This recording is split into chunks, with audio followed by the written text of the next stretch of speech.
Oh, prepare for the stupid. So you don't need the toilet anymore. Why? Because your body has reabsorbed all of what was contained in your bladder that you would consider waste. Well, it's not waste, or your body would. There's no way it would have reabsorbed it. First sample, transparency, subpar.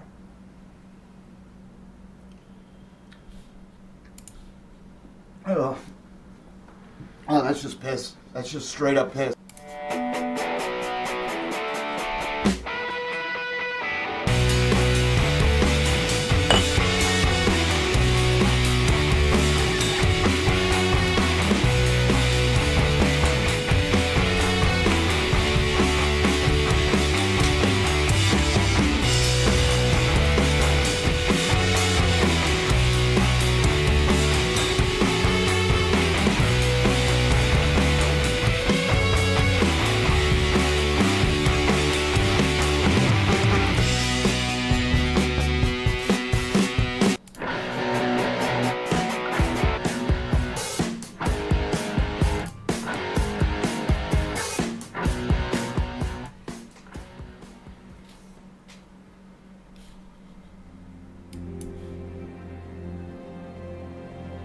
We're living on a disk, floating through space, with a tiny sun.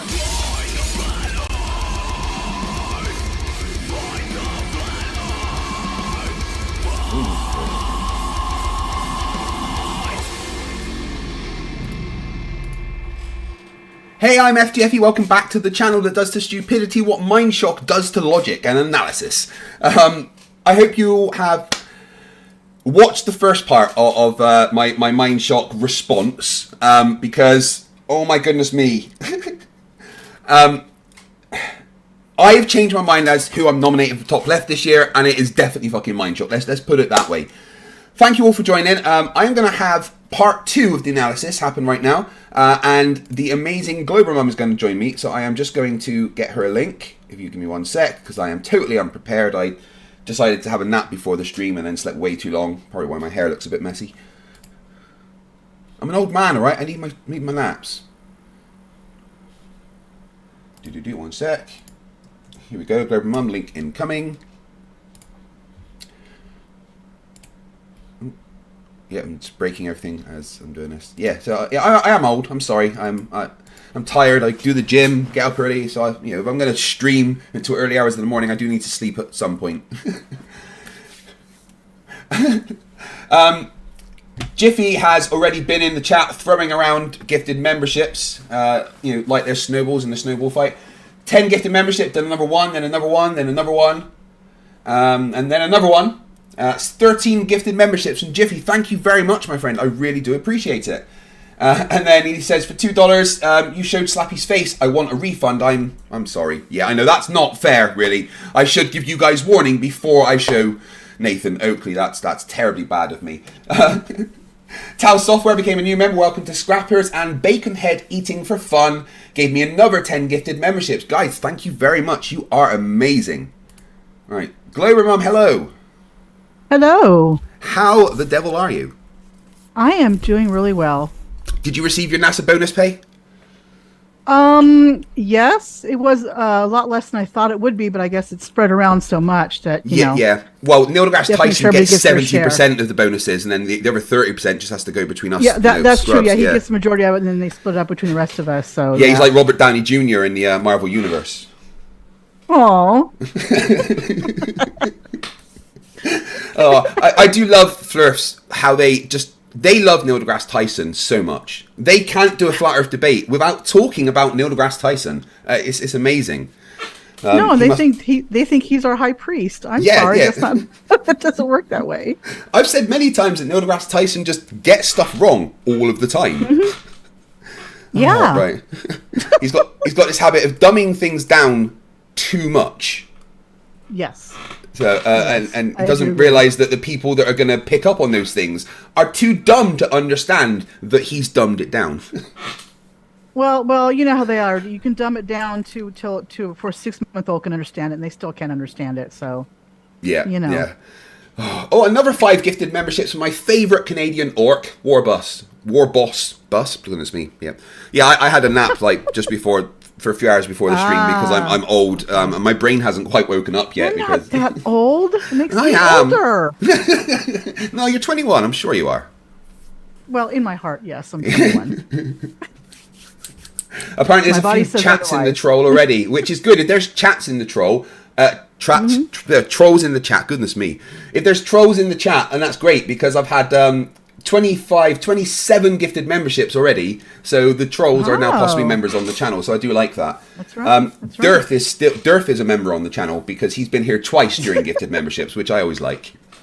You get a membership. You get a membership. You all get a membership. Did you watch the first part of my Mindshock review then? Yes, I did. Thoughts on Mindshock? What planet does he come from? Not Earth, apparently. Not Earth. It's painful, right? I have always been of the opinion that Flerfs are the dumbest people on the planet, but I may be close to revising that opinion. I mean, this is a guy. His dinger too. Yeah, he's like Hector from Breaking Bad. Oh. What I find the most funny is how Mindshock spent a good portion of that first part that I covered just sucking Austin Whitsett's dick, you know? Yeah. He kept referring to a flat earther as a paragon of knowledge and, you know, logical analysis. And I'm like, Austin Whitsett didn't know what the curly brackets meant in mathematical notation. That was Austin really Whitsett quite used funny. ChatGPT for a piece of evidence, and it got it wrong. It was wrong. Yeah, it was not only did he use ChatGPT, but he copy and pasted all the black stuff around the thing that ChatGPT posted because he had his screen set up wrong. So when he gave it to somebody, it was still in that format. It was like a black border all behind the writing. It's like, oh, so where did you copy and paste that from then? Amazing, just amazing. Oh, apparently, Mindshock also did another video about me that I haven't even paid attention to. Have you seen that? No, I haven't actually. After I did my first response video, he then the very next day released a response to my response. Oh, okay. Which is about 37 minutes, and I've had a quick scrub through it, and it has nothing but a picture on it of me, of his thumbnail, with him ranting behind it. And frankly, I struggled to listen to him rant for 37 minutes. So I wonder if somebody could summarize what that video was about and let me know, and if I should bother to cover that. Who knows?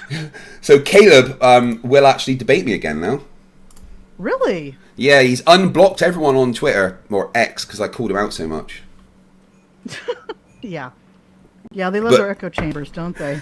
But he wants to get a few debates under his belt first. He needs practice before he can debate me again, I guess. He needs It means he needs to get tutored by Austin Whitsett again and rehearse in front of a mirror. Oh my goodness.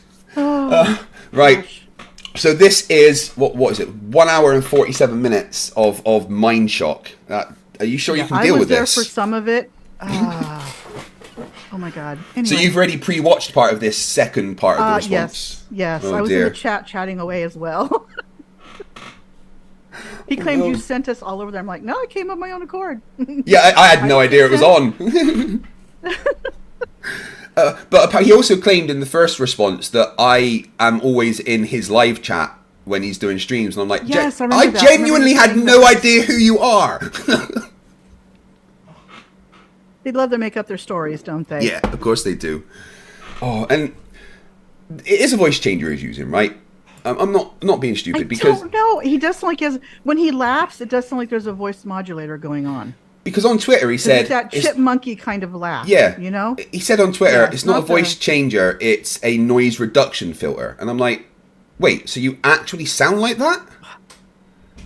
If it is, it makes him sound like a chipmunk when he laughs. Okay, I'm just saying. Oh, someone's just said I've got to cover Whitsett getting obliterated at the atomic level the other night on Modern Day Debates. I can't do that because he said atoms aren't real. Oh, that's right. If atoms aren't real, how the hell is he being held together? Just saying. How is anything being held together? Yeah, I know. Right. Oh yeah, and guys, make sure you are staying tuned to the channel because Global Mum has prepared 2 new debate shorts for me, and they will be coming out. In fact, I'm going to be releasing. What day is it? Tomorrow. It's Tuesday. Tuesday. Yeah, I will release one tomorrow, and then I'm going to release one on Thursday. So stay tuned to that. Right. I'm scared. I don't want to press the play button. I can do it. I can do it. Come on. Misery is here with you. I'm here to keep company with Misery. Let's go.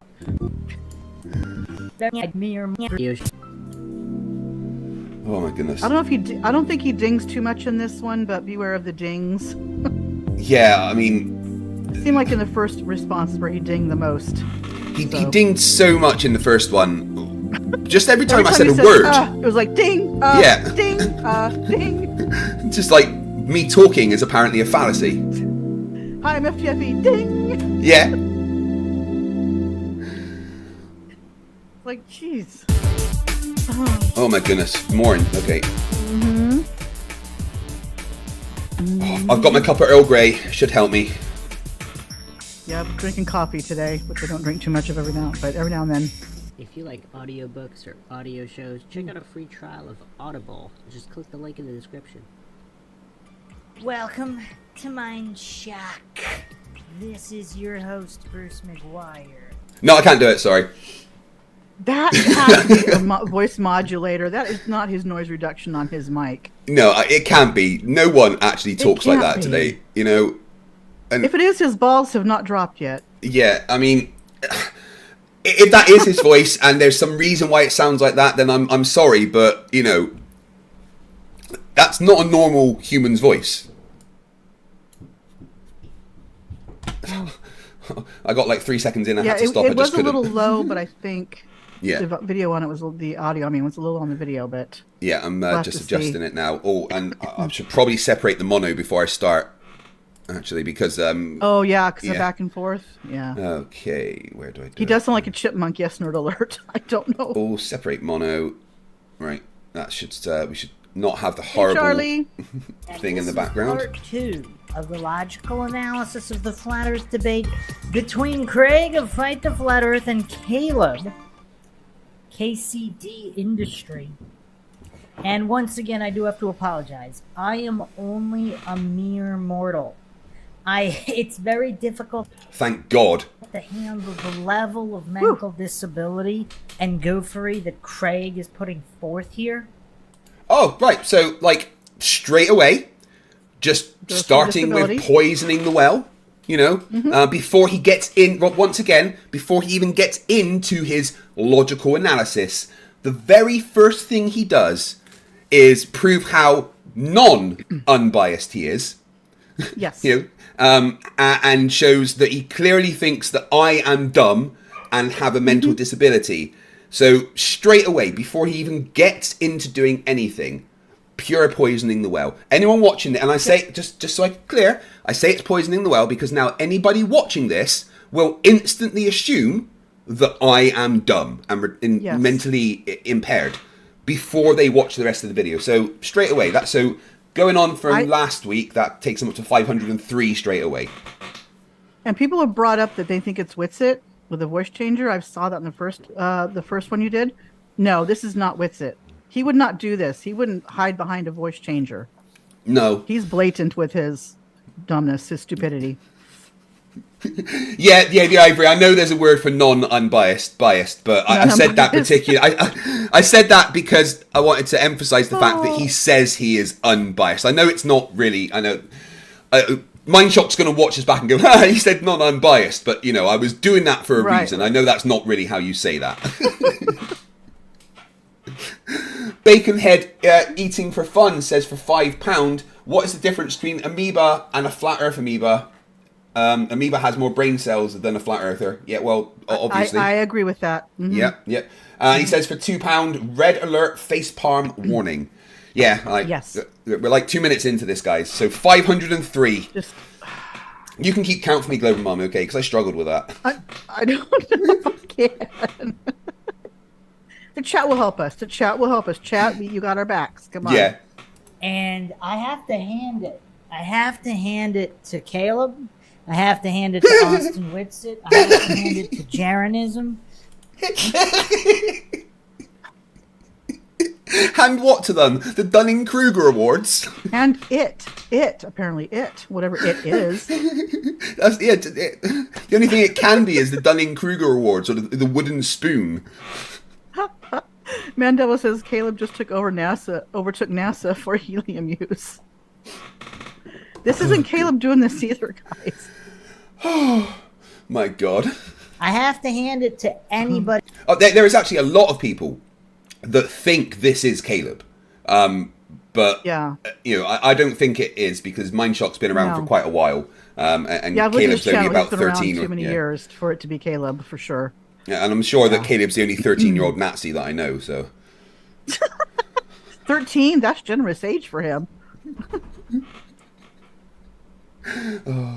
Who could handle this level of gopher. Oh, Mindshock. Thank you, man. I mean, it's tough. It's tough. Just getting through this debate was so tough. I'm going to try to bang this out in one more part, but... Please, Mindshock, don't bang anything out whilst you're doing this. I'd very much appreciate it. I don't know if he's able to. Again, I do apologize. And What was that? He's waiting for puberty to hit. He can't bag anything out yet. No. Oh my God. He's got two screens, right? One screen has got some kind of furry foot fetish porn on. I don't know. Mallory? Oh, I know. Fog Repair Shipakashi has been a member for 31 months. Says Mindshock is the lowest form of entity, the fake neutral, by Venti. Despise people like him. They are just contrarians with a superiority complex. Mm-hmm. Yeah. He thinks that he has debunked relativity, which, is bloody ridiculous. I'm talking to you right now through Starlink satellites that are traveling 17,500 miles an hour, 27,000 kilometers an hour around Earth. They have to take into account relativity so that this can happen. Right. I'm going to be doing a series covering so many of Mindshock's videos because it's just a treasure trove of stupid, and it gives me a chance to not have to look at flat earthers for a while, I guess. Yeah. I know, I'm getting back into flat earthers, but I'm going to do my best to finish this up.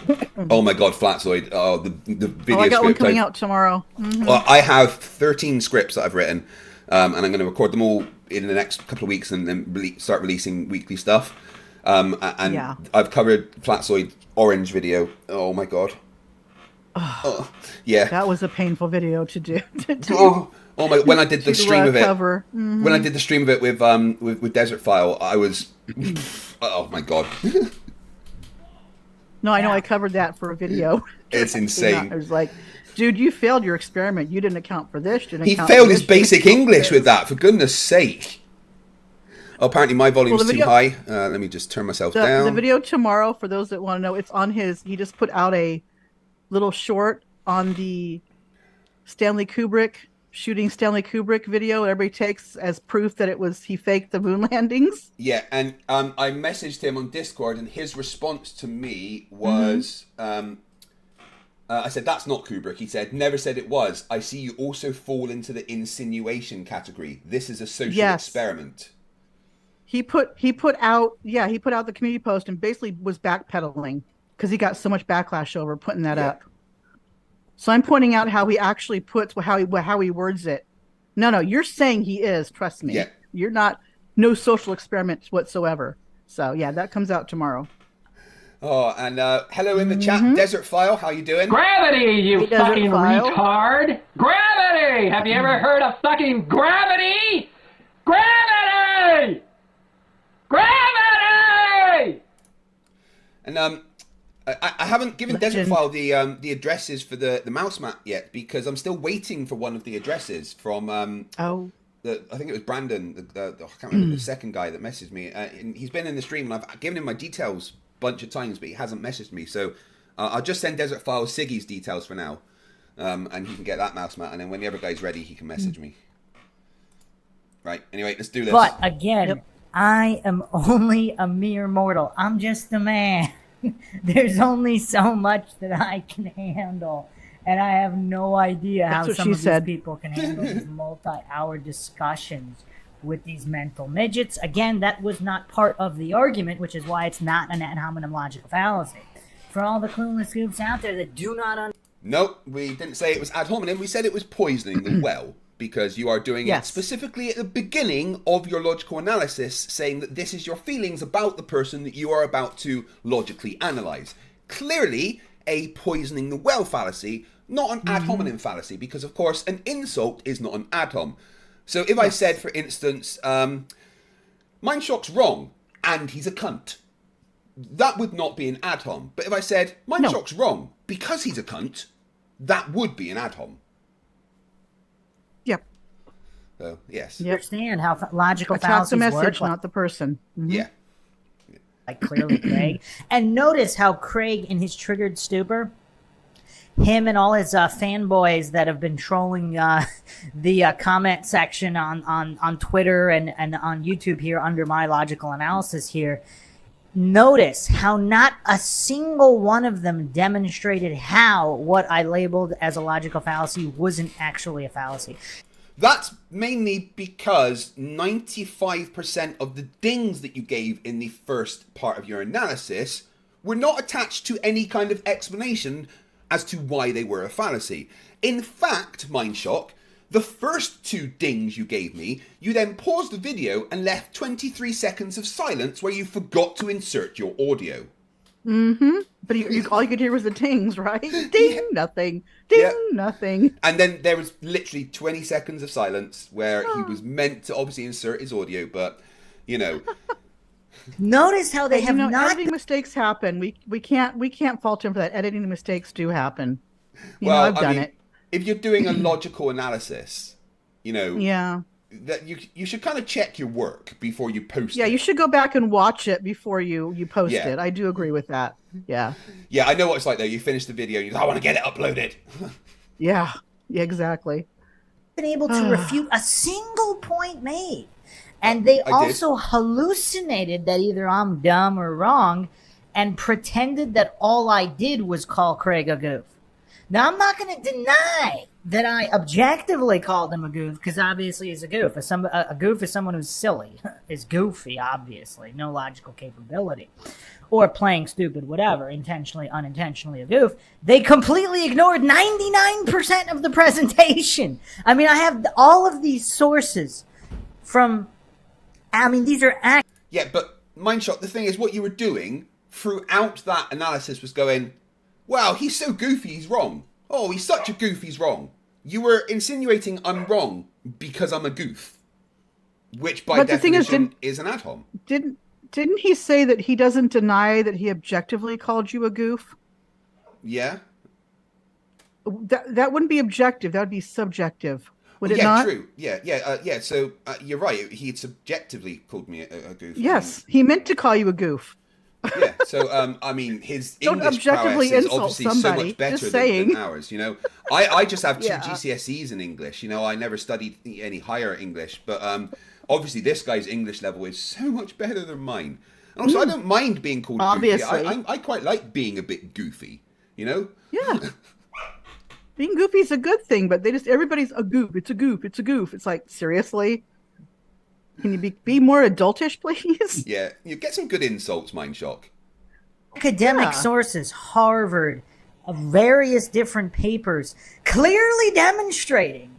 Yeah, and you cherry-picked everything you said, ignoring context behind it and just wrongly interpreting pretty much everything. That Craig is not just completely and utterly clueless, but he didn't even regurgitate the religious tenets of his scientism as it pertains to the theory of relativity. In particular, what Craig is inaccurately calling a scientific experiment. So Eddington's observations, his fallacious tests. There was nothing fallacious about anything that Eddington did.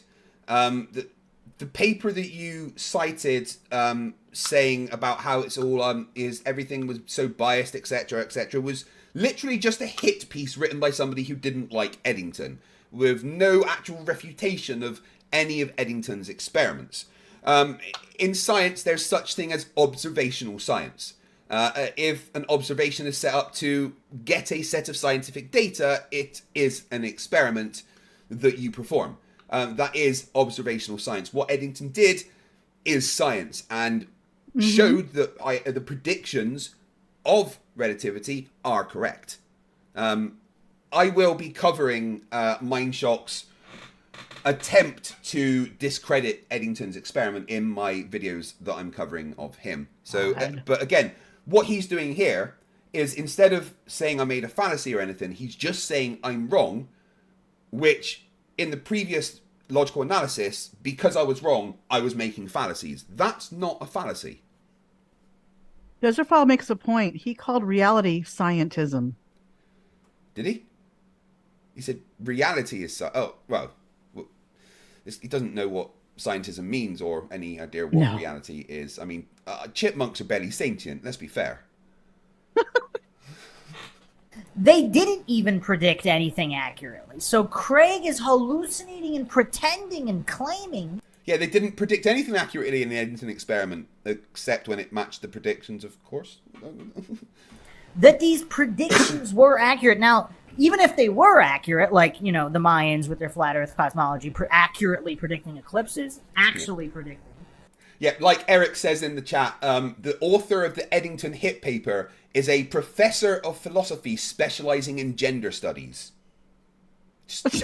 Totally qualified to, analyze relativity, right? Yeah, yes. It's like, is there a doctor on board? This man's ill. I'm a doctor. What kind of doctor? I'm a doctor of English. Not going to work. No. That doesn't make the reasoning behind it true, just like it wouldn't make relativity true. But the point here is Craig is so utterly clueless and ignorant of basic physics history. Well, let's just make that 504, because he's clearly still poisoning the well, but this is a separate poisoning the well to calling me a goof, now saying that I am clueless about physics and history. Ignoring the fact that I have a physics degree of the first with honours, of course. Mm-hmm. Yeah, so that's 504. Some background on what you have that degree in. Yeah, exactly. Plus, years of talking to science-denying morons and researching the dumb things that they say. He made the claims that these tests were done and they were repeated. Connell, we're up to 504. He's made 2 so far before he started the analysis, both poisoning the well. Repeated, and they were all accurate. They weren't. That's the whole point. I mean, he's not even at a first grade English comprehension level, let alone a middle school or high school understanding of any of this history, because in the subsequent tests... Subsequent? Is that a new word? I have never heard that word before. I mean, it's almost like the word subsequent. But yeah. What do I know? I'm not a English major. Yeah, what do I know? I've got a first grade English understanding, so maybe I'm wrong that subsequent is a word. Who knows? Observations. Obviously, this is not scientific experiment. Eddington's experiment was clearly not scientific. And again, notice how all these goofs and trolls and Craig fanboys, and again, I'm not even sure if they can be real fanboys. They're probably paid shills. I mean, what? Oh, brilliant in the chat. Actually, they're completely right. He is, in this case, using an appeal to authority fallacy, because the quote is from a position of authority, not in the field. Mm-hmm. So it's like just saying, oh, well, that's right because the king said it is. Who cares what the king says? The king doesn't have a knowledge of physics and science, and neither does this professor of philosophy specializing in gender studies. So that takes him up to 505. Okay. Kind of a functioning human being would actually be a fan of a goof like Craig.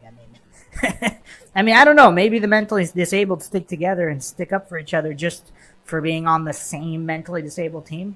Probably paid shills. I mean, who knows? But notice how they couldn't refute a single one of these points. I refuted all of them, but whatever. They continued to hallucinate that I'm the one that didn't know what I was talking about. And notice how I'm the only one that brought any sources whatsoever to the table. No, during Does the anybody debate... hallucinate about Mindshock? Because I don't see him in front of me right now. Yeah, I know. I'm really glad about that. I don't know how I hallucinate somebody on the internet. I don't know how I do that, but I guess it can happen. If I'm hallucinating and Mindshock is my hallucination, then I actually do need mental help. Yes, exactly. Oh yeah, majorly. And it's kind of the kind where you go into you get committed. You know, you don't just out of what do you call it, outpatient. You've got to actually be in a facility and be tied to a bed sometimes. I love how he's saying that he's the only one that brought any citations for anything, when the citations that he brought are just cherry picked appeal to authorities. So Todd Ferguson, firmament supervisor, says, "Oi, oi, I want my shield check. You're going to need to speak to Betty in payroll, I'm afraid. She's dealing with it now." Yeah. Because Craig is just on vacation, from what I understand. Yeah. Religious scientific dogma, but he's not even sourcing the dogma. He's not even sourcing where Eddington's claims came from. Well, I know where Eddington's claims came from. The predictions of relativity. Right? I mean, if you want me to get all the scientific data for that, that's cool. I will. But I think what he's missing is I did a live reaction. Like, this is live. This isn't pre-recorded. All right? I am live reacting to the things he is saying. So maybe I'm not going to have sources prepared. Correct. But again, the source that he has on screen here is a cherry-picked appeal to authority. Simple as that. I'm the only one that actually looked at any historical sources. I'm the only historical one that source? Okay, yeah, whatever. Because history debunks science, right? Apparently. It's like sovereign citizens quoting the Magna Carta. Yes. Provided any actual definitions of anything being discussed here. Whereas all Craig did is hallucinate and bring forth these religious regurgitations from his cult. And all of his supporters and the trolls in the comment sections, they... Oh, yeah, for members of the cult, remember to drink your special wine at 3 minutes to 3, and you will be transported to the magic ship taking you to the afterlife, okay? Yes, but you got to make sure you have at least $5 in your pocket to pay the fare, okay? Yeah, absolutely. Make sure you have $5 in your pocket, yes. Yeah, and we'll meet the great Zardon in the afterlife. They couldn't we all refute have any to of it. pitch They in have for gas, so Yeah. keep that $5 handy. no sources of their own. And they can only cry on how I was somehow randomly dinging him. I mean, the dings are for each and every fallacy. I actually missed a few. No, the dings are for every 5 words he speaks. Yeah. Don't do the fallacies. I was literally just saying things. Like, and it was like the word "the," you would ding. I would say the word physics, you would ding.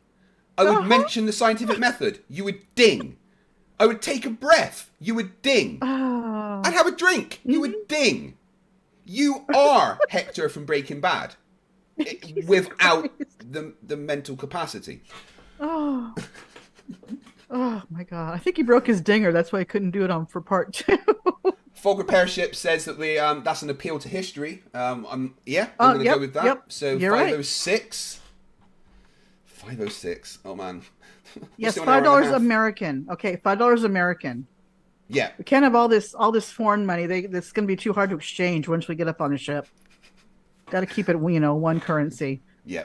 The only real currency, American dollars. Everything's just, pretending to be currency apart from that, obviously. Says the guy in Scotland. When I went and looked it over, I actually missed a couple for Craig. He committed more, and I think I might have missed one or two for Caleb as well. I actually don't even remember because he did. Obviously, he wasn't doing a lot of talking. It was mostly Craig with his religious. I heard Caleb do a hell of a lot of talking in that debate. Yeah. I don't even know when he took a freaking breath half the time. I actually didn't speak that much because I was playing the "Let Caleb Say Stupid Things" card. Right? Give him the rope and let him hang himself. Yeah, card. like when he asked me, "Is rotation inertial?" and it almost broke my brain. Sorry, Yeah. is rotation inertial, Caleb? The thing that is a constant acceleration. You're asking if that's inertial, unchanging, when it's accelerating. Like, my mistake going into that debate was that I actually made the assumption Caleb was smarter than he is. And there were several times. He's definitely a Witsit clone for sure. Sure. Sure. Without the charm or intelligence. Yeah. several times during that debate, I kind of had to take a minute and reduce my level that I was speaking to him. You know, like I knew when I had to make explanations to him that I had to try and make the explanations as basic as possible in a way that he could understand, and he still didn't understand. Yeah. Patience. But let me finish the intro here. Oh God, he's not. Obviously, if you want to help support Mindshock, help bring back logic and reason to a world where it's quickly going extinct. I mean, do you really want a world full of Craigs? I mean, that's scary. I mean, and there's a lot of these goofs out there. I mean, I don't know if they're as dumb as Craig per se. I have increased the speed by 10%. Just. I was going to say, did he just get higher pitched in his voice? Hey, Tim Elliott in the chat. How you doing, buddy? But there's a lot of them out there. So that's the difference in terms of what is or isn't a fallacy. When I clearly lay out the entire argument, demonstrate with empirically verifiable definitions for all of these terms, both scientific and relating to the fallacious, to the logical fallacies themselves. You didn't do any of that, like, at all. Can I just say, when he just laughed, anybody get Krusty the Clown stuck in their head? On the high speed? It's not like Krusty the Clown. Oh, Icy Spin, no, I'm not saying Witsit is intelligent. Not in the slightest. I'm saying that Caleb is like Witsit, but without Witsit's intelligence and charm. And when you take into account the starting level, which is Witsit's intelligence and charm, that shows what a low position Caleb has. Yes. There's levels of intelligence. Yeah. You know, low up to high. Yeah. Oh. So, I just have Krusty the Clown in my head now. Jeez. Okay, anyway. And then I call Craig a goof. That's not a fallacy. Whereas Craig claiming I'm wrong, and I don't know what I'm talking about, or I'm stupid, or whatever, or I'm dumber than flat earthers, or whatever the goof said. You most definitely are dumber than flat earthers, which is fucking impressive. You are so dumb, yet you still think the Earth's a globe. I'm almost embarrassed for you. Are we sure he believes it's a globe? Although, yeah, I'm not sure, because he did several times, like, say he's not sure what it is, blah, ball, blah. But, I thought he was like a globe skeptic or something. Yeah, I think he's definitely on the fence. Something about being a skeptic, but boy, like every other skeptic, all he's doing is bashing anybody that brings anything to the globe side.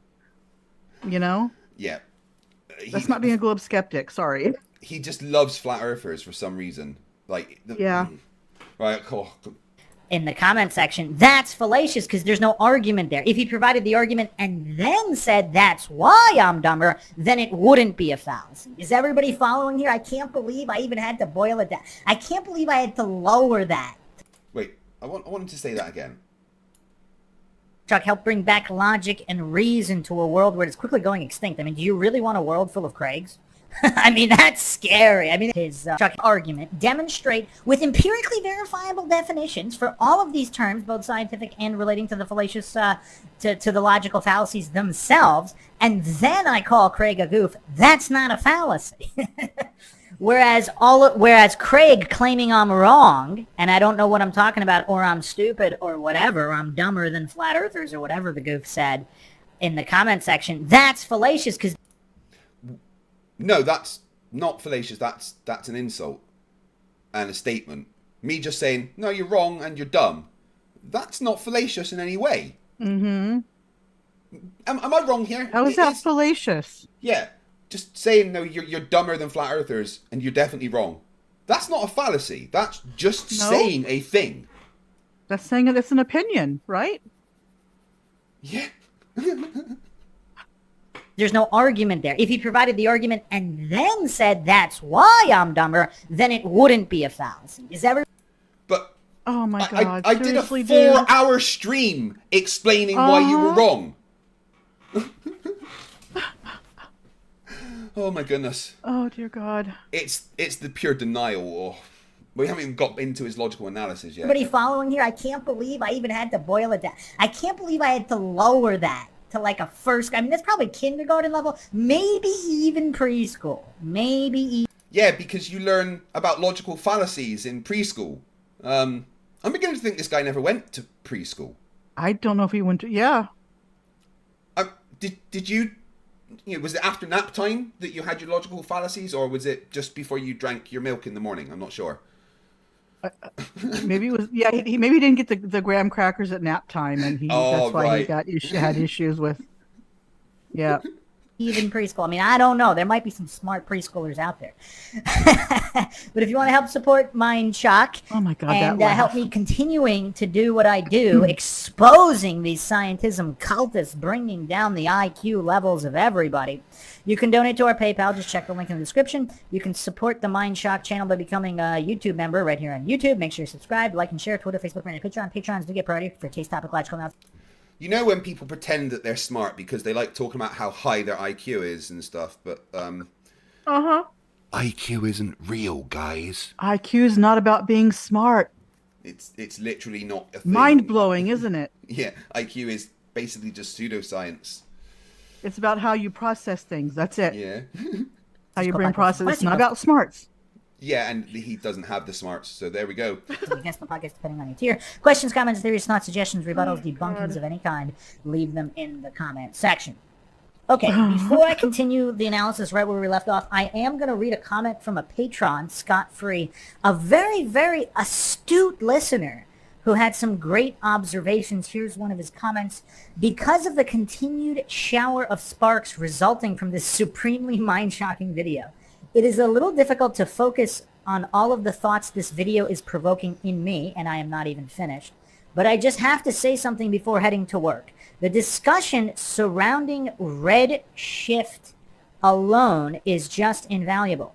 I had always taken Eddington's results as one of the evidential pillars justifying relativity, just so thoroughly invested. Best case scenario is these astronomical errors, and this is why most scientism cultists hallucinate that relativity actually is backed by something. I mean, look how many times Craig repeats the How fallacy. do you hallucinate something you've learned in knowledge? It's not hallucination. He does not know what that word means.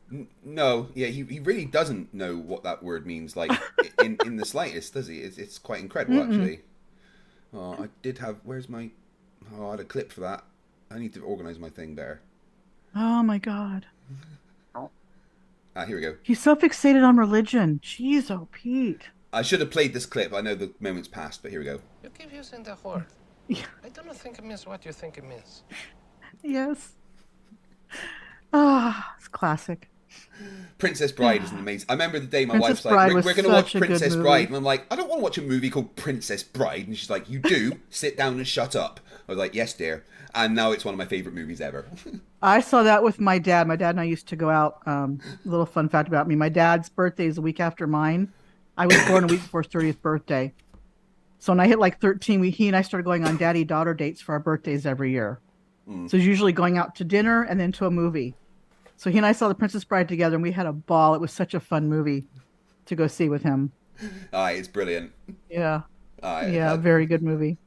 You keep using that word. I do not think it means what you think it means. What do you think it means? Inconceivable. Inconceivable. Because that's all he has, and he didn't even source it. That's the thing. I mean, there's scientism cultists out there that could at least provide the sources, but he never does. Notice that. Very, very telling. And I mean, he's just straight up lying here. I always provide sources when I'm doing videos and stuff, and but obviously in the heat of the moment, sources aren't always just instantly available. But if anyone requests sources from me, I will always provide them sources. None of the triggered goof trolls provide any kind of sources either. I always do, of course. Sorry. They're on the screen right now. Have you seen my videos, you little nutball? Yeah. Thank you.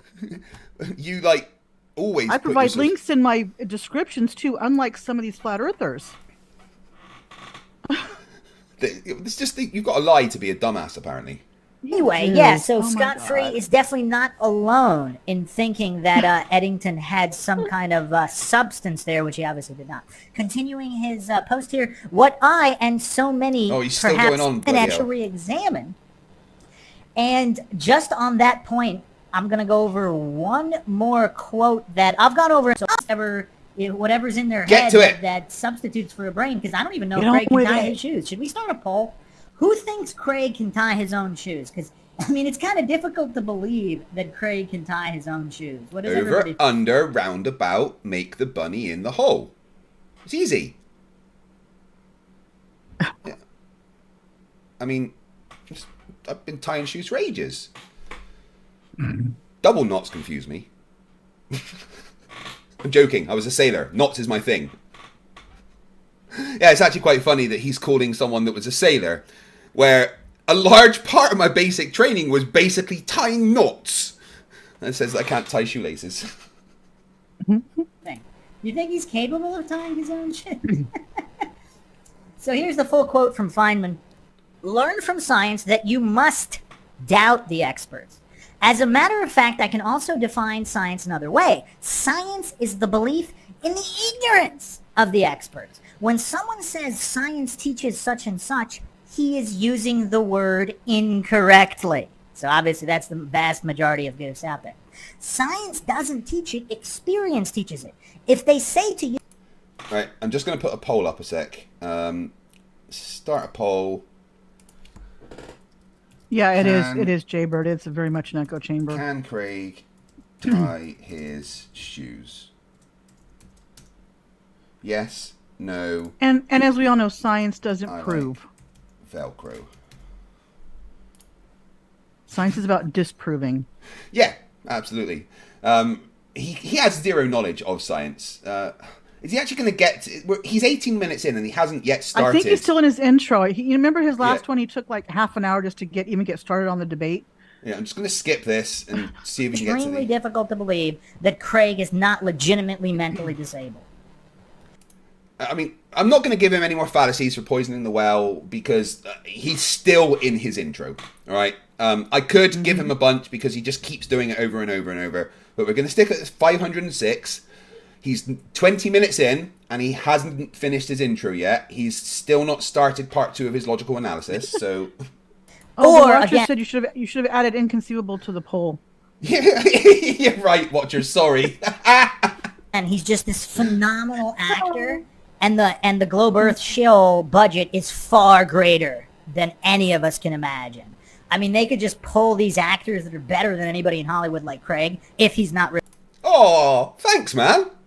Is he going to finish the quote from Feynman, or is he going to just go off on another tangent? I like the fact he's called me a great actor. I performed in Panto a fair few times. Bravo! Yeah. If I had roses, I'd throw them at you. Yeah. You know, I was in a short movie when I was a child that was made by my community. So yeah, I guess you could say I'm a great actor. Thank you for noticing. I didn't realize you were there at the 4 performances of Panto I did whilst I was in the Navy. There you go. Wow, it's nice to meet a fan of my work. Really. Yeah. I've done my fair share of a little bit of acting in my time. Sure. When I was in school. Oh my god. Yeah, FTFE for an Oscar.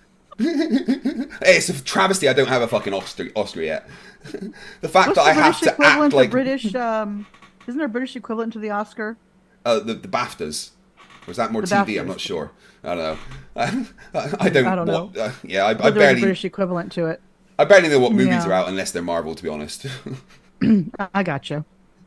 Really mentally disabled, and just play this level of stupidity so convincingly, because he's convincing. I mean, I've never seen somebody who's not actually mentally disabled be so realistic in portraying mental disability as Craig.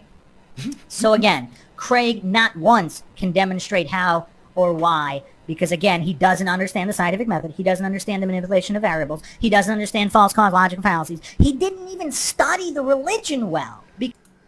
I don't know the scientific method. Someone that's worked in the scientific field most of their life, you know, nuclear engineer, design artificer, wind farm project manager. I've no idea about science and physics. Of course not. Because he doesn't even know that his own religion of scientism doesn't even match the claims he's making. So, continue. Oh, and for the source, Feynman said this at the 15th annual meeting of the National Science Teachers Association in 1966. For all the goofs that are going to claim he never said that. Okay. And again, even if he wasn't the one that said it, the merit behind what he said. God, I've just got to say, that little that he constantly does as he's talking actually grates on me. Is anyone else getting that? It does get annoying. It does get annoying, yes. It's just it's like he has to convince himself that he's being funny or something, you know? Oh my god, I'm like, I'm going to catch up with Super Chats. I'm going to try and stay on top of them. Mission Apparition Power became a new member. Welcome back, my friend, my Bristol buddy, my Southmead buddy. Fireheart60 Airsoft and More, who's been a member for 40 months, says Happy New Year. Same to you, my friend. Fogger Pership Akashi, $5, says less about Mindshock, but I had something to help counter a common Flerf argument, the senses thing. Spatial disorientation kills the argument. Yeah, well, just looking out the window at Horizon kills the flat Earth argument, but that's not a bad one. Yeah. Tim Davidson for $2 says, I'm a paid shill. Shh! Don't let them know. Fogger Pership Akashi, $5, says, can Mindshock be sped up again? His voice causes more ear bleed than a bagpiper and Squidward playing clarinet. Actually, I'm insulting them. Sorry. Lord Lunas Poo, $2 says, FTFE is not a paid shill like I'd pay. Yeah, you wouldn't ever give me money, would you, Lord Luminous Poo?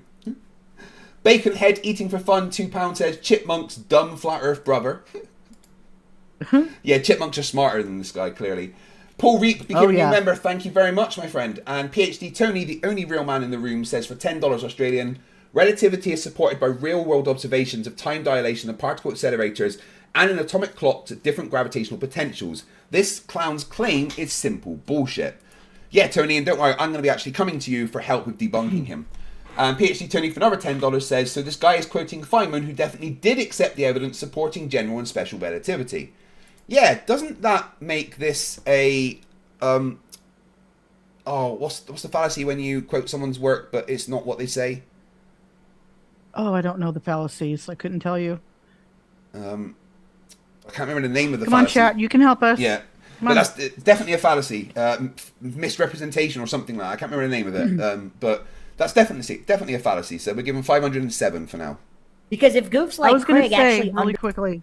Yeah. Have we gone through Caleb and him bringing up about your eyes are spherical? That's why you see curve. Because he did bring that up in the yes. It was like in passing really quickly, but he did say that. What Mindshock did? No, Caleb. Oh, I don't know. Did your eyes are spheres. That's why we see curve, but he did it like in passing really quickly. Oh, he did say that in the debate, 2 or 3 times. Yeah, I'm not sure. We'll see if that gets covered. Yeah, we'll see if it gets covered. That's right. Stolen concept fallacy. That's right. So, yeah, he is committing the fallacy of stolen concept when he's quoting Feynman. Stolen concept. Okay. Gotcha. So, 507. Understood that. They would have examined Eddington's alleged experiment, seen how all of the non-matching data was thrown out, how all of the follow-up tests, I mean, they're getting error rates of over 400%. So it didn't match the prediction in the first place. None of that is correct. They didn't throw out any data. This is all stuff that's from the hit piece made by the person that has a degree in gender studies. 400%? Yeah. They would be throwing that study out and starting over from scratch if that were the case. Like I said, I'll be covering his stuff in detail about this. Oh my God. So is it reasonable to conclude that Eddington proved Einstein's relativity in any way? No, because science doesn't prove, dipshit. Obviously, anybody with a functioning brain would say no. So, continuing Scott Free's post here.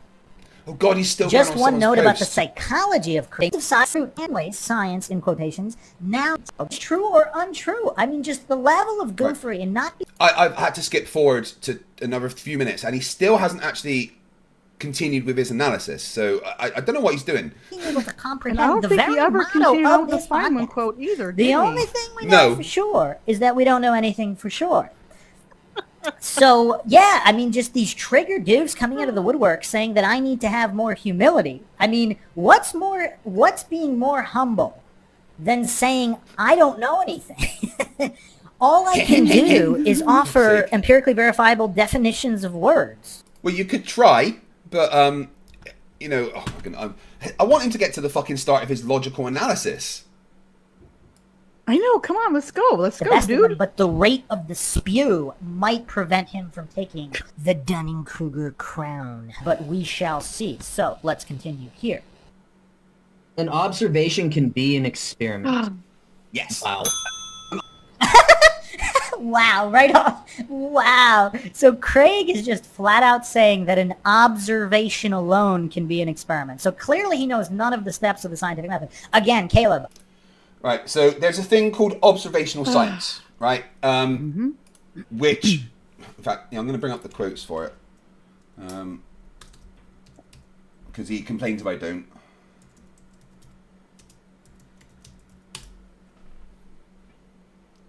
Yeah, Ben, he just talked about Craig for half an hour.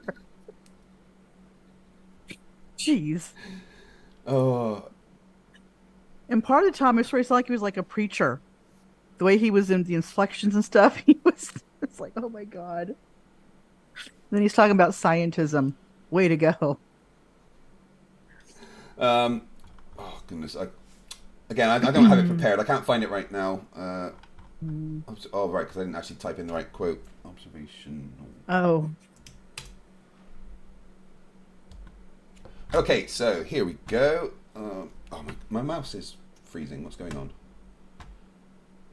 Right, let me bring up the screen so you guys can see it. Wraith, you missed a lot of gish galloping by Mindshock so far, so you haven't missed anything. So, observational science. And observational science is a science where it's not possible to construct controlled experiments in an area under study. For example, in astronomy, it's not possible to create or manipulate stars or galaxies in order to observe what happens. Other examples of necessarily observational sciences include geology, paleontology, epidemiology, and much of the social sciences. Other fields of scientific study can have observations as well as experimental aspects. In high-energy physics, for example, some interactions involving energies higher than can be created in an experiment can be observed indirectly for astronomical observations. To substitute for the ability to directly construct experiments as part of the scientific method, two main strategies are used. First, multivariate statistical techniques allow the approximation of experimental control with statistical control. Secondly, the experimental observations of previously unobserved phenomena can be used to suggest new hypotheses and test existing ones. This can be seen as making use of pre-existing natural experiments. So, yeah, in science, as part of the scientific method, your observation can replace the controlled experiment. And I've got a lot more sources for that. They're actually scientific literature instead of just Wikidoc. This is just something that would give a brief overview. But I do have actual scientific literature that's talking about why observations can replace experiments within science, within the scientific method. Because it is not always possible or practical to physically manipulate things. So we use observations in place of that. And as long as the observation is set up to test a particular set of data, it conforms within the scientific method. So, I don't think he's got, I'm going to give him a fallacy here, but the fact that he's given me a fallacy for saying something correct is just ridiculous. He's not even saying what fallacy it is. He's just given me a fallacy because he thinks I'm wrong. Correct. So, I don't know what else to say and how else to convince flat earthers that observations are absolutely part of science within the scientific method. The scientific method is not strict the way that you want it to be. It's malleable. It adapts to circumstance. And some circumstance mean it's physically impossible to actually manipulate things yourself. That doesn't mean it's not science. Right. And I know for a fact Flatsoid is going to pick that up and cry about it. That's why I say there's more than one scientific method. There's not one strict scientific method. It's whatever you need that method to be. It could be any version you want. Yeah, absolutely. You know? You could have two steps, you could have 10 steps. You know. Yeah. Prosthetic Head says, "Evening Craig, why always the Route 66T? It's just in my rotation at the moment, and I just happen to be streaming on the days that this is in my rotation. What a lot of people don't understand is that men have like 4 items of clothing. That's just what we do. You look in our cupboards, right? It's my wife's stuff, my stuff, right? But that's fine. I've got like 4 t-shirts. I've got like 3 pairs of shorts. I don't really need anything else. Well, apart from clean underwear, of course. But, you know, men just, it's how we do it.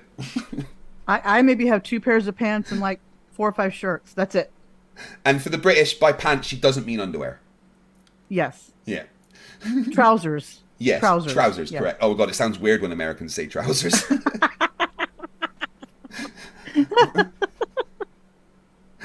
Rage Spot for $5 Australian says, the well's hey, so toxic Plothole, by happy now. Birthday. Hey, Plothole, my friend, how you doing, bud? Rachbot says the well's so toxic by now it's been declared a hazard by the EPA. Yes. Yeah. Right. So yeah, he's just given me a fallacy. That well will never dry up. Okay, it will never dry up. I don't care how arid it gets. It'll still be full. Right. So he's just given me a fallacy for apparently getting something wrong. Getting something wrong isn't a fallacy. Not that I got something wrong, but getting something wrong in itself is not a fallacy. No. Nope. I have no idea how you do this. Because he's kind of like just circling the drain of bottom barrel, even for mentally disabled people. There's so many mentally disabled people that are, they're not that dumb. They're like way smarter than Craig. So like, I'm not insulting mentally disabled people. There was a comment somewhere also saying that I was like discriminating somehow against mentally disabled people. If somebody's short and you call them short, that's not discrimination or hate in any way. That's an observation. If you call somebody a blonde or a brunette, that's not discrimination. You're not saying they don't deserve something or they don't deserve human rights or hating on them in any way. I'm not hating on Craig even here at all. I mean, I feel sorry for the poor guy. Yeah, but what you're doing is you're kind of minimizing the people that actually have mental disabilities. You know, like flat earthers. Well, you gotta forgive flat earthers. They have two brain cells and they never meet. No, so I know. You know. Like I said, I live rent free in the heads of flat earthers, and I don't really like it because it's dark and empty and smells slightly like cat wee. PhD Tony.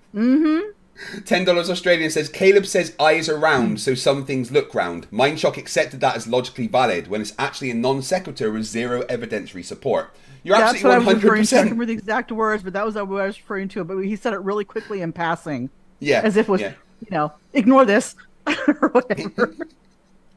Right. It was amazing. So Mindshock is working here on the Nathan Oakley version of the scientific method, which, this one screenshot defines everything they know about science. Whereas anyone that actually has ever worked in the field of science or studied past high school level understands that the scientific method is malleable, adapts to situations, does not have to follow these steps rigorously, and can change depending on what the industry or the field of science needs. But obviously he's never studied science, so that's fine. I mean, unless he has some kind of fetish for just humiliating himself publicly, if he's not mentally disabled, or even if he is. I mean, I have no idea what his true motivations are, but how do you not feel bad for a guy that publicly humiliates himself to this? We do feel bad for you, Mindshock. We do feel bad for you. We see you've taken this time to embarrass yourself online. And you know what's crazy, Glober Mum, is that these people don't realize that the internet's forever. Yes. You know? What you say sticks around. Millions and millions of years into the future, when humanity's destroyed themselves through nuclear war and aliens come and find Earth, they will dig up our data centers and find the information that we left online. Among that information will be this video of you showing how stupid you are. And then going, no wonder they're all dead. You know what the sad thing is? This is not an analysis of the debate. This is literally just crap on Craig. That's all it is. Yeah. That's all it is. I mean, he didn't even mention that Caleb brought up satire in his intro at the beginning. No.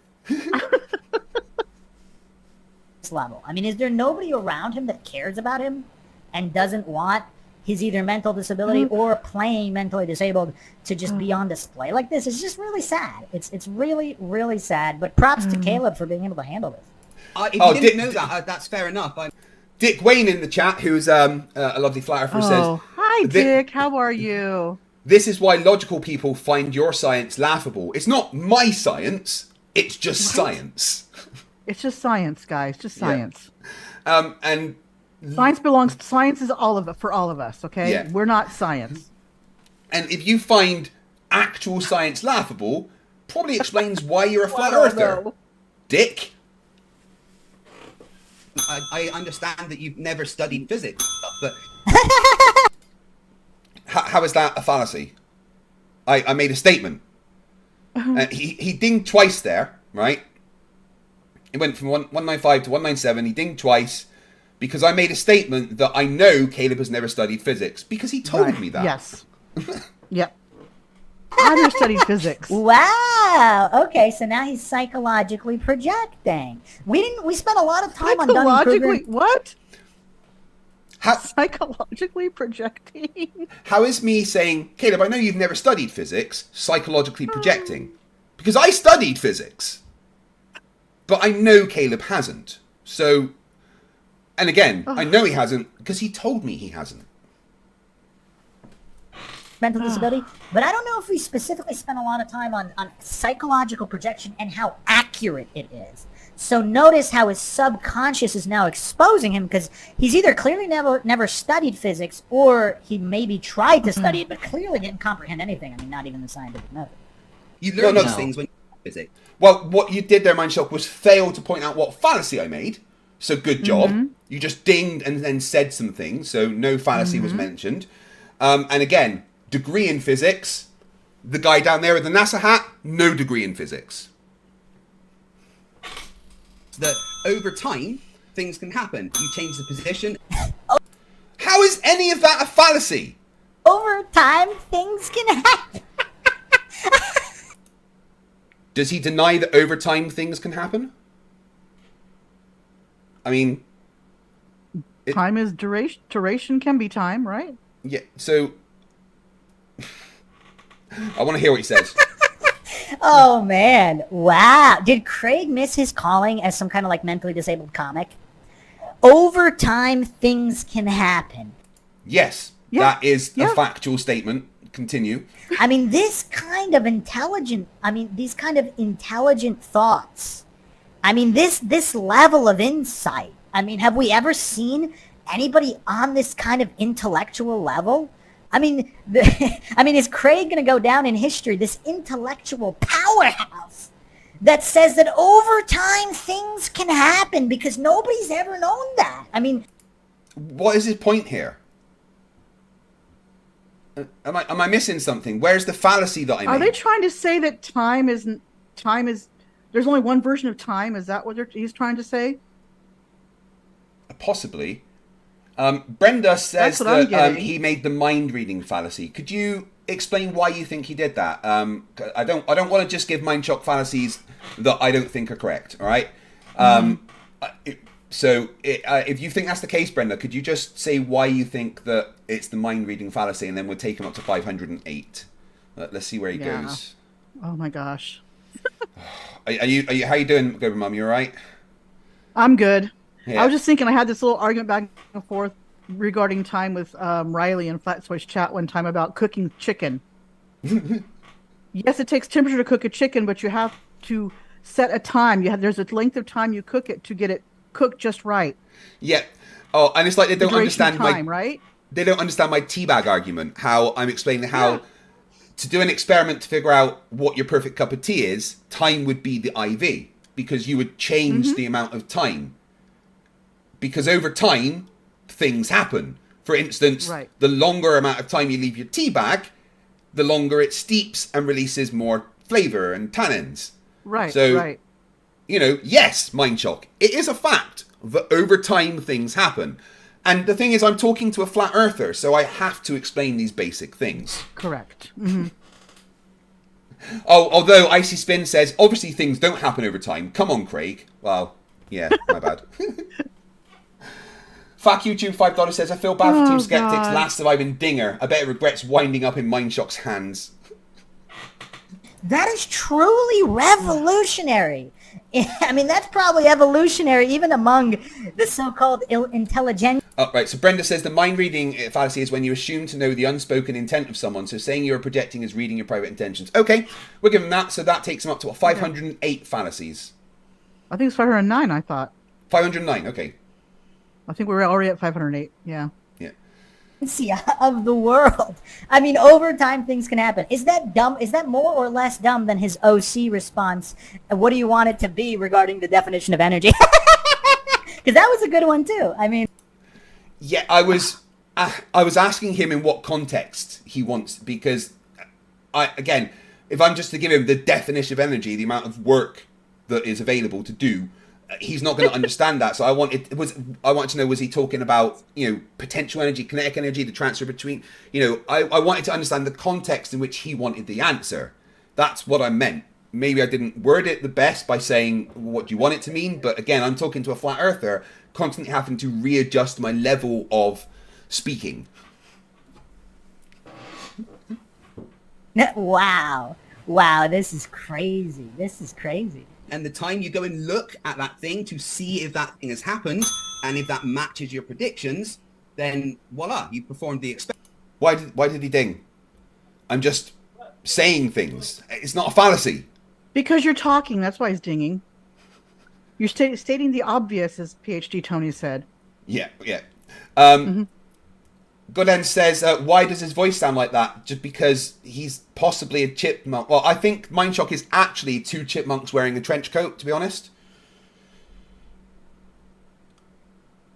If it doesn't match your predictions, you've performed the experiment and you've failed to falsify it, or you actually falsified it. Wow. So again, just to clear for anybody who can't follow here, I mean, it's just a clear demonstration of his mental disability. He doesn't know what independent variables, dependent variables, controls are. He doesn't know all the steps of the scientific method or how to apply them. Well, even if you think that's the case, you're wrong. But even if you think that's the case, it's not a fallacy. So why are you dinging? I mean, just, right, Mindshock, buddy, pay attention, all right? Just because you think I am wrong about something, right, does not mean that what I have said is a fallacy. Even if I was wrong about a thing, doesn't mean that me saying that thing is a fallacy. It would just mean that I was wrong. That's just being wrong, not being fallacious. Those are 2 separate things. And you're allowed to be wrong. Yeah. It's okay. Yeah, just look at flat earthers. It's how they spend their life. So just dinging because you disagree with what I say makes no sense. It doesn't, it's no fallacy. This is supposed to be a lot. That number, that 202 there, is supposed to be the fallacies that I have made. Most of them are just dings for no reason or because you think I am wrong. Being wrong is not a fallacy, you fucking moron. You stupid. There we go. Bevel. Shut up, Bev. Or the role Bevel, of these bevel. Bevel. variables. That's why I threw them on the screen. Yeah, and we all know what independent variables and dependent variables are because, you know, we've actually done science, but, you know, flat earthers and you probably don't have a clue. I mean, I don't know how many preschools learn this, but I did find preschool worksheets. I don't really remember preschool, but I don't think I learned the scientific method in preschool. I don't even think I learned it in kindergarten. It probably was more of like 1st grade, 2nd grade. But in the first logical analysis, you made fun of me because I said about the high school method of the scientific method, saying, haha, you didn't learn it in preschool. So you're kind of backtracking on what you said in the first one. I'm just... Yeah. There's clearly worksheets out there for preschoolers, even non-private preschools. So some kind of, I don't know, government preschools, kindergartens, whatever. They're on those websites. So again, Craig he's not even at that preschool level. So what can you really do with this guy? I mean, I think I accurately called it at the beginning. I mean, borderline vegetable. I mean, can this guy tie his own shoes? We do need that poll. I mean, Let's have a look at the poll. Can Craig tie his shoes? Yes, 36%. No, 11%. I like Velcro, 53%. It's not really conclusive. Can we say that he did a poisoning the well fallacy again? Because he claims that you can't do anything, basically. Yeah, I'm going to give him the poisoning the well fallacy. He keeps repeating it over and over to keep that well really poisoned, you know? So 510 we're up to. Prof. Phil Bell says he's using the distraction fallacy. This is where you talk like a chipmunk to deliberately distract your stupid statements. Yes. Yeah. Oh my goodness. 510 fallacies. Let's keep going. I'd actually be shocked if he could. Can he? I wonder if he's gonna take that challenge and upload a video of him tying his own shoes. Do I have to do that? Do I actually have to tie my own fucking shoes on the video? You could do a short. Yeah. Okay. All right. Short coming out tomorrow of me tying my own shoes. Oh shit! I'm gonna have to learn to tie my own shoes. Oh no. But So- absolutely, making an observation at a particular time and place can be an experiment. Absolutely. Okay, so observation and experiment are synonymous to you? An observation can be an experiment. I'll ask the question again. Are an observation... Again, he's dinging. Just why? Me just being wrong isn't a fallacy. Not that I'm wrong. People want me to tie shoes live on the stream. Observation and experiment the exact same thing, or are they different steps of the scientific method? Observation is step 1 of the scientific method. Okay? Experiment is step 4 of the scientific method. Okay, so I don't know if he's just reading off a cheat sheet or a screen here. No, I know what the steps of the scientific method are. Like, watch. Right, I take my glasses off and I cover my Because eyes. You can't remember. You have to be reading everything Yeah. you're stating. It's their script right in front of you. I know, right? Okay, I've taken my glasses off and I will cover my eyes. The high school version of the scientific method. Step 1, observation. Step 2, using the observation to form a hypothesis. Step 3, using a hypothesis, create a prediction. Step 4, create an experiment to test your prediction. Step 5, analyze your results. There we go. There you Goodness go. me. But yeah, this is tough. I mean, this is just really tough because even by his own words, again, maybe he wasn't looking at the cheat sheet before, the preschool cheat sheet, but now he's looking at it. Is he making some kind of fallacy here by just making assumptions about what I'm doing? Is there a fallacy for assumptions? I'm not sure. Can someone tell me if he's making a fallacy here? Because I don't want to give him fallacies that I don't think are fair. Maybe I was a little bit hyperbolic in the first one, but, you know, I still stick by it. Someone in the chat said something about why it's going to take a month for the current lunar lander to get there. Because they've chosen a route that will take that long, basically. Right. Yeah. If an observation is an experiment, I mean, if these are different, he's admitting they're different steps, but they're the same thing. No, I'm not. Not at all. And within the scientific method, an observational experiment is a different step to the observation that you have at the beginning. You can set up something as observation to take the place of experiment within the scientific method if it's impossible or impractical to perform a controlled experiment. Again, if anyone wants citations for this, please contact me and I will provide them. So why abandon the rest of the scientific method? And again, notice how since he doesn't know what the scientific method even is or what the variables are. All right, so apparently he is making a fallacy of unwarranted assumption. So, yeah, 511. Okay. And that manipulation of variables is what lends scientific legitimacy, because then you know what you're testing instead of just hallucinating and guessing like a psychic or something. If the psychic made the right guess, that must mean they have psychic powers. According to Craig, yes. According to Craig, yes. According to basic logic and reason in the scientific method, no. But an experiment can be an observation of a particular thing happening. That would be the prediction. The prediction you would make is, if... Again, I just want to point out that he's dinging here without giving an explanation of the fallacy. And I'll make an assumption here that he is dinging because he just thinks I'm wrong. Which, as we've discussed, is not a fallacy. Professor Phil Bell says, assumption fallacy, where a chipmunk assumes he has a brain. The Oh, I only love you, Professor intelligent Phil Bell. chipmunks are Chip and Dale, okay? Anything else, other chipmunks? No, forget it. They're the anomaly. I love that Professor Phil Bell is like the only person here that's like put something on the moon, and he's probably one of the funniest. Yeah, exactly. Apparently there was a straw man given there. I missed that. Let me just go back a little bit. I think from Caleb, I think, as somebody said. But all right, yeah, we don't worry about Caleb's fallacies. No. But an experiment can be an observation of a particular thing happening.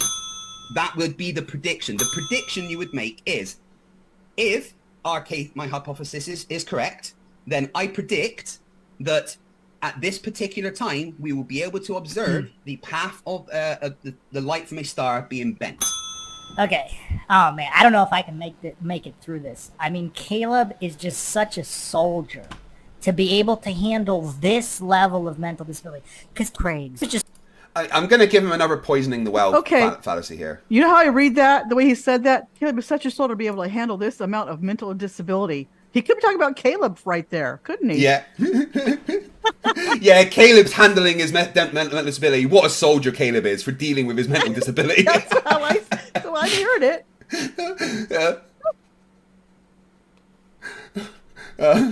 Right, so yeah, he gets another poison in the well fallacy, which takes him up to 512. Spinning his wheels here. Jeez. But the thing is, he's not even accurate because Eddington's predictions didn't even match. Like none of those predictions.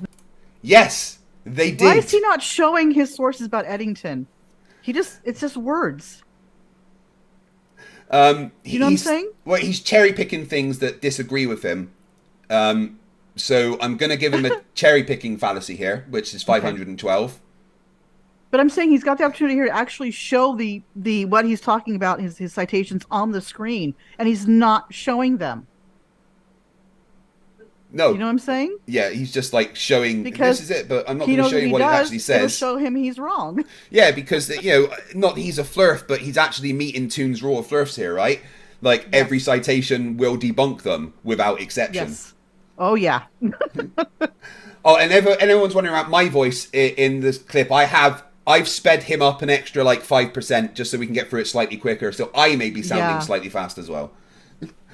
Yeah, you're a little high-pitched, but that's fine. The Iron Code of Druss for £2 says, great, Mindshock's voice has given me piles. Sorry, and that is your first... You have just popped your super chat cherry on my channel, so thank you very much. I do like taking people's cherries. Anyway, Bill Tetley for $5 says, hey, fight the flat shirt, you sexy beast. Here's my obligatory Nasha Huss money donation. Check out my tweet again. Somebody posted a nice reply. Oh my god. Twitter is toxic as fuck lately because I hurt the flat earthers when I went into their space. I already watched that. Lord Luminous Poo for $5 says, people think Neil Armstrong was the first person on the moon. Incorrect. It was Mr. Takeshi. He was a gardener in Nagasaki. What? Too soon? Oh my god. What the heck? Dude! Nancy Millstone for $199 says, FTFE is my favourite ASMR. Am I ASMR? I don't mind doing that. Thank you very much, guys. I appreciate the support as always. Actually, threw out the results that didn't match. There's over 400% error rate in subsequent so-called observations. So that's not a match. Oh, dear God. Did he have to say it like that? He sounded so much like Squidward there. God. SpongeBob. SpongeBob. Yeah.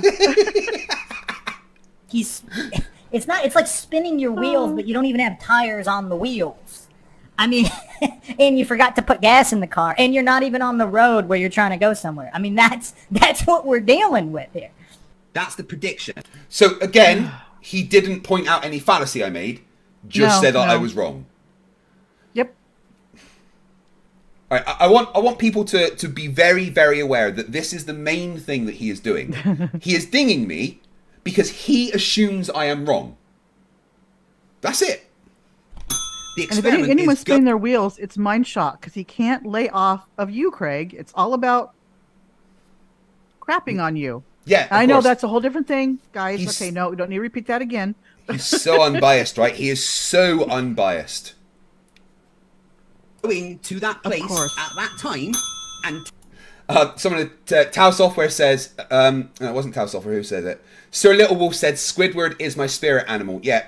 What I've noticed that as I've grown up is when I was a kid watching SpongeBob, I was like, oh, Squidward's just a grumpy old person. But as I've grown up, I more and more fucking understand Squidward.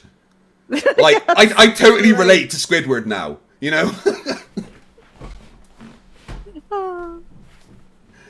Apparently, Mindshock did a straw man because he claimed that you say psychic powers exist. No, I didn't say that. You're right. So we did a straw man, 513. Testing that prediction by setting up your equipment and monitoring what has happened. Most of science is just monitoring things and see if it matches predictions. Jeez. Did he just like fall down some stairs whilst holding his bell? I think so.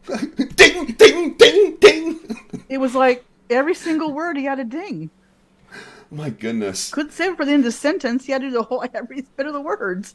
Every bit of it. That was like 5 dings there. Does he give an explanation? Let's find out. Variable was manipulated.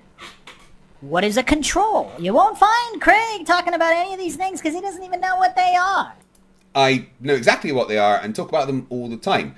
Just, because you're going to go over this. And thanks very much, by the way, Mindshock, for watching my entire 4-hour video last time, which I know very well you did. That's why you got so triggered and did the instant response. But a control variable is something that doesn't change within the experiment. That's what a control is. It's something that will remain the same through iterations of the experiment. It could be the size of the container, the temperature within the container, something like that. But the independent variable is something that will be manipulated to get a result with the dependent variable, which is the thing that changes and you measure. So I know very well what these things are. I also know very well when it's appropriate to apply them in science. And it's not always. This is so painful. I mean, I don't know if I'm going to make it. I hope the Mindshock listeners understand the level of pain this is. And that's exactly what they did in the Edmonton experiment and every other similar experiment that's been done since then. With over 400% deviations, and none of it matches anyway, and they threw out a ton of data that didn't match just to make it look like it matched. Citation needed? Yeah, I'll take things that didn't happen for 800, please, Alex. Right? Mm-hmm. How many times are we going to go over Craig's ignorance here of Eddington? Again, Mindshock, again. Even if I was ignorant of the experiment, which I'm not, I've studied it in depth, even if I was, that is not a fallacy. No. Eon Dust for $10 Australian says, maybe he's here representing the Lollipop Guild. Right? One of the Oompa Loompas is definitely fucking missing, right? Uh-huh. Fog Repair Ship Akashi for $2 says, Mindshock created a new fallacy, the ding fallacy. Oh, this is Mindshock's brain whenever he has to think. Yeah. And the subsequent So his follow-up brain starts to experiment. overheat. That's when the dinger goes off. Zero research on the subject. Notice he hasn't provided a single source. Yeah, because we're in a live debate where I didn't know the things he was going to say in advance. So, if you want me to stop the debate and go, let me just go and do some research and get the sources for that, I could do that. But let's face it, live debates are entertainment, and I'm not going to do that. I can always cite my sources when asked. Apparently, PhD Tony wants to come in, FTFE. Absolutely. Would you mind sending him the link? Is that okay? Yeah, I'll get it. Thank you very much. Oh, I don't know if I can get him the link. Oh, right, okay, I'll do it. Yeah, let me get on your... Hang on, never mind. I got it. Right, thank you. Appreciate that. So, yeah, being wrong is not a fallacy. Let's just get that clear. Not one source. It's a Rubik says, you mean NASA don't give you mind-reading powers? Well, they do, but I'm not allowed to talk about that. Shit, I just talked about that. Uh-oh. What is his...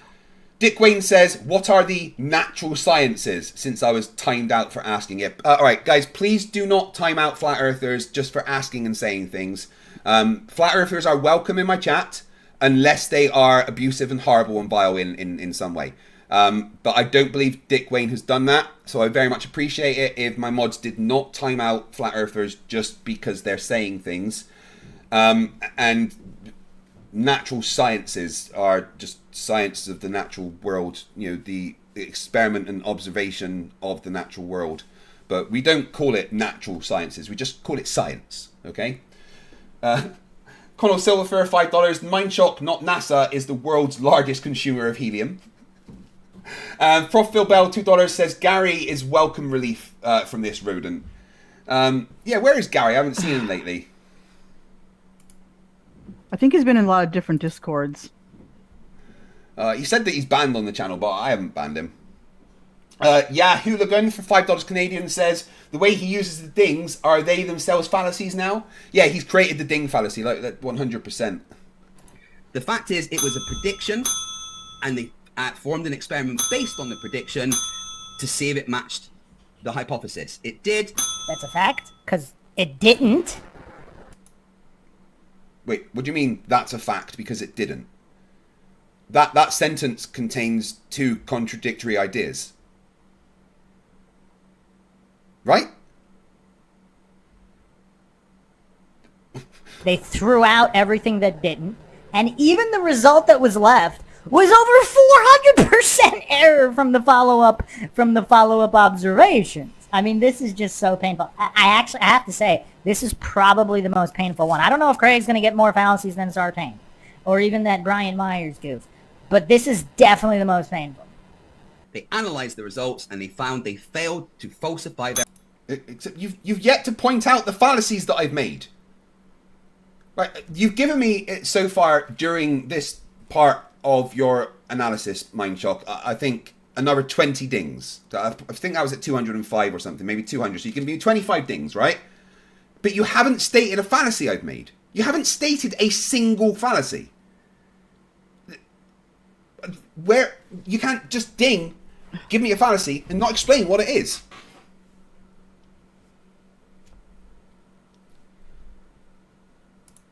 You still there, Clever Mum? Yeah, I'm here. No, right, cool. I'm here, sorry. I had to mute for a second. I got a phone call. Right, okay, no worries. I can't find Pasty Tony on Discord, so I'm not sure what's going on. I'll do it, 2 secs. There we go, I've got him. Right. Hypothesis. The scientific method. Okay, so you would agree. He just dropped scientific method out of nowhere as if it meant something. And you dinged for no reason. Because clearly it clearly is not in alignment with any of it, and he doesn't even know what it is. And then he says you only have to follow 2 steps in order for it to be valid, and he just says... Well, that's a straw man of what I've said, because that wasn't my claim, so that takes him up to 513. Let's let Tony in.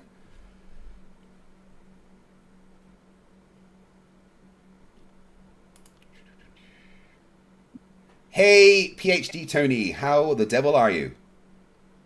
I'm okay. I've got a little bit of a headache, but I just wanted to come in and hello, Clover Mum. How are you? Hello, I'm good. How are you? I'm well, thank you. Well, still got the headache, but apart as from well that, as you okay. can be. I get you.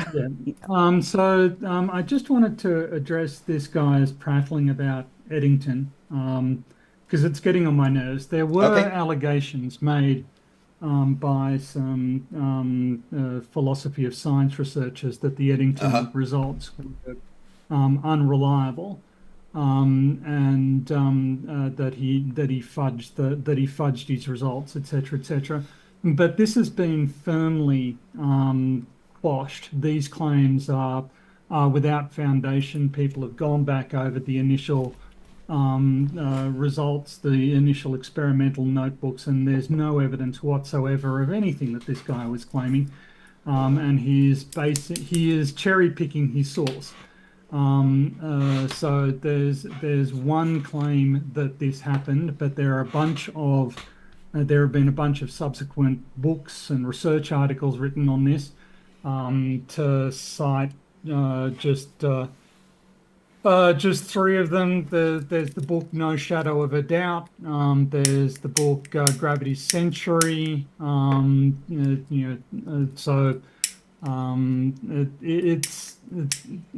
know he's going. I know if he watches this, he's going to be critical of me not having cited my sources out front. But yeah, he's not citing his article. And there's only 1 or 2 of them that attack Eddington's methodology, and he's ignoring the more recent literature on this thing. But even if his claim were true, there have been abundant other experiments and observations that have validated both the special and the general theories of relativity. The rate of decay of elementary particles in mass spectrometers, for instance, or the amount of energy it takes to accelerate fundamental particles in the Large Hadron Collider. These are all in accord with general and special relativity. His claim that Eddington is wrong, therefore relativity doesn't have anything to do with it, is bullshit. And also, he's claimed that that an observation can't be an experiment is contradicted in and of itself by the Eddington experiment. The Eddington experiment is just an observation. It's observations of a particular phenomenon at a particular time from particular locations, but it's still widely called the Eddington experiment by professional scientists. So I don't know. Sitting in the chat, listening to this guy prattle on so inanely was just getting on my nerves, and I understand, Tony. You have spent your life studying gravity, working with gravity. You know, your knowledge of it is for me unparalleled. So I knew you being in the chat would be getting frustrated with the things that this guy has said. I would suggest not watching his videos on relativity because you will blow a fucking gasket. I've started to script a couple of videos going over his apparent debunks of relativity, and his knowledge of relativity is less than Whitsit's. Let's say that. Well, it's quite clear that he has made no effort whatsoever to get abreast of the literature, the experimental validation and the observational validation for this. He's restricted himself to a very carefully curated subset of the literature that he can use to bolster his point and sound knowledgeable to idiots. But he knows nothing of what he's talking about. And nor does he know anything about logic. No. When Caleb said early on in his presentation, these things look curved because our eyes are round.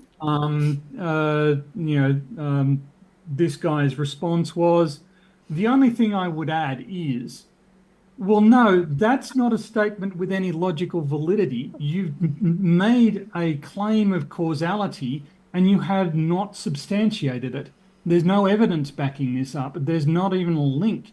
If this were the case, then children who have much smaller and much rounder eyes than adults would see different things as straight than adults do. And we don't observe that to be the case. Children are just as good at recognizing straight objects as adults are. Therefore, the sphericity of the eye, the overall sphericity of the eye, is not a determinative factor in whether or not we see straight or curved lines. It's nonsense, and it is also nonsense to claim that you can comment on the logical validity of an argument without assessing whether or not the fundamental axioms in that argument are true or not.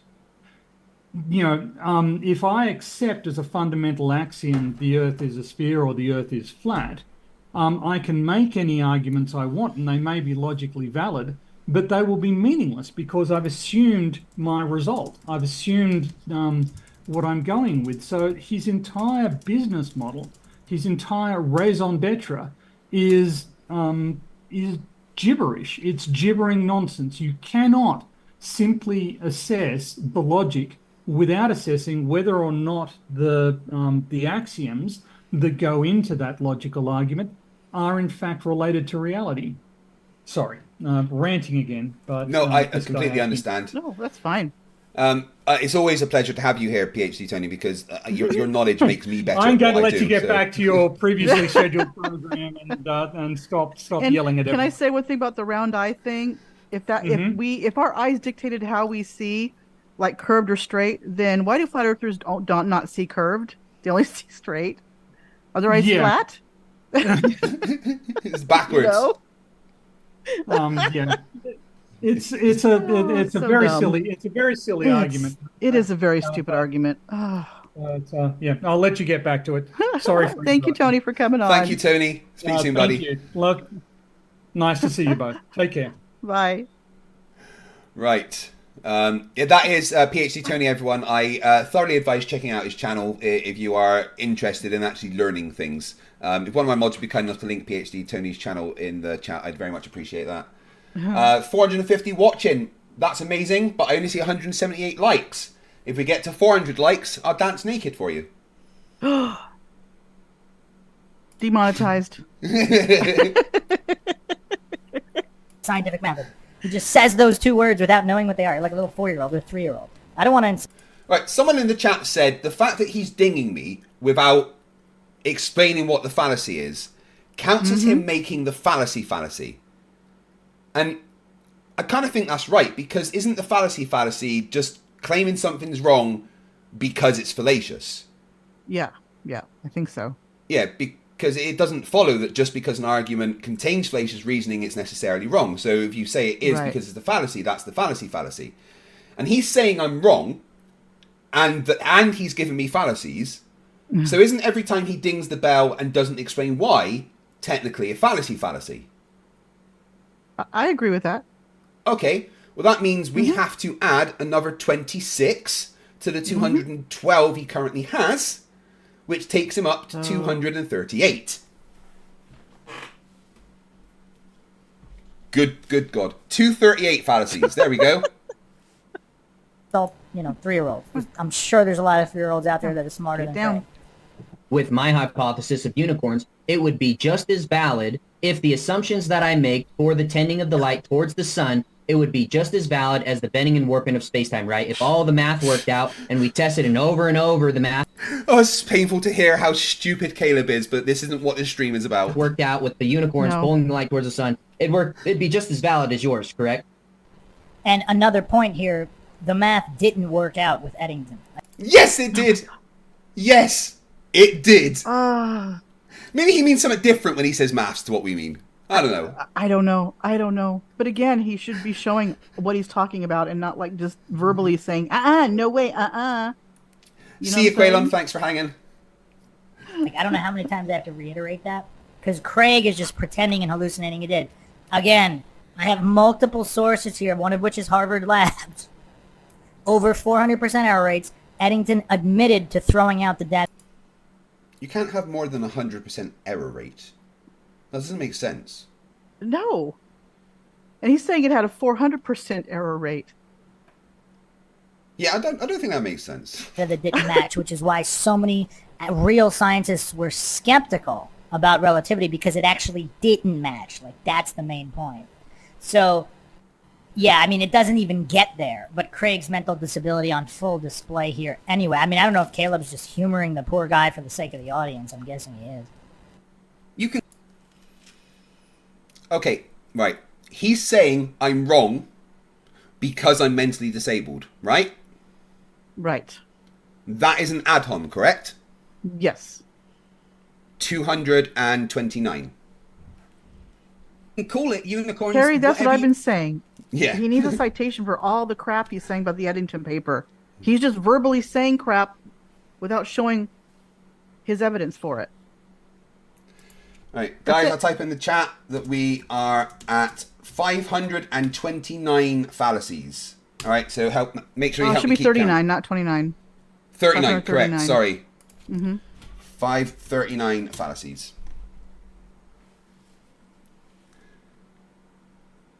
All right, PhD Tony says you can have an error rate of 400%, so, I you retract can. that statement. Okay. One. It doesn't matter what you call the thing. Again, we're not talking about calling it. We're talking about the reason for it. So Craig is just... All right, that's two more fallacies because he's not explained why they were fallacies, just saying I'm wrong and they're fallacies. So that takes them up to 541. This level of mentally disabled, he doesn't understand that Eddington, if gravity is... Again, he's saying I'm wrong because I'm mentally disabled. That is an ad-hom, just to be clear, which makes him up to 550. Gravity and relativity are at play here. That's the cause. If it's unicorns, that's the cause. It's not about calling a unicorn a Pegasus or whatever, and the name doesn't matter. It's or calling gravity whatever, some kind of magic pull instead of using the word gravity. That's not what we're talking about here. We're talking about the cause, not the name. But notice how Craig is too mentally disabled to even be on we're talking preschool, kindergarten. That's definitely an ad-hom. I'm too mentally disabled to be able to do it. He's not just insulting me. He is saying I am wrong because of this reason. So that's 551. Yep. Right, I want to be clear, like Mindshock, that when you watch this, that was definitely an ad-hom that you made. It wasn't an insult. Level English here. We're not talking about label. We're talking about reason. Well, no. Caleb was just saying it could be this. And Caleb was saying that, well, the math was the same, but it was unicorns. Well, yeah, if the math is the same, then the cause is the same. It doesn't matter what you call it. Right. You know, gravity by any other name is still gravity. And that's what the cause of this thing was. Eric Airpelding says, is Mindshock qualified to diagnose mental disability? I'm not entirely sure that Mindshock is qualified to eat his breakfast in the morning. So, you know.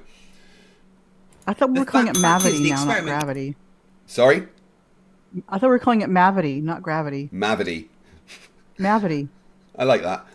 2 more dings there. Not sure what for. It's a Doctor Who reference. Have you not seen the new Doctor Who yet? Oh, no. I still am at Peter Capaldi, to be honest. Oh, okay. Yeah, so in the UK, if you have anything BBC or live television, you have to pay a TV license. Okay. I refuse outright to pay a TV license, which means I genuinely don't watch anything that's on BBC. I gotcha. Yeah. So the only time I really get to watch Doctor Who is if it's on Netflix or something like that. Yeah, they have it on Disney Plus, the new specials. Yeah. Because they introduced the new Doctor, yeah. Disney are taking, a company that's owned by Disney is co-producing a new series or something. Right. Yeah. Anyway, he just gave me another 2 dings without reason, which takes him up to what, 553. Something is warping the path of light. Well, no. 54? No, it isn't. Again, that's what you would have to prove. All right, again, he is just claiming that I'm wrong. Yep. That is not a fallacy. So, fallacy, 555. And he's never seen the James Webb telescope images of actual bent light. Just saying. Yeah. Presupposing it is, and in building this house of cards, again, as Caleb called out earlier, begging the question fallacy, and obviously it's also a false cause, circular reasoning, logical fallacy as well. And Craig, again, he just can't muster even toddler level brain power. He just can't muster it. And notice how many times he used... Right, just be clear, he made an insult there. That wasn't an ad hom.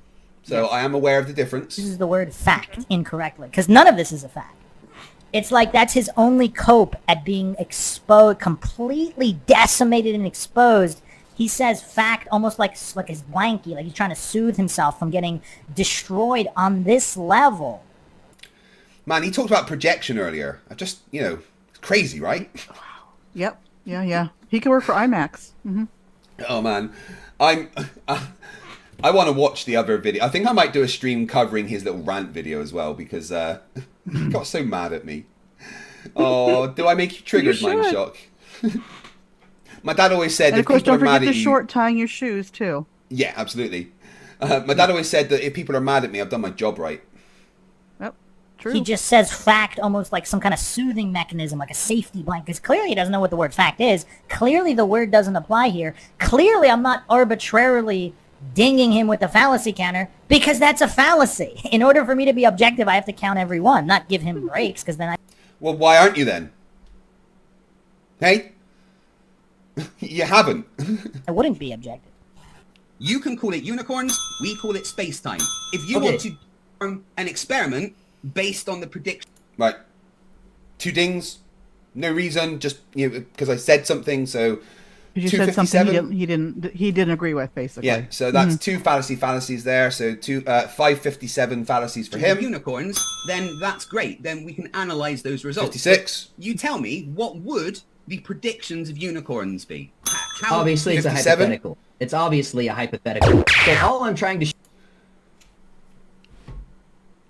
How is that a zinger? We are talking about predictions.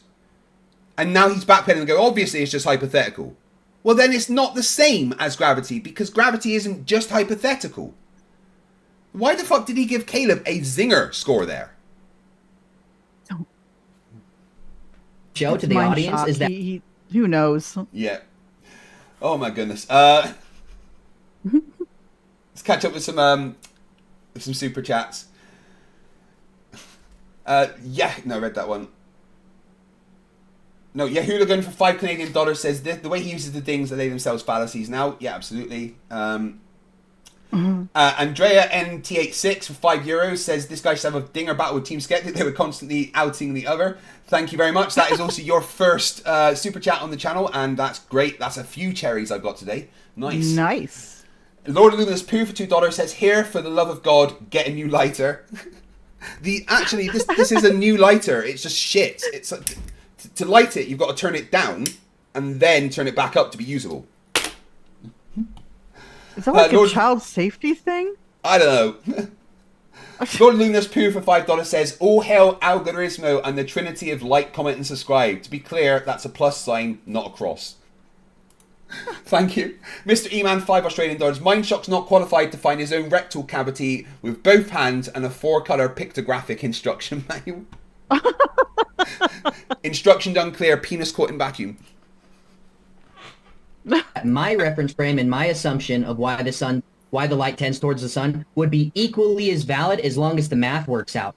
So he doesn't even understand the parallel. Like, Craig can't even follow the parallel. Yeah, well, it's not that I can't follow the parallel, it's that his logic makes no sense. Because one has maths, evidence, explanations behind it, and the other is just going, well, unicorns could do it. These things are not the same. Yeah. Ah, jeez.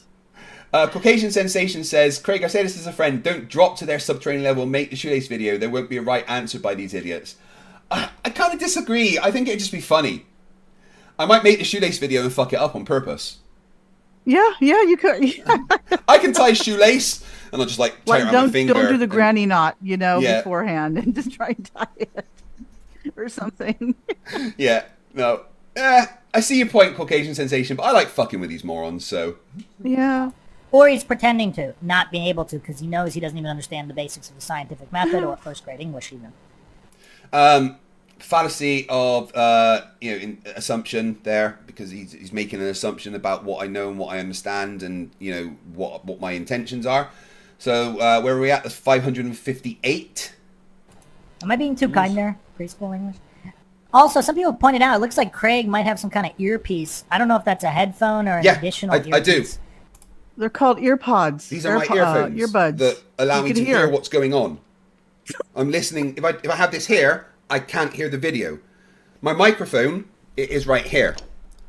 So I don't have speakers on. I have headphones in so that I can hear the people I'm talking to and the thing that I am watching. Wow, technology is confusing to this guy, right? It must be. I thought you were Cyberman for a second there. Good to know they were just headphones, earbuds. Well, actually, this is clearly the CIA in this ear and NASA in this ear. So yeah. Commenters have said he was trying to get help from somebody because just this level of decimation. Who's Craig trying to fool here, pretending he knows something about something? A first grader can give a better, would have put up a better, possibly even a kindergartner or a preschooler. Eric says, why is Mindshock being this way? He is like he has a grudge against you. Because Mindshock doesn't like smart people. That's why they intimidate him. Yep. That's what it sounds like.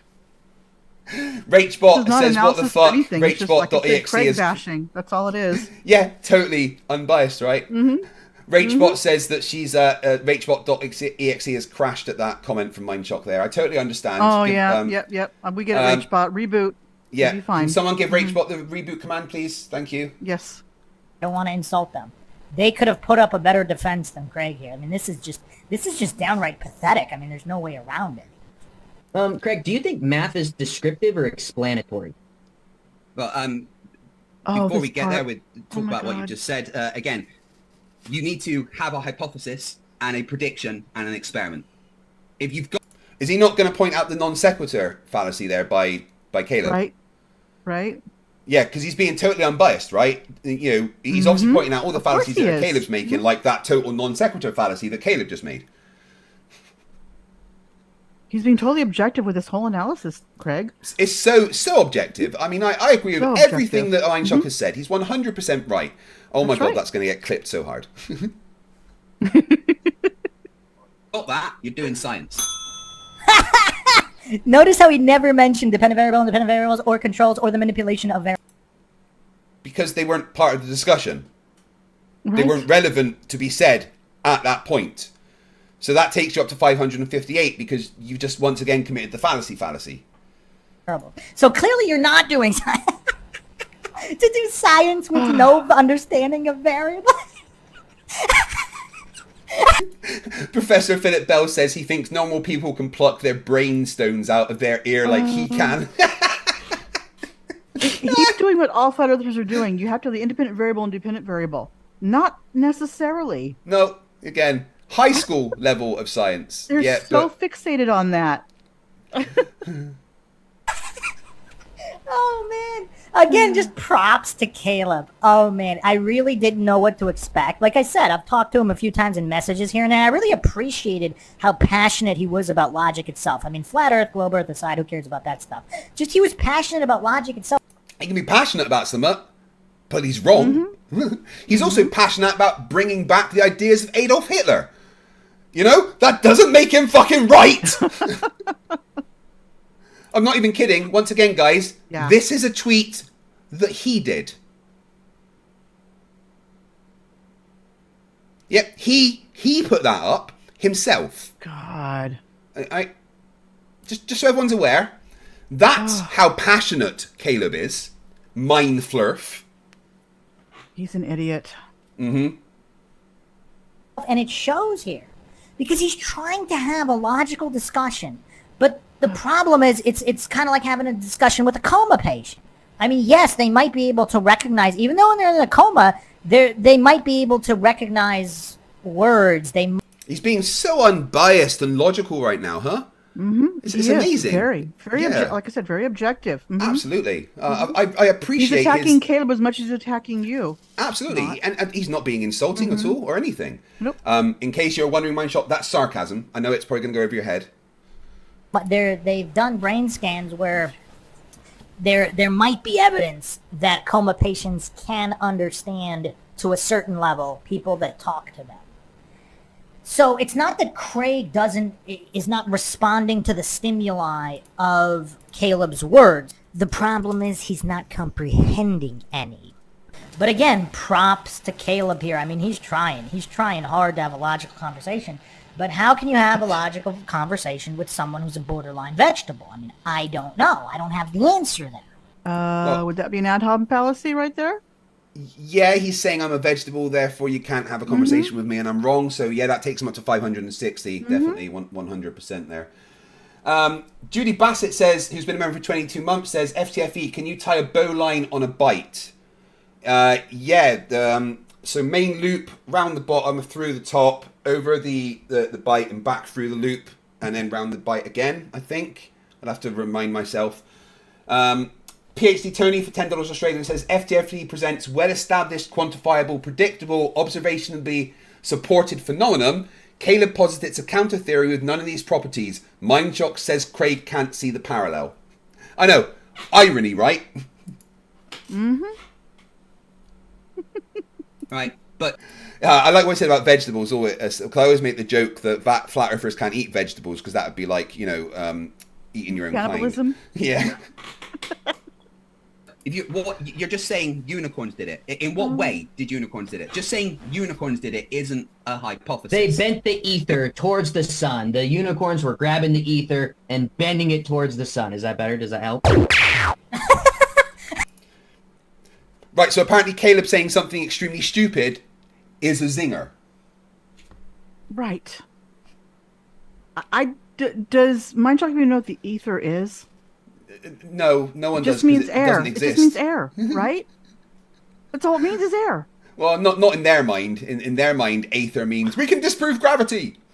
It's this magical atmosphere that rotates around the Earth. Yeah, The in a flat stationary toroidal Earth. electromagnetic field powered by unicorns. Yes. And in some cases, to some people, it can give you free energy, Professor Philip Bell, coming back with a decent singer, says that he is secretly jealous of the intellectual abilities of cucumbers. That was actually kind of funny. Let's see if Craig has a mental breakdown, because I'm assuming Craig doesn't believe that ether exists. But that was actually a very good parallel, because Fallacy of assumption. Just making the assumption of what I don't believe. belief is irrelevant. Aether has been removed from science because it was disproven by the Maxim-Morley experiment and subsequent interferometer experiments. And I know he is probably going to say that that's wrong and give me some kind of fallacy for saying that, but that's because, and let's be clear, Mindshock's a fucking idiot. You have to prove the ether first, right? Whereas Craig is hallucinating the gravity. Prove the ether. I thought you wanted to talk about science. Can I just point out that there's no such thing as scientific proof, Mindshock? Already proven, and you're just measuring the results of it. So that's a great point from Caleb. Props to Caleb there. And Grover Mum, he's like praising Caleb. You've just said something extremely dumb. Good job. He is. Help. He is. He is literally up Caleb's butt right now. His nose must be very brown. Must be. Mm-hmm. Oh my god. do you have a prediction based on a mathematical model for this to happen? I could come up with it using the law of gravitation. Fallacy. So 563. Which is just a math model, sure.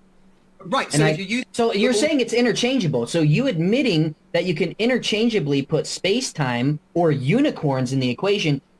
And you could see it on his face, so we know he's not a complete vegetable. You could see when Craig was laughing at himself, he knows he got exposed there. What? Caleb is saying dumb things, and I am laughing.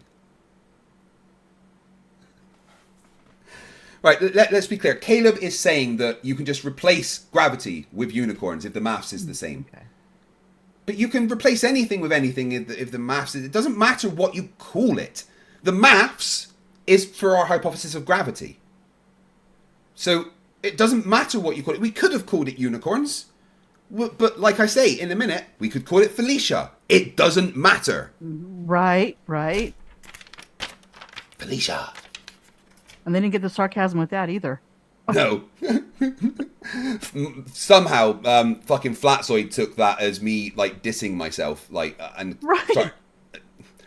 Flatzoid, dude. And he has no answer for it. I mean, or we'll see what the answer is. But we know, so this is good. We know Craig is not a complete 100% vegetable. Because now whether this is evidence that he's being dishonest and not arguing in good faith, you can take it as, I mean, clearly he's still probably mentally disabled unless he's the best actor ever. But it appears there is some cognitive function. There's some. Shows that you have no evidence for space-time. That's all I'm trying to get across to the audience. Whatever you want. You can name space-time whatever you want. From now on, I'm going to call it Felicia, all right? Cool. The ping of Felicia is what causes the gravitational effect. Well, those three dings he didn't explain. It would just be disagreeing with what I'm saying. So they count as the fallacy, which takes him up to 566. Good job. So again, here he's falling for the appeal to humor logical fallacy. He thinks it sounds more ridiculous to call it Felicia while missing the point completely, the reason behind what's happening, which is the whole... Thoughts, Glibber Mum? You're saying you could call it Felicia, and it doesn't change what the cause is. It's just, it doesn't matter. Because I really think they're triggered by the word gravity most of the time. Yeah, exactly. It's fucking, they're allergic to that word or something. Yeah. Like, both Caleb and Mindshock here are missing my point. It doesn't matter what you call it. Right. You can call it unicorns. You can call it Felicia. You can call it gravity. It doesn't matter. If it matches our predictions, what the word is doesn't matter. And our predictions don't involve Aether or anything like that. There's no predictions that Aether can be tested on. The predictions are the warping of space-time does this. Can we test that? Yes, we can. It's as simple as that. Yeah. Dick Wayne says, can you define space-time? Yes, the fabric of the universe. There you go. That's the definition you're getting. Purpose of science. If you could just call a phenomena or whatever, if it's just about switching labels, that doesn't mean anything. Like, what is the mechanism causing it? That's why you need those dependent variables and controls. The warping of space-time is causing Correct. it. We've been through this. That's what the Eddington experiment was. Oh my goodness. So actually, you know what? He's totally strawmanning my argument here. So he gets a strawman fallacy there. So 500 and oh shit, where did we get up to? 567. And manipulate them so that way you can figure out whether something is actually causing something else or not. What you call it has absolutely nothing to do with this entire conversation. Well, yeah, that's kind of my point. And that was your point. He didn't get your point. He was too fixated on his what can I say to is obfuscate the right word? What you're saying? Yeah, so he's strawmanning me again here. So that's another strawman fallacy. 568. Look, Dick Wayne, I am in the middle of a stream. I don't know if you've noticed, which means that I can't have a side debate with you in the comments. If you would like to discuss these things, then please contact me for a live debate. I am free to talk whenever you would like in a live debate. Okay? You can contact me on Discord. Dick Wayne, look it up on Google. It's this wonderful new thing on the internet. You just type in some words. It'll tell you exactly what you want to see. Yeah. Okay? But do your research. If you would like to discuss these things, however, you can contact me on Discord, on X, on Facebook, or via my email, fighttheflatearth@gmail.com, or you can even send carrier pigeons. They know where I am. Right? Yeah.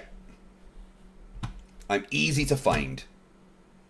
And I mean, this is roping in. I mean, I'm kind of hesitant to call it a red herring logical fallacy because that would imply that Craig already kind of knows what he's doing here. I think his mental disability is too severe to intentionally red herring. But here again. Okay, so that's an ad hom because he's saying I'm mentally disabled, therefore I can't do this thing. So 568. PhD Tony says to decide between competing hypotheses, we must have them detailed so we can design experiments to determine which is more accurate. Absolutely. Give me an experiment that can test the hypothesis of unicorns grabbing the ether. Go ahead. No? No? Caleb, then shut the fuck up. He's going etymological logical fallacy, appeal to humor logical fallacy, and red herring logical fallacy because this isn't the point that Caleb is making. So he either doesn't understand the point, he's too much of a vegetable to understand the point, or he... No. Caleb has misunderstood the point that I was making. Yeah. Goodness me. I know what Caleb's saying. Caleb's saying that it could be magical unicorns, and I can't disprove that. You know what? Yeah, I can't disprove it's magical unicorns because science has no way to test or disprove magic. So, you're absolutely right. I cannot disprove there is magical unicorns doing something to warp space. There's no way to disprove that. It's just like I cannot disprove God. But science doesn't care about supernatural things. That's the dichotomy in science, is natural versus supernatural. Magical unicorns definitely come under supernatural, right? Yes. Fuck's sake, man. Oh, there's still an hour to go. Does have the cognitive function to understand the point, and he knows he can't refute it, so in bad faith, he's just deflecting and going red herring and pretending it's about switching labels because he can't actually address the real argument. There we go. How's that? I predict that the warping of Felicia will bend the path of the light. Will bend the light path of the... Any idea what that ding was for there? Just because I said some words, maybe? No. Yeah. So 569. 569. Do you reckon we can hit 666? That'd be fun. Yeah, that'd be great, wouldn't it? Towards our sun. So I'm going to make 570. Good job. Based on the 71. maths of Felicia. 72. And do an 73. experiment. Oh, look. The 74. warping of Felicia has done exactly what 75. I said it to do. All of 76. All of the maths and everything around Felicia 77. is also the same 78. as the maths for space-time. It doesn't matter. Yep. I just 79. the name of the thing. 80. 81. Again, we're not... Right. So he's just done a bunch of fallacies because right now he's going to explain how I'm wrong and not how anything I said was a fallacy. Sorry. You right? Talking about my daughter's in the kitchen banging pots and pans around. Sorry. Right. Okay. No worries. Talking about what's causing. So he's hallucinating that the basis of space-time or that there's any warping at all is going to... and then just switching the label of it. He's stuck on that, again, either because he's just that mentally disabled. Ad-hom fallacy, 582. Mm-hmm. Because I'm mentally disabled, so I did that. Or he understands that Caleb completely demolished him, and the only thing he can do is red herring here to cope. Changing the name of something doesn't matter. You can call it what you want. 83, 84, but the mathematical 85, model shows that 86, this thing, unicorn, 87, 88, space-time, Felicia, 89, whatever, 90, is 91. warping. Like, that was a ding per word. It was a ding per word. Fuck's sake. So 590. Based on the interaction of large masses. That's what it shows. 591, 592. No, it doesn't, because again, notice how there's... Right, okay, so again, he's not saying that I've made a fallacy. He's just saying, no, it doesn't. He's just saying I'm wrong. So he's committed the fallacy. So They call it the nuh-uh fallacy. Is there a nuh-uh fallacy? Possibly, but... If not, we need to make one up. Yeah. Make a nuh-uh fallacy. So what we at? We're at 593 fallacies for him. Good job. I'm just going to type that in the chat so I remember. 593. Oh, God. That was literally, he just danged me. Dinged me as I said words. He danged me. For fuck's sake, Craig. I can't English. Not a single reference. Independent variables controls manipulating variables. Because they were irrelevant to the current part of the discussion. Notice how there's none of that, because that's what proves scientific legitimacy. And he avoids that like the plague, because he either doesn't know about it, or he's just some kind of actor showing. Because he knows if he has to go... I'd constantly calling me an actor or a shill. I'm going to count that as the poisoning the well fallacy, right? Because he's insinuating that, you know, I'm doing this, I'm fake. So anyone that watches this is going to have that in mind. So, yeah, so 595, because that's definitely a poisoning the well fallacy. Yeah, Goran, he dung me. He dung me. Go to those variables and controls, then everything completely falls apart and he has absolutely nothing to stand on. Not that this is much anyway. I mean, this really isn't much either. This is probably the worst debate I've ever seen. Craig's performance here is the worst I have ever seen in any debate. I don't know if he's going to break Sartain's record in terms of quantity, but in terms of dumbest arguments, I mean, he's there. He's there. And I do have a question for all the Mindshock listeners. Should we make an adjustment here? When there are fallacies that are so astounding, when the level of stupidity is just historic, like with Craig here. What is energy? Oh my God. Craig? Math work done. Well, mathematically, what do you want it to mean? What do you want it to mean? What do you want it to mean? What do you want it to mean? Yeah, again, I was trying to ascertain his level of knowledge.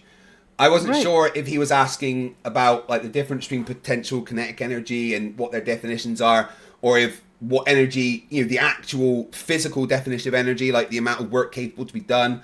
You know, I wanted to understand the context in which he was asking the question. That's it. You were trying to clarify, which is actually very appropriate. Yeah, and I stuttered a little bit, which happens sometimes when I talk to flat earthers because my brain constantly resets. Yeah, that happens. Yeah. Hey guys, you want to hear a funny story while we're all chatting, dude? I'm dating a first grader. Who let him in? Nathan, what the hell? Get away. It's not fucking appropriate, dude. Seriously. Come on. Fact YouTube $5 says maybe Caleb and Mindshock are doing their own teabag experiment, so to speak. But it's a Rubik's for $5 says, didn't KKK Caleb pay Mindshock to do this? Does that make him a paid shill? Here's more NASA hush money. They can't know the truth. I'm not sure if he actually paid him. He offered to pay him. Whether Mindshock accepted that payment or not, I am not sure. I'm not going to make a definitive statement because I do not know. I do know that Caleb offered to pay him, and why wouldn't you accept money? Traveller X, who's been a member for 47 months, says Theodore's career has really gone downhill since he left the other chipmunks. Alvin, Simon, and Theodore. Dude. I want to go fucking watch the Chipmunks now. Alvin! No, it's Simon. Oh, was it Alvin? Yeah, it was Alvin. Lord Luminous Poo for $5 says, cut. Lighting was off. Let's go back. Mark 1 and take it from the top. So, debunking Mindshock take 2. Hey, I'm FTFE. Welcome back to the channel that does... Starting over. Oh. When I was a young boy, I grew up on the farm. I'm a country boy. And I used to fuck the cows. Santos! And the pigs. I used to fuck the pigs and the How cows are would these come. people and I getting would in pat your them house? And look, pigs look gorgeous and cows Do you are not lock beautiful. your doors? I love the look of cows. Apparently not. Can you just not now? Out. Seriously.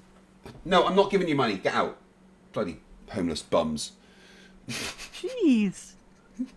This morning, I went to the toilet. Oh, Santos. God.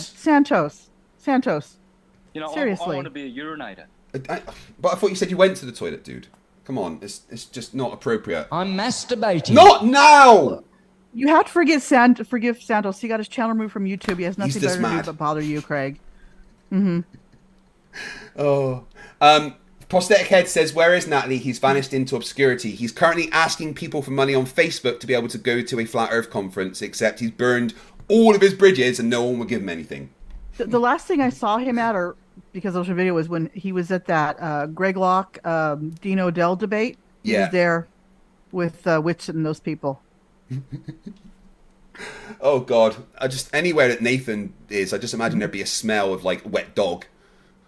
Clarence clarified for me, it's Scotland. They steal the locks. That explains a lot. Yeah. Of why the people can keep getting in your house. Yeah. Anyone can get in if they got a bottle of Buckfast. It just opens the door.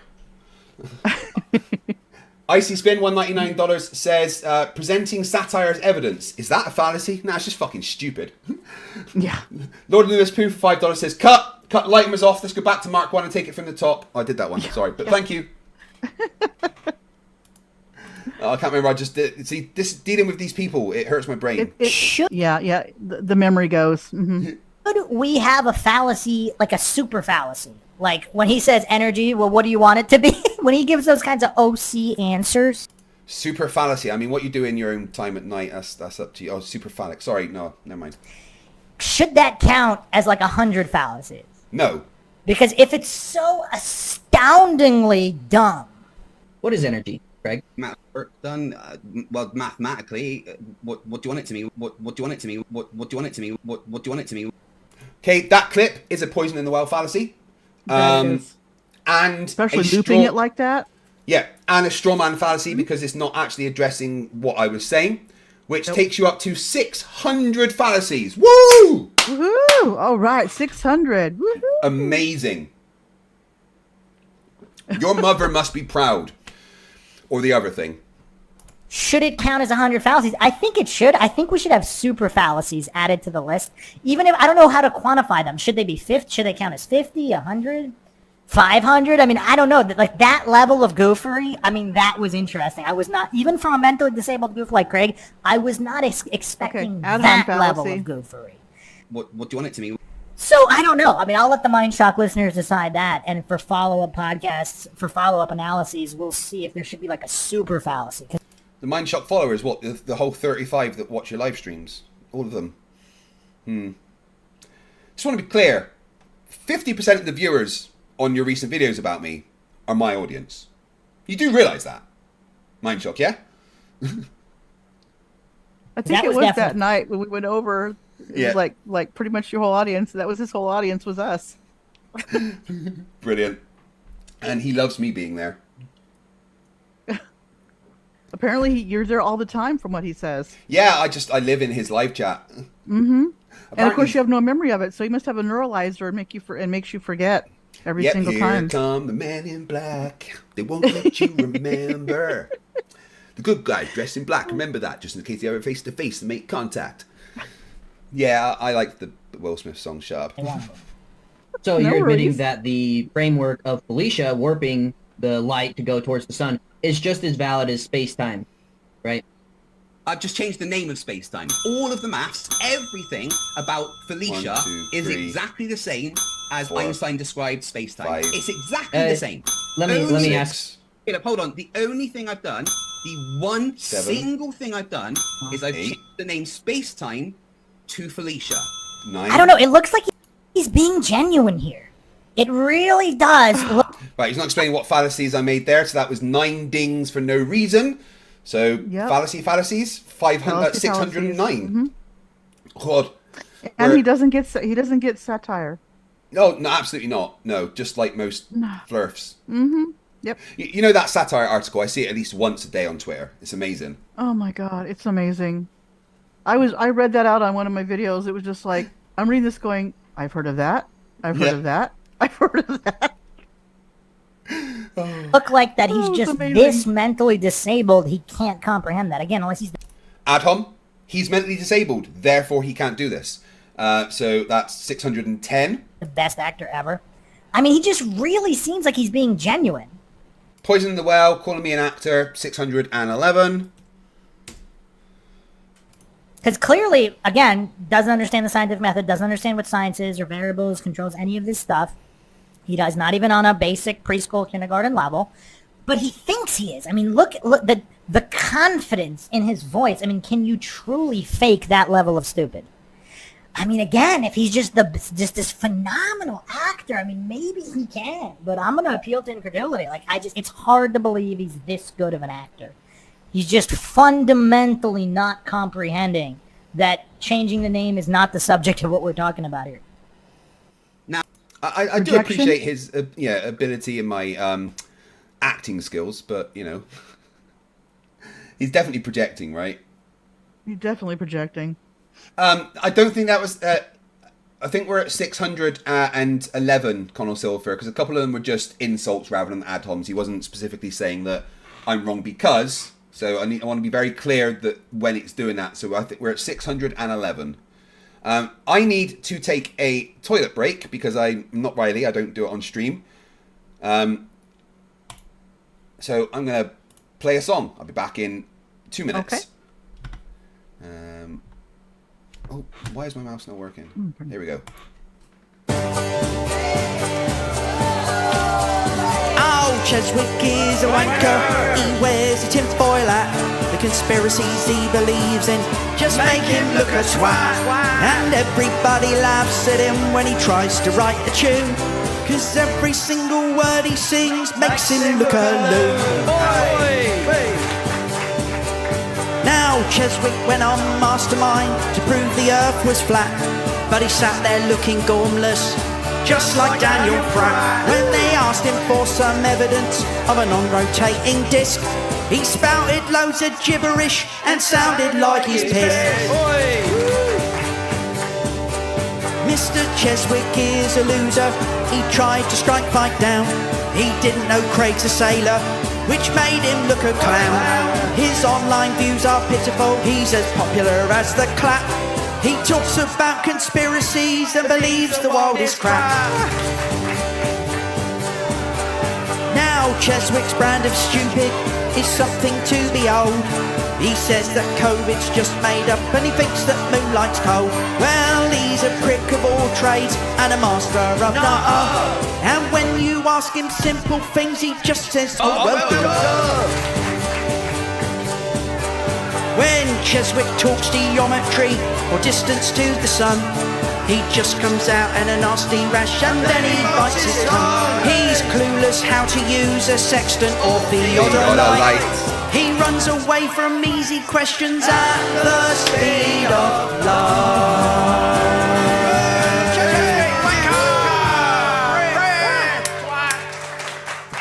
I love the ending of that. Wanka! Twat! Wanka!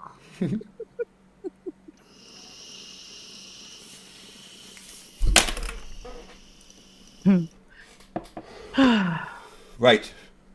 More stupid. We've still got like 50 minutes of this stupid to go. Oh my gosh. I know, right? Yup. Change anything apart from the name. All of the maths is exactly the same. So if it's interchangeable, 512, all the things that 513. you said about the observations does not substantiate that a fourth-dimensional fabric of space-time exists and warps light. Massless light, where gravitation's only supposed to act on mass. So you've substantiated nothing. I asked for evidence of space-time warping. How is Give it him a zinger for that. for saying a wrong thing? Light Brilliant. is not massless, by the way. No, it's energy. A fourth dimensional fabric, and you said that it's completely interchangeable, whether you call it unicorns or whatever you call it. So would you admit you have no evidence that space-time is a physical thing? I mean, is he laughing at himself there? I mean, I don't know. Like, it's rough. If he wasn't laughing, I think I might have to take actor completely off the table. Or, actually, no, there's probably... Poison the well fallacy, again insinuating I'm an actor. So definitely. Professor Philip Bell says Mindfuck's display of stupidity is definitely not acting. No, I don't think he's smart enough to act. I mean, all this is him giving Caleb zingers because I agree with you. Yeah. I'm giving you fallacies because I don't agree with you. I know, because he's That's just not that's not how fallacies work. He's so unbiased, You know what I'm right? saying? He's so unbiased. Very unbiased. Yes, he's very objective and unbiased, and he comes at everything with an open mind. Absolutely. Brilliant. I mean, And that will be I can't fault the guy, you know? Or, sorry, I can't fault the chipmunk. Another explanation. Does he have some kind of mental condition, a mental disability, where it's kind of like, you know, people with, I forgot the name of the disease. There's some disease, like some kind of nervous system disease where there's like jolts, like it feels like you're being electrocuted intermittently, but not always. Is that, like, is he almost a complete vegetable and there are just these glimmers of cognitive function and they're kind of intermittent? Is that what's going on here? Where, like, he can comprehend his complete and utter decimation, which is what those little laughs were about. But then when it comes time to really think about it, just those electric signals just aren't there in the brain. Right, I'm counting this as an add-on because he is making the claim that I am mentally disabled somehow with my connections in the brain, and that's the reason why I am losing this debate. So that is 100% an add-on, 615, sorry. That might be my new... I think he is projecting a little bit with those statements. Oh, yeah. definitely, yeah. Dunning-Kruger is extremely strong with this guy, which is why I've switched my top left vote to Mindshock. Theory when it comes to Craig. Because, I mean, Caleb has indulged in every step of the way, and he's still not grasping it. I mean, Caleb has lowered this to literally preschool levels. I think you're misinterpreting what's going on here. Caleb is at preschool levels. In fact, I apologize to preschoolers. That's really not fair. You're much higher level than Caleb. Remember, he gave satire as evidence. Later on in the debate, he demands I take imaginary things into account in experiments or the experiments aren't valid. Exactly. And Craig still thinks it's just about switching labels. That was my point. Oh my goodness. That warps in the presence of mass, and it could be anything. Absolutely not. It's the Eddington experiment in 1919 and experiments similar to it demonstrate exactly what we had asked. 16, 17, Wrong 18. again, because again, being wrong is not a fallacy. So that's 3 fallacies, 618. Well, we're definitely going to hit 666, hey? they didn't. The predictions were all wrong by astronomical numbers, according to follow-up tests and observations. Modern day versions of the Eddington experiment are done all the time, and they all match predictions. In fact, from my research, every version of the Eddington experiment I've ever seen has matched the predictions. So, again, I will be covering his lack of knowledge on the Eddington experiment in a separate video, not a live stream, an actual video.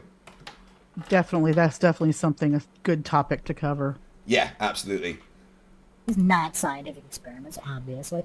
And he's like a child. Like, when he doesn't get what he wants, he kind of cries, but he doesn't have the mental capacity to cry in a different way. What the fuck is he on about? That would be another ad-hom fallacy.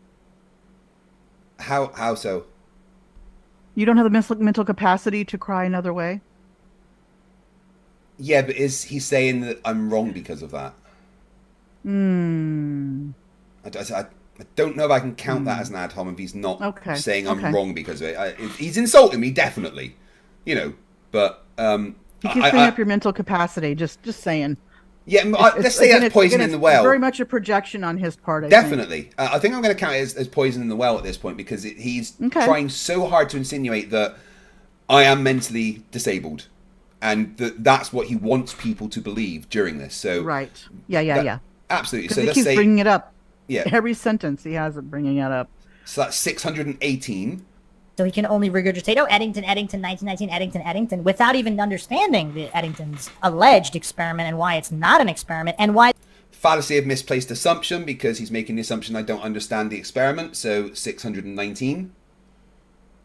The predictions didn't match, which is why they had to throw out so many observations. And even the observations that they left had over 400% error rates versus subsequent tests. And that's being generous, because it could be far more. But those are the admitted numbers that we're going to go with, according to Harvard. Not only that, but we can move to modern times and look at LIGO experiments, which also match 1920. Oh, wow, he went to LIGO. Not surprising. So he dunged me twice there and then laughed at me. Any fallacies noticed, anybody? Fallacy? No fallacies? Yeah, so good jobs, 620. Oh, this part. That he didn't get this part either. Oh, my God. Oh, is there something bad coming up? Oh, just wait. Oh, no. This is just like the satirical paper. It's a very similar thing on his part. The Watcher has been around for 9 months, says FTFE, yet to exist. Mindshock. Ding! Steve6464 for $5 says, I know I should not write this, but here I go. I hear there's a helium shortage. I blame Mindshock. Yeah. No, it's not helium. He is just 2 chipmunks in a trench coat. Let's all be clear on that. I'm worried now, Glober Mum. You've warned me that there's stupid coming up, and I'm scared. He does not, like I say, his incomprehension is very relevant to this next to when he up here. Mm-hmm. I don't know if somebody in his earpiece just told him to mention LIGO. So let's do it. Let's do the LIGO excerpt, and I covered this on another podcast as well. I will throw that in here. So now we're going to go to the goofs that claim that LIGO discovered gravitational waves that somehow prove relativity. They are evidence of relativity. Mm-hmm. I am going to give him a straw man fallacy because he constantly says that proof. Science doesn't deal in proof. No. You are strawmanning science. There is no such thing as scientific proof. 621. Address this common argument by the scientism cultists. So... Oh, no, Clarence, in the chat, you're absolutely right. Clarence AS2 says, reminder, he's supposed to just be doing a logical analysis. Yes, so about my fallacies and stuff. Instead, he's trying to argue the point. Yeah, no, he's turned this into an attempt to debunk, not a logical analysis. You're absolutely 100% correct. Folker Persha Pakashi, $2. Don't insult chipmunks, even they hate this thing. It's 2 particularly dumb chipmunks, okay? Oh, Dick Wayne is arguing with you about something, Glober Man. What have you triggered him? Yes, he is. He is. No, apparently Dick Wayne... I call names. Apparently stupid is calling somebody names. We don't call I attack people the stupid. argument, Dick Wayne. I don't attack the person. You know, and if I call someone stupid, it's not because they challenge my science. It's because they are stupid and don't understand what they're talking about. There's a difference. Anyway, let's hear him fuck up LIGO. Again, this is one for the coincidence theorists. And it's not my science, by the way. It's science in general. Yeah. Thank you so much. It's just not your science because, you know, you don't do science. Yeah. In fact, get off the internet. I didn't invent science. I just live in a world that has used science to progress what we're using, for instance, to do this. Thank you. Satellites in space. After Einstein's prediction in 2016, gravitational waves detected 100 years after Einstein's prediction at LIGO. So the alleged observation of gravitational waves from colliding black holes. Now, everybody cites this and the existence of gravitational waves, etc., etc. What people don't know is that the data was injected. So, to the goofs that hallucinate that this is all conspiracy theory from crackpot websites, this is right on the official LIGO website, at LIGO.org. The gullible goof scientism cultists, going straight to the source, they still disregard it because their cognitive dissonance is so extreme. Their mental weakness is so extreme because they view anything as blasphemy to exposing their religion as fraud. So you can go to www.ligo.org/news/blind-injection.php, and the full admission is here. Blind injection stress tests LIGO and Virgo's search for gravitational waves. The LIGO scientific collaboration and the Virgo collaboration completed an end-to-end system test of their detection capabilities at their recent joint collaboration meeting in Arcadia, California. Analysis of data from LIGO and Virgo's most recent observation run revealed evidence of the elusive signal from a neutron star spiraling into a black hole. The collaboration knew that the detection would be a blind injection, a fake signal added to the data without telling the analysts. Let me repeat that again for all the Dunning-Kruger goofs, coincidence theorists, and scientists. Ding, What? ding, ding. Oh my god. Do you see what I'm talking about now? So he's misinterpreting testing the machine with them getting wrong results.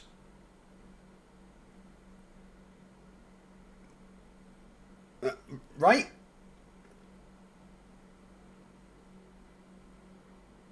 Yes. It was a test. So Yeah. they injected a fake signal into a test. Yeah. Isn't that how tests work? Yeah. That's what. What is it? He's using it like it's a gotcha. Like we No, just caught him doing this on purpose. It's just a stress test. For a test. Yeah. Yeah. Well, the scientists were disappointed the discovery was not real. The success of the analysis was a compelling demonstration of the collaboration's readiness to detect gravitational waves. LIGO and Virgo scientists are looking forward to observations with the advanced detectors, which are expected to contain many real signals from the distant reaches of the universe. So, when was this published? Obviously, before we detected gravitational waves, right? I think some. I don't see the date on. No, here. I don't see the date, but I'm assuming that it would be from before we detected gravitational waves, and it was a test. I'm assuming so as well. Yes. It was a test of the machine. Does he think testing things makes them not real? It's like when flat earthers say, Apparently, "Oh, the ISS is just underwater."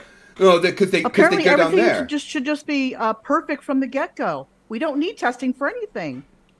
So it just automatically be a perfect thing. So what he's doing here, and it's, oh my god, this is so dumb. So he's ignoring all the actual subsequent, detections that have happened. He's ignoring the fact that there were signals received that were not injected and were not a test. It was a blind test. They wanted to test if the machine worked and if the scientists were able to detect a signal. So It even says below, they proceeded with the assumption that the signal was real because it was a test. Yeah. Oh my god. Like you say, he's ignoring that part of it. So just cherry picking what he wants to concentrate on. Cherry picking fallacy here. Mm-hmm. Definite cherry picking fallacy, which takes him up to 625, I believe, after the dings. Yeah. Oh wow. Of course, we can't read the rest because he's got his logo down over the rest of it, but Yeah. Oh my god. So PhD Tony for $10 Australian says a blind injection is an error test.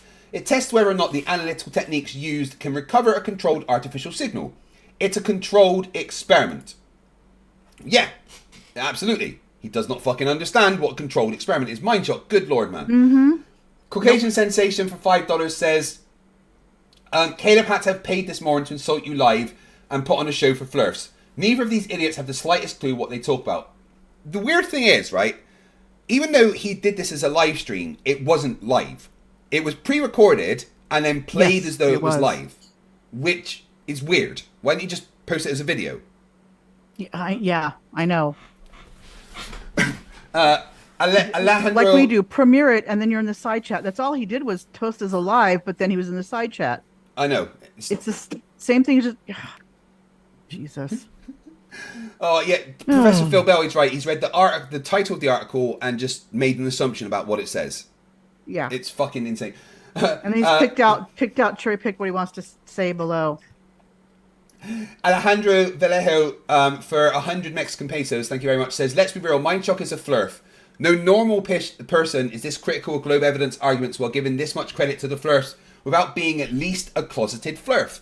I mean, he meets all the definitions of a Flerf without saying that the earth is flat. So I'm going to agree with you, and that is your third super chat on the channel. Thank you very much.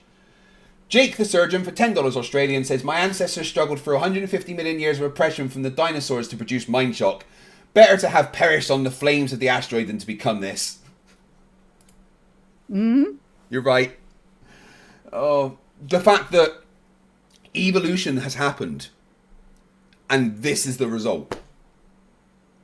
It's sad. Autism cultists out there. The collaboration knew that the detection would be a blind injection. Yeah, they knew. They knew.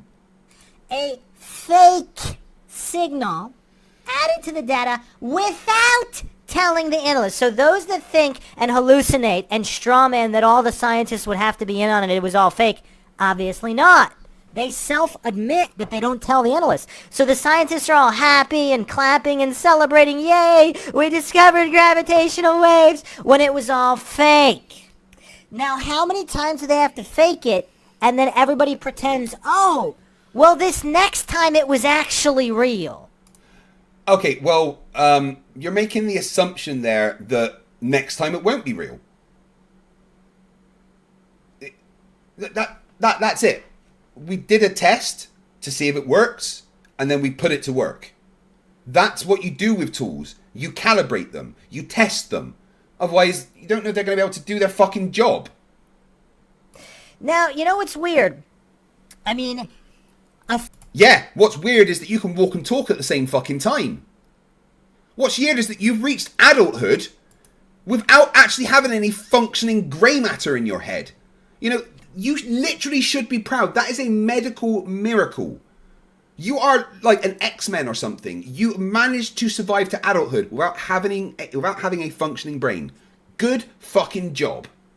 Fraudster who commits fraud so many times, are you gonna believe them when they say they're not committing fraud? Now again, I'm not claiming that gravitational waves aren't real. I'm just saying, if they're admittedly doing blind injections regularly, why would anybody believe that a so-called real signal wasn't just a blind injection? So I mean, how much of a... Where does it say they do it regularly? Does it say that anywhere? Yeah, where? Yeah. So just making that up, apparently. And it says even right there, and it completed an end-to-end system test for their detection capabilities at the recent joint collaboration meeting in Arcadia, California. He thinks that's all the time, apparently. Yeah. Oh my god, the stupid is actually burning. Henrik Danielson for 56, thank you very much, says that the LIGO test, this paper was on 2010-916, mentioned in the article itself. The real detection was on 2015-914, another press release. Wrong by 5 years. Yeah, so this was 5 years before the signal was actually detected. Mm-hmm. Good fucking job. PhD Tony, $2 Australian, says this idiot claimed to know what control is. I know. Yeah, yeah, he does. It's insane, isn't it? Oh my god. I was listening to him be wrong for a little bit more. Clueless goof must one be to hallucinate that these people are trustworthy. And apparently they've done these blind injections multiple times. I'm not going to go through the entire article here. I already gave the URL. You can look at it here. Now, if no, testing something multiple times is bad. Isn't this the first law of Flerf? Am I right in that from MC? You are, yeah. Articles presented by Flerfs debunk them without exception. Oh my god. Oh.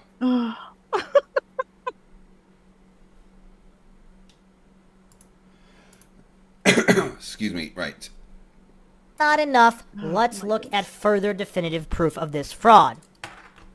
Now, this is something else that I mentioned at least once in other videos. Theoria Apophysis, a very interesting YouTube channel. He actually talks about Jeffermenko as well, and the destruction of relativity, utter dismantling of relativity. Jeez. This guy. Wow, he picks the most credible reliable sources. Resources, doesn't he? Or sources, yes. Oh my god. Yeah, I'm with Syrian. Retire all the crash test dummies. We don't need to test cars. No. We don't need to test cars. No, screw it. Who cares if they're unsafe? We don't care. Why test them? Absolutely. Yeah. No. Don't test anything before you get it, guys. Why? You know. For that matter, why do we test flight planes? Who cares if they can fly? I mean, do we need to check that wiring's been done properly in that house? Nah, don't worry about that. Exactly. Who cares if it's up to code or not? You know. Just don't test it. It's fine. Fire? Who cares? Damn it. It should have worked right the first time. Yeah. We don't need to make sure these fire extinguishers are operational in any way. No, don't worry. Or they're filled. Mm-hmm. Yeah. Oh, the scuba tanks people use to breathe underwater. Let's not check that they're functioning. Don't worry about that. Yep, exactly. Oh, the emergency parachute. We don't need to make sure that works, for fuck's sake. Tim Tully for $10. The only shock of Mindshock is that he has the intelligence to talk, breathe, and take in nourishment. Yeah, but I am of the opinion that he can only do one of those at a time, frankly. Yeah, he has 2 brain cells and they have to work alternately to one's breathe in, one's breathe out, you know. Oh my god. What were we at? We were at 620, right? He hasn't made a fallacy in a while, he's just been saying wrong things. Yeah. He also has a very interesting video, again, where he's doing real science here. He's doing... That's a straw man of science, because he fucking is not doing real science. 621. No. Experiments you could do yourself with magnetism. So he addressed gravitational waves being discovered and the alleged equipment... Oh my god, is he gonna... Right. I forgot, that's Kent Wheeler. Yes, it's Kent Wheeler. It's ferro... I forgot. It's ferrofluid, isn't it? Now. Yeah. Oh my god. Oh my god, the stupid. Wheeler makes assumptions in this one. And just the because alleged... of the patterns. That's it. Yeah. Oh my god, he doesn't realize what a ferrofluid is. Signal, which they get once and never again. Is it within the margin of error of not even detecting anything?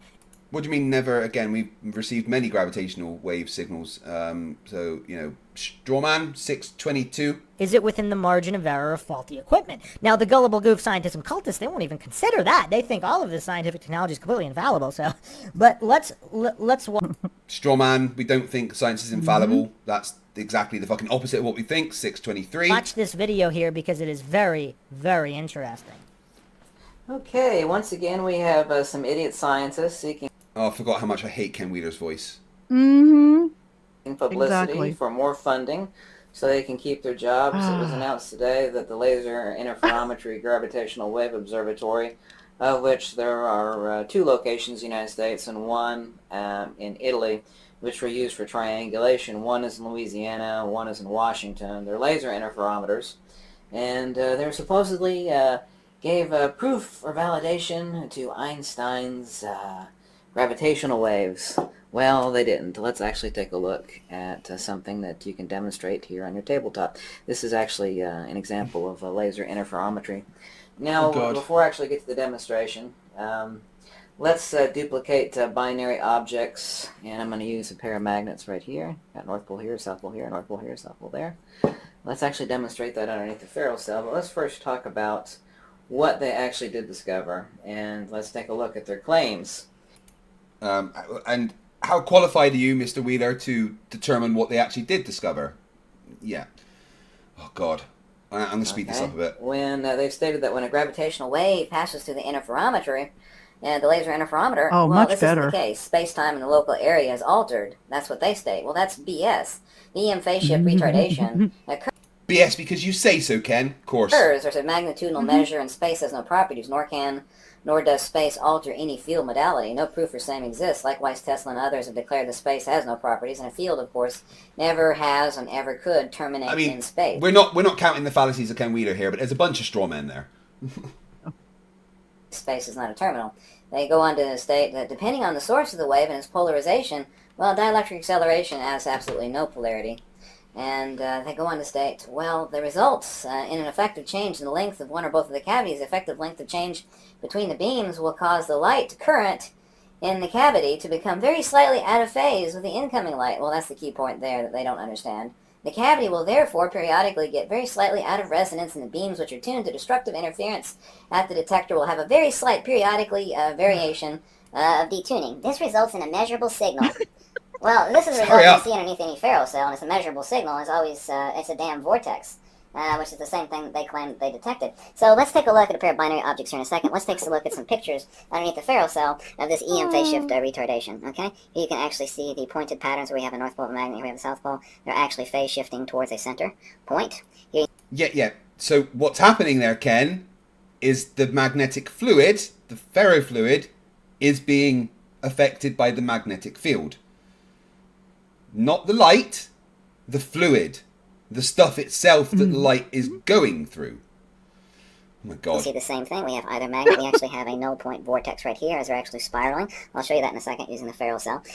Oh, Vic, my favourite Canadian, that isn't an orc, for $6.99 says, sorry I missed the live show, Craig. Here's my late fee. Oh, we're going to have to start again. Oh no. Yeah, sorry. Back to the beginning. Vic wasn't here. Yeah, we got to start over. Rewind. Yeah, sorry guys, you're going to have to do it all again. No, I couldn't. I actually couldn't. No, please, no. And he says, and this guy would truly benefit from knowing how dumb he actually is. Yeah, like that's what I said before. Like, being dumb is like being dead. Like, you're the only person that doesn't realize it. It affects everyone else apart from you. You know? So this is what they claim to have witnessed, but they don't understand. See, observations are one. They don't understand the scientists that they don't understand. Yeah, they don't understand. Only he understands, apparently. Yeah, of course, because he's capable of building LIGO, isn't he? Yeah, exactly. Yeah. One thing, explanations are another. This is where everybody gets everything wrong. Well, we've made the observations and they're reproducible, and they did wait a good many months before they actually announced their observations, so I'll give them credit for that.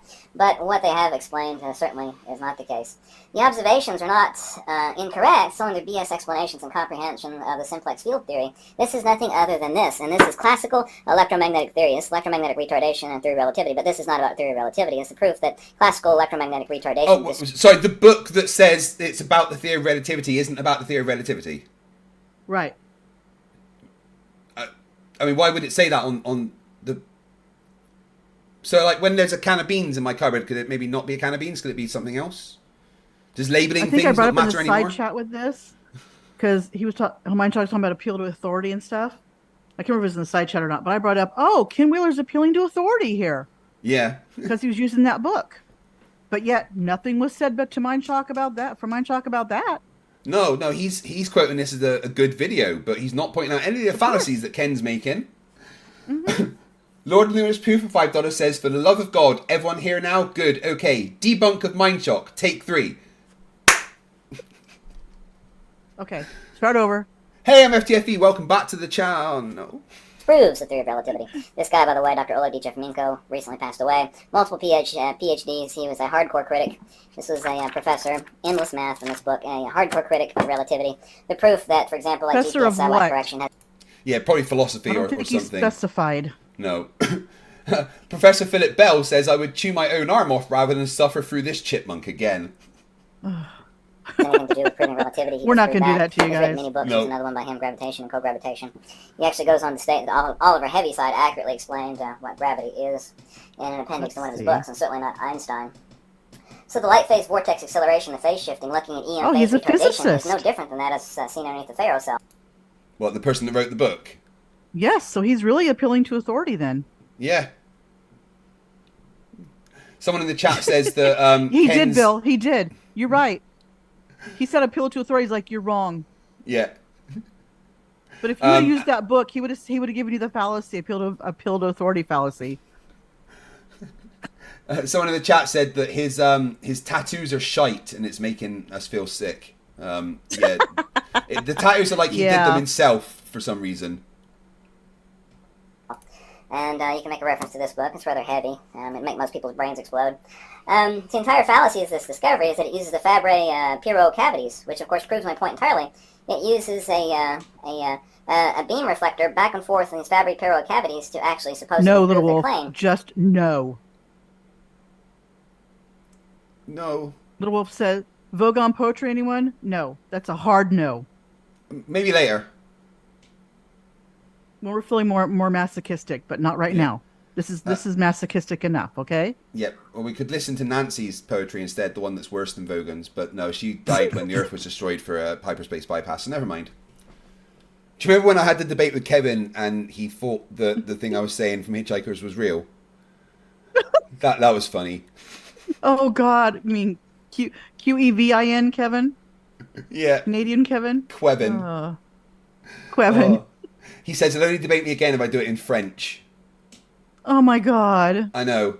How pretentious is he? He is so pretentious. I might just use like a translation software or something. You know, I have French in my blood, but I think French Canadians are more pretentious than the actual French people. Yeah. Just saying. That's just my opinion. I haven't met a Canadian that likes a French Canadian. Yes, I've heard that. I've heard that. Yeah, they're not a fan of them, are they? No. Like, we don't go to Quebec. We don't talk about that place. Mm-hmm. We'll rather go to Paris than Quebec, okay? Not Paris, Texas, either. No, right. Yeah, I Spank myself says Nancy Paula Millstone Jennings was the one with the poetry we should really listen to. Oh, God. Caucasian Sensation, $10. Caleb's tactic during your debate was to overload you with stupid claims that required detailed answers. During your thoughts of how to respond, he rapid-fired more stupid claims. You tried to teach, yeah. Yeah, I did. And he wouldn't let you explain. No. You know? No. And then he cried, like, he'd ask me things, and then as I'd be starting to explain, he'd claim I talked over him and demand 2 minutes of the mic without me talking. It was quite funny. Right. Explanations are totally wrong. The light vortex due to the dielectric acceleration is no different than light passing over magnets in a ferrocell. You know, by the way, their observation is that there is a phase vortex actually occurring between these binary objects. Well, no, actually, they're not actually objects. They're not saying there's a vortex. They're saying there's a difference in the time of the light traveling. Mm-hmm. And right, so what he's trying to do here is compare a ferrocell, which is a medium, with the LIGO, which is a laser in something that doesn't have a medium. Again, these things are not the same. And he compares it to something else weather-related as well down the line here. Oh my God. null points in the counter space. That which people call a black hole is a point where dielectric acceleration actually overcomes the possibility for manifestation. It's kind of like an absolute hole. Except, of course, space is nothing. Space is the absence of inertia, and time is nothing other than a measure of magnitude. So what you're looking at is complete absence due to incredible dielectric acceleration. So anyway, these binary objects, I'm using the word. Do you want any dressing with this? I got a big bottle of ranch in the refrigerator. Shall I pull it out? I'm on a diet. Have you got any low-fat stuff? No. Oh, no. I'll just have the word salad. I got some on its Thousand own. Island, but that's not. Yeah, it's not fat. No, I'll just take the word salad on its own. Okay. Objects in the vernacular here. So they didn't find any evidence of Einstein's spacetime, rather simplex dielectric acceleration. EM phase rarefactions and compressions. You know, space has no properties. Time is only a measure of magnitude, as I said. So they're only looking at high-order light capacitance phase EM retardation using the laser interferometer. So using a laser interferometer to actually measure high-order capacitance phase EM retardation. And they're saying, well, those are gravity waves. No, it's not. It's simplex dielectric acceleration. Phase cancellation. Oh, it's not because he said so. Yes. Mm-hmm. So we should and tell he's LIGO. very, very expert. Mm-hmm. Yeah. We should he's definitely like tell Mark LIGO. Steele, very, very expert. Mm-hmm. Ken said that it's not what you're detecting, just so you're aware, guys. Right, exactly. Yeah. Ken knows it all. Ken knows it all. Absolutely, yeah. Is occurring when the dielectric acceleration is out of phase and amplified when in phase. This behavior is no different as that seen from light pass through a slit. Gravity does not exist as an autonomous field modality. It's simplex dielectric acceleration. These idiots are just seeking more public funding. You know, classical electromagnetic field theory explains the observations, a la Tesla and Maxwell, not the idiot Einstein and his warped brain, warped space-time nonsense. So let's take a I love it when they call people like Einstein and Stephen Hawking like stupid, you know? Yeah, I know. But then they think they're the smartest people on the earth. It's incredible, isn't it? They personally, yeah, it is incredulity. Oh yeah. On one side, we've got scientists, not some of them, all of them. On the other side, we've got. But I watched this YouTube video. Yeah. Or I read this book and interpreted it probably the wrong way. Yeah. I'm not understanding it. You know what? I'm actually going to call him putting this entire video up a non sequitur fallacy. It is. Yeah, absolutely, which means he's at 626. Look at something that these idiots spent countless millions of dollars creating, and let's actually mimic the exact same thing by using a binary object underneath the ferrule cell. Let me turn the lights off, and let's place it underneath here. And let's wait for the image to develop. Here we go. You actually see that you'll see this is a magnet here vertically and one over here on the other side. Whoops, I flipped it there. Here we go. Let's wait for the image to develop underneath the ferrule cell. You see these egg shapes? This is a magnet here. This is a magnet over here. They're actually all coming to a null point at the center of the image here. They're all coming. So, where's the massive magnet underneath LIGO? Exactly. Oh. I didn't notice that when I looked at it. Maybe they buried it underground. That's one huge magnet for LIGO's what, miles long? Yeah, like 2 kilometers. 3 or 4 miles. Yeah. 2 miles, maybe 3 kilometers. I'm not sure, but it's very long. But yeah. There must be really big magnet. That must play hell on people's pacemakers too that live around the area. Yeah. I'm kind of glad he's put this video in and I can speed it up because it's less of listening to fucking Mindshock. Mm-hmm. Yeah. It says 38 minutes left, but it is at 135% speed at the moment, so. Okay, good. Coming to a null point, if you actually look at the very, very center right here, you'll actually see a void. And this is, I'm using 4 poles here instead of 2, but this is the exact same thing. If you actually block out either pair of these on either side, block out this pair, block out that pair. This is the exact same thing that they report as having seen, and it's nothing other than simplex EM phase shift retardation. It's like, wow, that's just classical electromagnetic theory, a la Tesla, Faraday, Steinmetz, Oliver Heaviside, James Clerk Maxwell. It has no support and basis whatsoever to back up anything Einstein says. My brain is sad. In Einstein's time, I don't think Einstein did not deal with electromagnetics as far as I can recall. No, I don't think so either. I could be wrong. Yeah, like Eric Epperding in the chat is saying, the ferrocell is simply showing the field lines of the 4 magnets. Yeah, which is exactly what I said. It's a pattern. It's just showing a pattern. Yeah. That's all it's showing. So the light is following the medium. You could actually say this is analogous to the warping of space-time changing the path of light. Because what's happening here is the medium which the light is traveling in is being warped by the magnetic field. Which means that the light, even though it's traveling in a straight path, is traveling through a medium that is warped. Which is the same, analogous to a large mass warping space-time, meaning that the path of light traveling through the medium of space-time, even though it's going in a straight line, is warped by the curved space. Right. So, I mean, if anything, he's, showing that, change the path of a medium, and it changes the path of light, which debunks his claim, because within LIGO, there is no medium. And light itself has no reaction to a magnetic field because light has 0 charge. Yeah. Ken Wheeler's a fucking idiot. What you're actually seeing here, white banding, dark banding, white banding, dark banding, this is also EM phase shift retardation. Mother Nature's a really simple girl. She only works off 2 principles, and that is force of motion, inertia, and acceleration. And there are only 4 things to understand in the universe. Resistance, capacitance, permeability, magnetic permeability, and dielectric permittivity. Now let's actually turn these magnets end on. Oh my god, look at that. It looks like a single magnet, but this is actually 2. In other words, when you look at either pole like that, it looks exactly the same thing. It looks like a single magnet? Yeah, I don't looks like 2 to me. A proof of a platonic incommensurability. But this is the exact same thing the report in their own video is seeing. You actually see a vortex of binary objects rotating around a null point of maximum acceleration and inertia. Is this any proof of Einstein's gravity waves?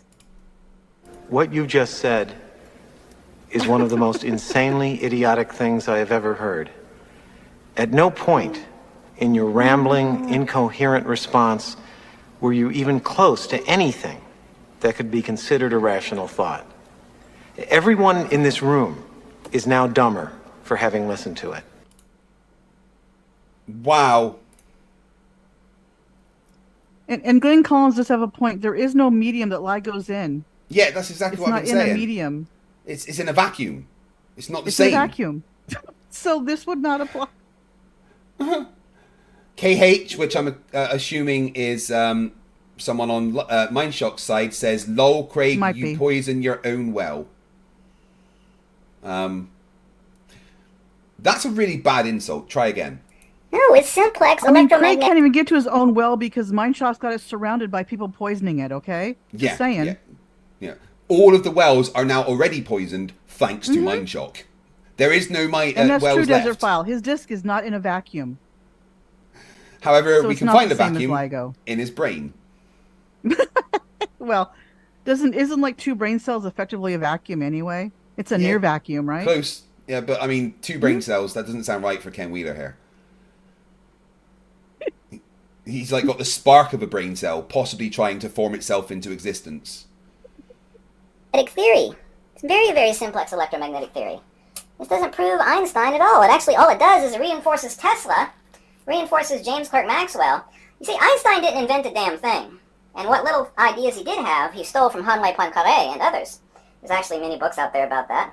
This is just classical electromagnetic field theory that explains the observations of Tesla and Maxwell. See, they actually make these very keen statements that they don't, they make correct observations, but incorrect conclusions and incorrect explanations, which is According to you, Ken. According to you. Fuck me. a huge fallacy of science. Huge. You can observe anything and you can reproduce the results. And you can say, well, the sun rises in the east and sets in the west. It's like, well, yeah, you've made a huge discovery there. Well, the explanation is there's a team of unicorns up there in the sky. What is it with you guys and fucking unicorns? Well, you do believe in flat Earth, I mean. There's a sky god, and he pulls the sun from one side of the earth to the other. And, since I made the discovery, then therefore my explanation is also correct. No, it doesn't work that way. It does not work that way. That's not what we say. Nice straw man of science, Ken. So their observations are correct. But this is just simplex high-order light capacitance phase EM retardation. Electromagnetic. Eric Erpelding says that he's wrong because Einstein invented and received a patent for a type of refrigerator. Mm-hmm. I didn't know that, but hey. Retardation. Oh my God, a very classic. A lot of scientists, they'll borrow from other scientists. It's not like you have to invent your whole new whatever perspective, whatever. You can't incorporate somebody else's data into your data, apparently. Must be your own data, independent of anybody else's data or something, Yeah. Rudolph in the chat says, a coaxial dielectric centrifugal convergence and centripetal divergence of the asymmetric toroidal B-flux. Where do you think Whitsitt learned it all? I know. Yes. There's actually too much salad here. I may need some dressing. Wow, you're gonna, whew. Theory that belongs to Tesla, Faraday, Steinmetz, and Oliver Heaviside, and James Clerk Maxwell has nothing to do with gravity waves. Well, where's the math for electromagnetic retardation? Well, I suggest if you were interested in finding out about that, you could buy this nice book by Dr. How much of this video does he bloody play? How is a logical analysis of my debate turned into him playing a Ken Wheeler fucking video? Yep. Oh my god. Oh, it's fucking priceless. You will understand everything if your head doesn't explode. Very, very simple. Gravitation and co-gravitation has nothing to do with gravity waves. We're talking about phase cancellation of dielectric acceleration of a binary object. We have a binary object. Didn't he just do this? Why is he doing it again? Oh, just wait. As it's mutually going around a null point of maximum acceleration. Or the center of gravity, if you will. Same thing as a hurricane. The eye of a hurricane, there's nothing there. Whereas the center of gravity, there's no gravity at the center of gravity. Oh no, this is gravity waves. You see these light waves? Same thing here, except I'm using a quadrature instead of a polar. I mean, the middle of it's like the eye of the hurricane. The magnetic field isn't moving. That's the thing. It's not like this is what Witsit does. Witsit calls magnetic fields a toroidal field. Like there's some kind of vortex that's the magnetic field swirling around. That's not how magnetic fields work. I mean, look at the thing you have there. The magnetic field is showing itself within the ferrofluid. Is that acting like a storm? Jesus. Oh. My brain is actually Brenda, sad. you're right. That book he has, it is unread. Look how new that binding was. Yeah. It wasn't even broken in. Neither of those books were. No, he flicked through it. He's like, there's lots of math in here. Video. He just bought them to do this video. You know that. Fog Repair Shibakashi says, FTFE, remember when this was a logical analysis? Pepperidge Farm remembers. Pepperidge Farm remembers. oh. Connor Silver asked, why isn't Mindblock calling out Wheeler's fallacies? Because he likes sucking the dicks of stupid people, apparently. Millions of dollars, and they want millions of more funding, which is why they made a huge press announcement. Because they want more money for more funding, because that will, pad their jobs for the next 20 years. And they're going to be looking for something that's already... What do they do with all this money, then, if they're not actually detecting gravitational waves? It's all about them getting money. That's all he claims it is. Are scientists just constantly having parties with hookers and blow, and I'm not invited? Apparently. And every now and then they throw out a little nugget of, look, we're getting these results. So they can get some more money for hookers and blow again. It's like when everyone's going, oh, NASA's just defrauding you out of money. Why? What are they doing with it? Oh, let's defraud the government so we can pay these 17,000 employees. Yeah, exactly. Let's build rockets and pretend to send them into space so we can get more money to do the same thing. It is such an idiotic argument. Yeah. Excuse me. Lord Illuminous Pooh for $2 says, at this point, you can just call me Pooh. Yes, sir. I mean, I guess the saying you got to spend money to make money is accurate, but not in the case of NASA. They spend it to get results, and they're not just about space. That's the other thing. Do you think I should add Winnie the Pooh and Mickey Mouse as characters in my videos now they're in the public domain? You can. They're in the public domain. Yeah. Mm-hmm. Well, not Mickey Mouse. Steamboat Willie. Well, Steamboat Willie, not Mickey Mouse. Now it's Mickey Mouse because 3 weeks after there was an advert, a poster put up that said Mickey Mouse. So now you can have the character Mickey Mouse with red shorts, but you still can't have an outlined eyes with pupils. Right, but you can't have Mickey Mouse as he is. He has to, they changed it, but you have to transform it in some way. Yeah. Which is fair use, right? I'm Mickey Mouse, haha! But Steamboat Willie's the one that's 95 years old now, which is the one that is in public domain. I'm surprised that Disney didn't get it pushed back because 3 times they got the date of it. I think they tried, and I believe in the 70s, from what I read, it was 75 years at the time. Then the government upped it to an extra 20 years to 95 years or something. Yeah. Oh, yeah. I think I might add Mickey Mouse and Winnie the Pooh. Who knows? Been explained 80 years ago by classical electromagnetic theory. Well, my God, let's reinvent the wheel and ask for a bunch of money for it. Actually, they revamped the laser interferometer over many years, so actually it's retroductive. What they're actually doing is justifying the cost of the upgrade that they've already spent many millions of dollars on, but also additionally... Doesn't Mindshock produce such great quality content just playing Ken Wheeler's video in full? And if you notice, he's not interfering. No. This is not fair use right here. He's not pointing out any fallacies or anything. He's just letting it go. Mm-hmm. Yeah, this is straight up copyright infringement, frankly, unless he's got permission from Ken Wheeler. Mm-hmm. Yeah.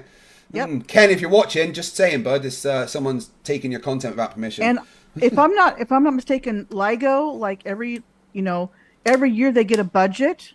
Mm-hmm. They just don't get money and go, well, just you got to use that and forever and ever and ever and just live. No, they get a budget every year, I'm sure. Oh, hello, Caleb in the chat. Oh, hi, Caleb. Oh, yes, you have, Caleb. I asked you in tweets and you said you'd never studied physics. You said no, but that's irrelevant, so don't need to lie. I'm sure you have the screenshots, don't you, FTFE? I don't have specific screenshots of that. I'd have to go back through X, but am I wrong? Have you studied physics? I don't think you have beyond kind of high school. But please, no one time out KC Industry. No one time out Caleb unless he starts being, mind Flerf. Because remind everyone that Caleb did this tweet. Just reminding everyone. Mm-hmm. And thanks for the view. Well, Caleb, while you're there, I'm going to press the advert button so you give me ad revenue. Everyone else skip the advert. I'm on premium, so it's fine. But I'm not on the feed, so. Oh. Do look for additional funding. KH says, no, Craig, you're objectively a goof. Does he mean subjectively? It would be subjectively, KH, not objectively. I don't think you know what that word means. Yeah, and Caleb, while you're here, I just want to give you a quick lesson, bud. So if you just look at my face, all right, I want to show you how to do something. Look at my eyes. Just that, you need to learn how to do that. It's called blinking, okay? It might help you.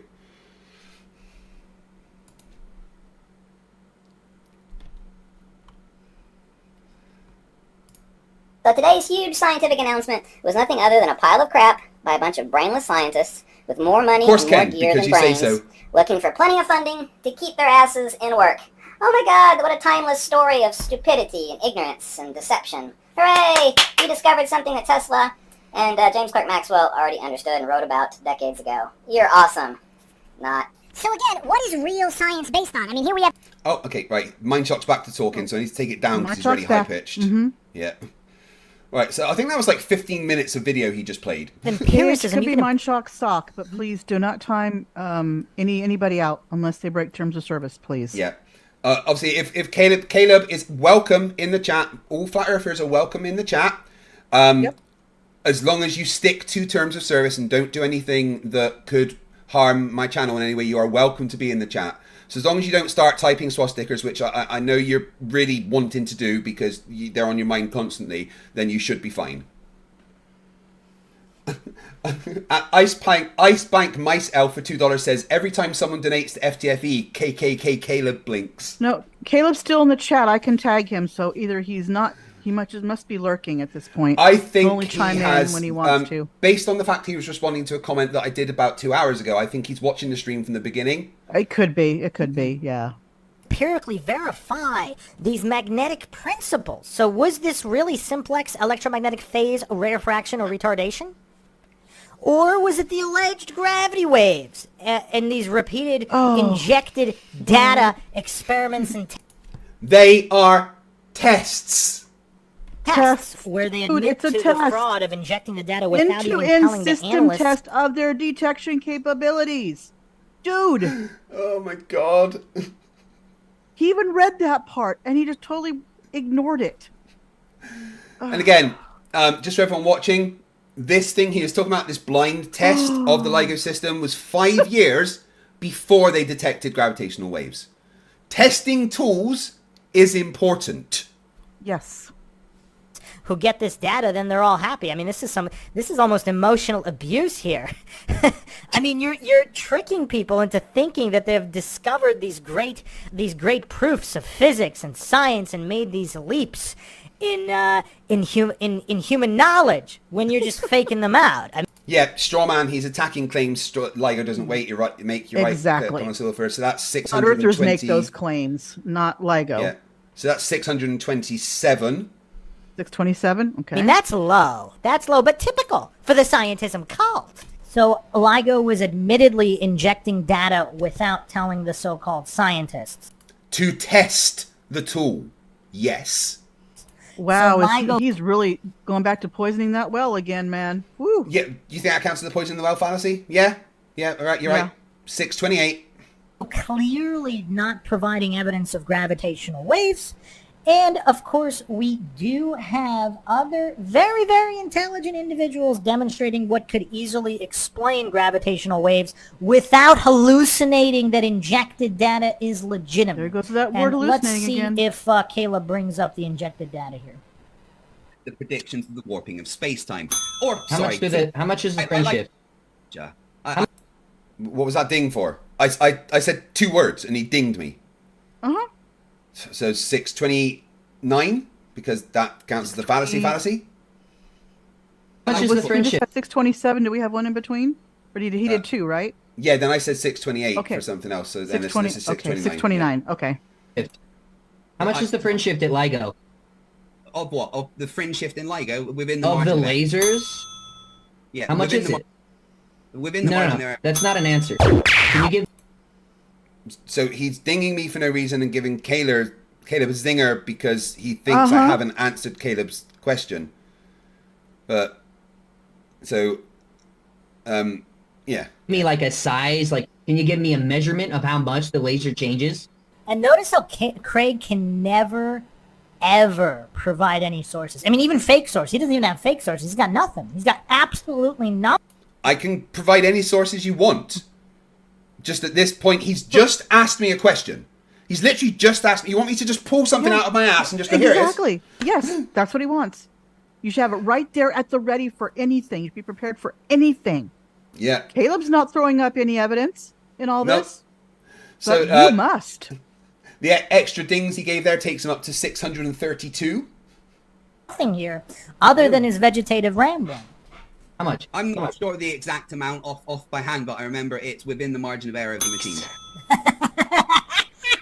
So he doesn't even remember anything. Like, what is he doing here? And not having an eidetic memory doesn't mean anything. The other day, I'm sorry. I couldn't remember my phone number the other day. You know, I had, and I use that all the time. And I had to look. It doesn't matter that you forget a number. Sorry, what were you going to say? How come he's not bringing up that information for this video? Yeah. Shouldn't he be educating people as well? Because he's not really pointing out he's not pointing out the fallacies anymore. He's making his own little comments. This is not a logical analysis. Oh, I forgot education's indoctrination. Oh, I'm so sorry. I shouldn't have brought up educating people. My bad. I'm sorry. I shouldn't have. I have to learn that. Mm-hmm. Yeah, I know. You do here. Even his memes are cringe. Mm-hmm. He's not using them in the right context. No. Is that straw manning? No, I'm not going to give him a straw man fallacy for that, but just misusing a meme fallacy. I don't know. Nah, we're at 632. Let's stick with that. Like, seriously, what is he doing in a flat earth debate? I mean, this guy's brain. Why is his audio getting so bad as well? This happened last time. Like, towards the end of the video, his audio just got worse and worse. Like, I wonder if he needs a new mic. He just doesn't want to go out and buy one. I don't know. But, or oh my something. God. Or his cables are messed up or something. I mean, his audio quality here has taken a little hit because I've had to separate it into 2 mono channels because for some reason he talks to different sides of the mic and it drives me crazy. But that fuzz, that's not because of that. That's just his mic. Bringing wet sponges to tank fights. What is going on here? I mean, this is why I have my theory. That the Flat Earth PSYOP, again, it doesn't mean Flat Earth is true or untrue. The PSYOP is to defend the globe Earth intentionally so poorly. So here's my next question. Was he a recruited shill because he has a mental disability, not because he's actually a good actor? Is that a poisoning well and an ad-hom in the same time? I think so. Yeah. Yeah, he's saying, I am this because of this, whilst also poisoning the well. So we'll take him up to 634 for that. Good job. 2 fallacies in 1. So they wanted to get real mentally disabled people for these so-called public debates, whatever, this social media presence. They intentionally went after the mentally disabled. So that way it would guarantee that they would put on these showings that are so poor as to recruit greater amounts of flat earthers to destabilize society, faith in institutions, etc. Not that anybody should have those, but... is him attacking disabled people, mentally disabled people. Yeah, very much so. That's very, very ableist. Not a fallacy, just him being a cunt. So for that, he gets... Shut the fuck up, you cunt! So I'm seeing we're at 637 now. 636. Yeah, 636. Keeping 636, that's track. Right. Mm-hmm. Ad-homs need a container, says Stringer Yes, News 1. they do. Mm-hmm. Mm-hmm. Obviously, that would be destabilizing. So, I mean, I have to congratulate Craig here. I have a new theory thanks to him. Are they intentionally recruiting mentally disabled borderline vegetables? Because they can't risk that actors might not be good enough. That's my new theory. 637, because that was an appeal to motivation, according to Connor Silver. Yeah. Agreed? Appeal to motivation. Hey, I wonder if I reduce very the speed. ableist right there. See oh how... my God. I know, it's ridiculous. I'm going to reduce his speed just for a minute to see if we can sound what he likes. Sounds like normal. Okay. So thanks, Craig. We might be getting close to the truth thanks to Craig here. So you don't know the amount of difference Caleb sounds funny. You just believe that it... No, again, I don't believe anything I've looked... What's that gas you breathe in that makes your, not helium, but sulfur it does reverse, hexafluoride. makes your voice... Yes, that's what it sounds like. I want to hear him again because I think it actually might be his real voice. Mindshock, that almost sounded like Kyle Adams, just slowed down. A little bit. But that's 6:30. Kyle Adams' voice. 6:38 there because he's just dinged for no reason. Searches it before. Then why don't you know? Then there was 2 more dings for no reason. So 6:40, 6:41, and this is poisoning the well. 6:42. So he looked it up and he believed what he read. He believed the headlines. There we go. Gravitational wave discovered, and he actually didn't research it because otherwise. I've reduced it by 15%, and that's his real voice, right? That sounds almost like what he probably does sound like in real life. Yeah. Yeah. Right, I'm gonna speed it back up because I just can't fucking stand him. But yeah, you're scaring people right now, so I think they want it sped back up. 6:43. Yeah. That's where we're at. Okay. And I'm gonna have it up to 115%. He would know about the injected data. And furthermore, he's saying it's within the margin of error. How does he know the margin of error is accurate? Margin of error of the machine. I don't know if he knows what margin of error means. Like seriously. And again, how does this... here's this opportunity to look it up and let people know here's a margin of error. Yeah. But yet he doesn't do that, does he? Nope. My goodness. This is so painful. I did not realize there was people dumber than Flerfs. I'm shocked. I had no doubt because, right. There's always somebody dumber than somebody else. I know that Flerfs are dumb, and I watched a video the other day of a Sovsit in the UK trying to quote the First Amendment to the Constitution. I've seen those. Which, and then starts quoting case law in America to this sergeant in the UK, and then gets his window smashed and dragged out the car. Yes, I've seen people in Australia do the same thing, as if that has anything to do. American Constitution, the U.S. Constitution has anything to do with other countries. It doesn't. So, I said to myself while watching that, God, this person's as dumb as a Flerf, right? So there's someone as dumb as a Flerf, but now we found someone dumber. Amazing. Exactly. Yeah, and again, just so everyone's aware, my vote for top left is 100% Mindshock. You switched, huh? Yeah, I'm going with a non-flat earther for top left. There you go. Okay. Or any other scientism cultist. They just believe the margin of error is what they were told it was by the scientism priests and lab coats? How do we truly know what the margin of error is? With this fallible human technology and fallible human interpretation of technology. And he just strawmanned science and technology in general. So 6:44. Oh, we're getting close. I'm not driving, I'm traveling. Exactly, Desert File. I'm not driving. I'm traveling. I'm a freeman. No. Well, then get out of your car and walk, then you can really travel. I'm a foreign national. The funniest thing... Moors are worse, but that's a whole different thing. I just want... When I watch the videos, I'm just like, why doesn't the police just cite the 10th Amendment to the Constitution? Because the 10th Amendment to the Constitution, correct me if I'm wrong here, doesn't that give the states the ability to police... That gives states powers apart from the federal government, yes. Yeah, so they can decide traffic laws according to the 10th Amendment. They can make their own laws. States can make their own laws, yes. Yeah. So why don't they ever just cite that to them when they're citing the amendment? Well, according to this amendment, I don't know if cops are... police are taught to do that. They're just taught a certain way to talk to them, I guess. I think they should be taught how to deal with sovereign citizens. There are actually more and more out there I've seen that they're actually dealing with sovereign citizens in a different way. They know about them more. It's become so prevalent. Yeah. But yeah. Oh. Admitted injected data. I mean, here's the thing too. Like, if they're willing to admit that the data was injected, I mean, just the level of goofery of coincidence there is. I mean, just think about it for a They second. did admit it was injected. Yeah. It was a fake signal for a test. 644 because he's straw manning the what actually injecting data for a test is. He's straw manning that concept. So definitely 644. Right. Oh, getting close to 666. Uh-huh. If they're willing to openly admit that they injected the data and that they really weren't detected, what are they not admitting? I mean, goofs like Craig, they don't have the mental capacity to even consider that.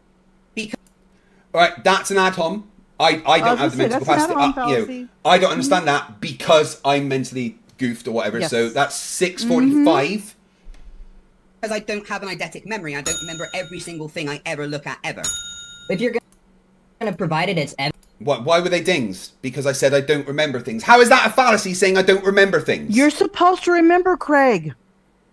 But When is it people ask you a fallacious? question, you're supposed to have everything on hand immediately, and you're supposed to remember give it from memory.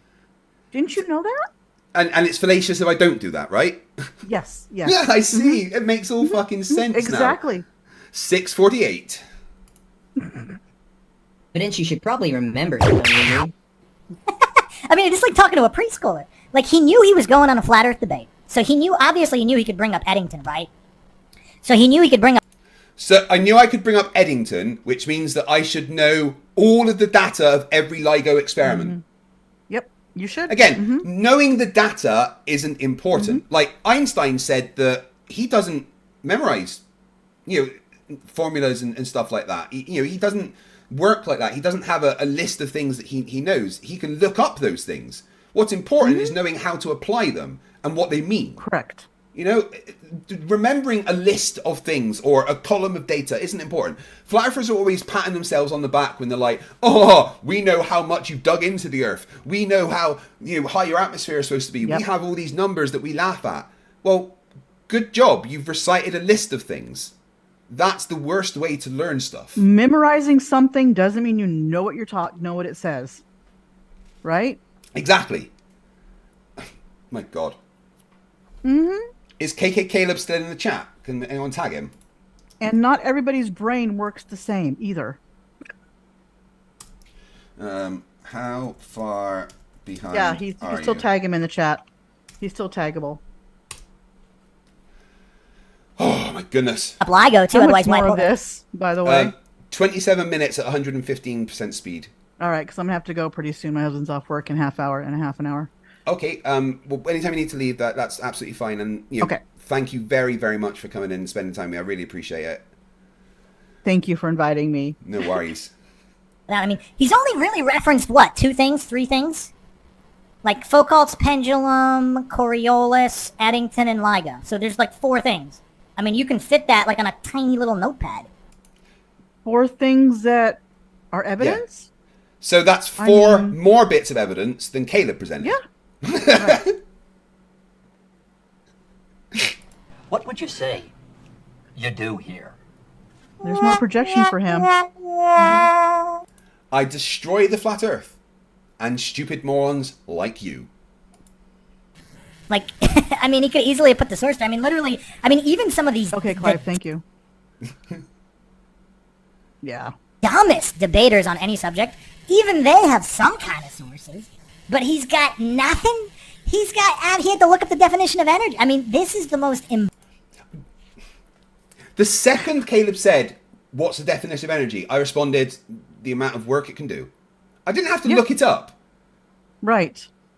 Like, later on, I gave a more specific their definition of energy, though, FTFE. You got to recite their definition of energy. Yeah. That's where you mess up. Excuse me. The thing is, in front of me, I've got 3 screens, right? I've got the screen in front of me that is my streaming setup. I've got the screen to the right of me, which is all my audio stuff. And the screen to the left of me is where I keep my notes, chats, and everything like that. So I'm always looking back and forth between my screens. And, like, they try to use that as something, but I don't just have one screen. I've got multiple screens because that's what I need to do my job. Connell Silver says, appeal to the stone. You produced evidence. He says you have nothing. He refuses to accept evidence presented, which is true. Yep, 651. Correct. Embarrassing, pathetic showing I have ever seen of anybody on any subject in any debate at any grade level. I mean, you could probably go to an elementary school and find a better debate than this, because Craig, I mean, this really is like dealing with a borderline vegetable. I don't know how Caleb is doing this. I really don't. I mean, this guy needs a medal. Well, no, because I've got the internet and I can just look it up and show and get that information. Me saying I have the internet is a fallacy, is it? You got 3 or 4 words out. It's like ding, ding, ding. I said, I've got the internet and I can look it up, and he dinged me twice. How is those things a fallacy? Shit in death, man. You're supposed to remember it, Craig. You're supposed to memorize everything and remember it on your head. From the top of your head. 654. The internet is a government tool. Oh, yeah. Just like me, I'm a government tool, Can't right? trust it. For you. Having an eidetic memory and remembering every little detail of everything 655, is relevant. 656, 657. Now he's spamming appeal to extremes, logical fallacy. So All right. So I'll take it back to 656 because he's explaining one of them. Oh he's my God. and red herring logical 666, fallacy. guys. Nobody's saying you have an eidetic memory would mean you would literally remember every single thing you ever read ever. But having 4 sources for 4 points obviously doesn't require an eidetic memory. But again, those points that he's asked me questions on were not things that I brought up. So you're strawmanning me, so back up to 657. And why would you need to have an eidetic memory? No, 655, sorry. As I said, not everybody has brains work the same way. Not everybody has an eidetic memory. All right, so what we're at? No, 656 we're at. Yep, 656. We're at 656. I mean, we're talking about, he only brought up like 4 things. It's not like he brought up 100 things and he can't remember one of them. I mean, just the level of goofery on display here. To a conversation like this, just because you can spout off a bunch of stuff proves nothing. The Okay, well- 657. Exactly, Craig. Exactly. Just because you can spout off a bunch of stuff about Eddington, alleged stuff, which is all completely wrong, obviously, and spout off a bunch of alleged stuff about what Foucault's pendulum allegedly proves because he doesn't understand how the scientific method works. Yeah. Strawman, because I don't say things prove. So he's strawmanning. He's not attacking my arguments. So he's strawmanning me, which takes us up to 658. So Craig is not a 100% brain dead vegetable. We have established that. His subconscious works at least a little bit. That can be presented is the important thing, not memorizing a list of things. I'll give you your answer. It was What was the ding there for? 659. With a bite. And then Caleb saying, You I'll just give opened you your mouth and answer. spoke words. That's all it was for. 660 appeal to the stone. You're right, Connell Silver. So 660 fallacies so far. And notice how Caleb is prepared. So he either memorized it or he has it either on his screen or whatever. He's more prepared for the art. For his point. I would hope that he's more prepared for his point. Right. Arguments that Craig is making. So he's prepared for his own arguments and Craig's arguments more than Craig. What's Dick Wayne saying? FTFE usual official is the stuff he hypocrite said king, earlier. Globermum the queen.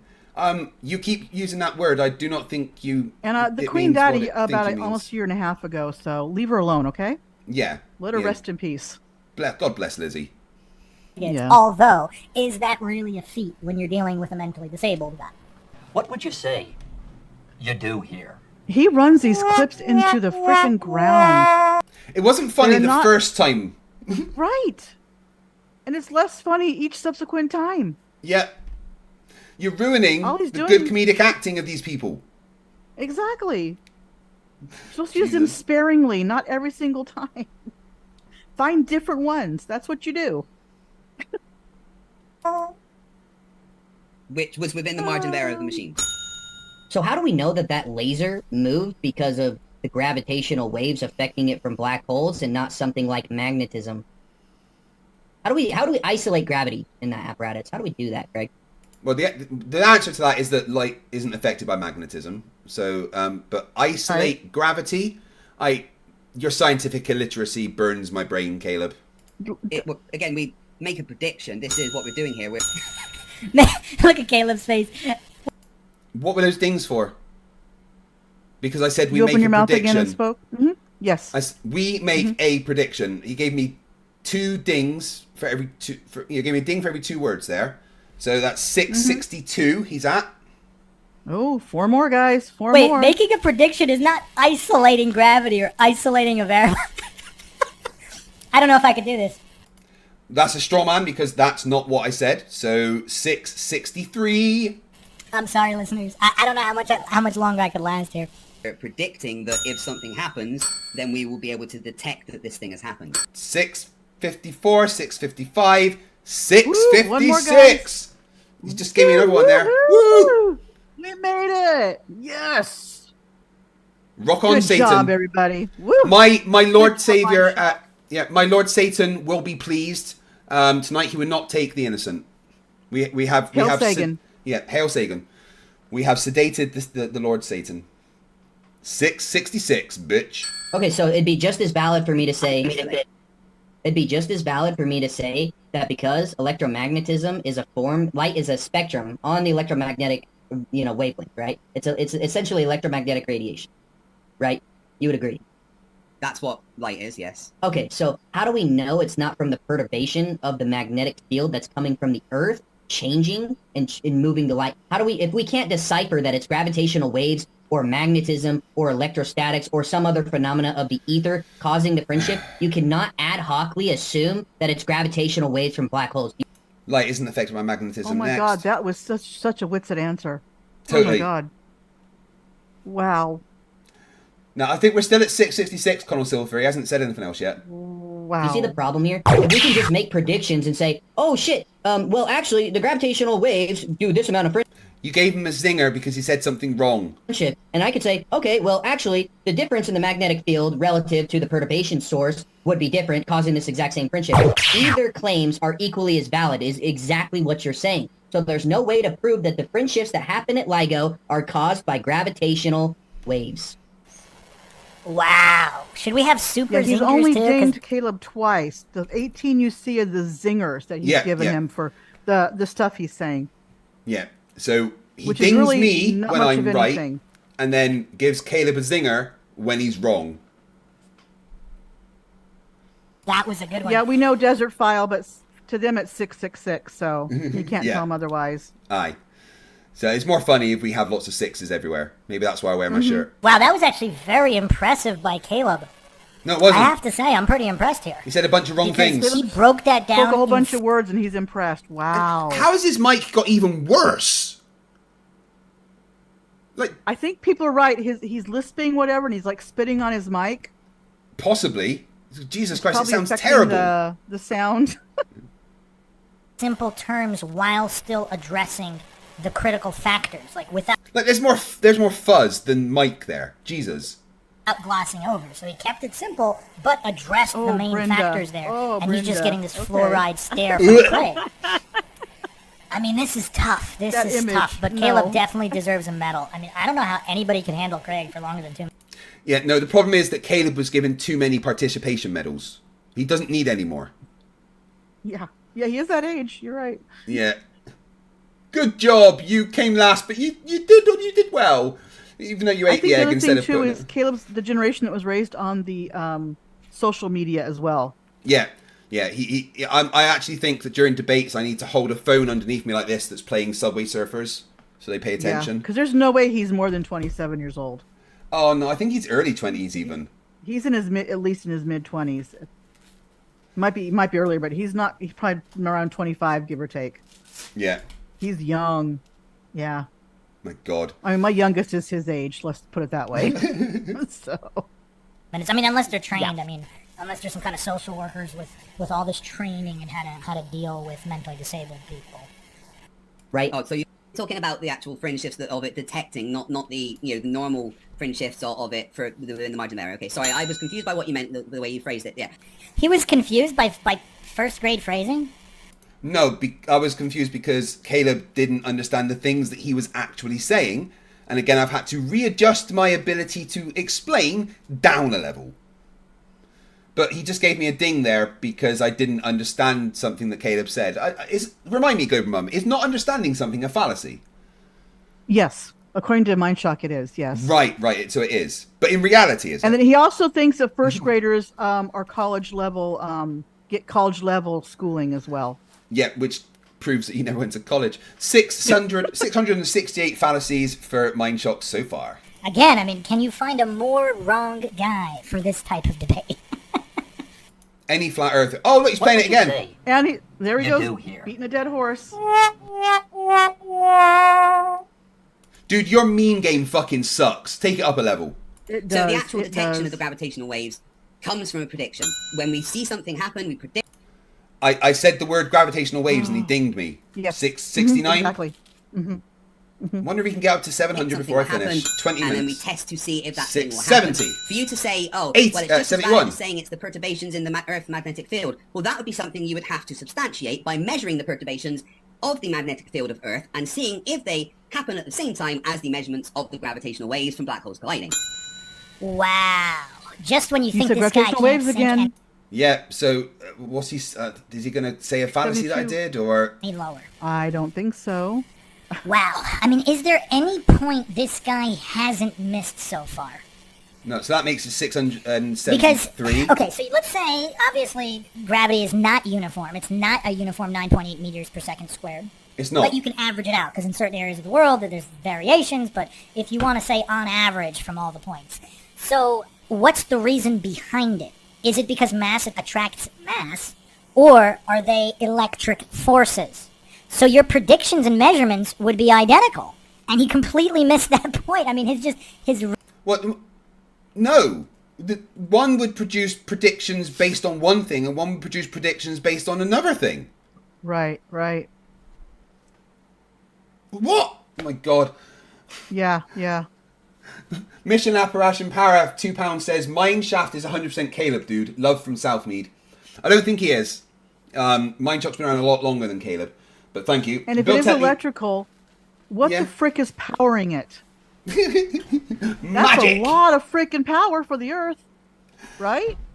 Yeah. Just plug it in I somewhere. forgot. God. I'm sorry, it's God. That's right. Oh, Pardon, Magic guys, I'm Sky sorry. Daddy. I Yes, got that's that. right. Yeah. Yeah, Magic Bill- Sky Daddy, as you put it. Yes. Mm-hmm.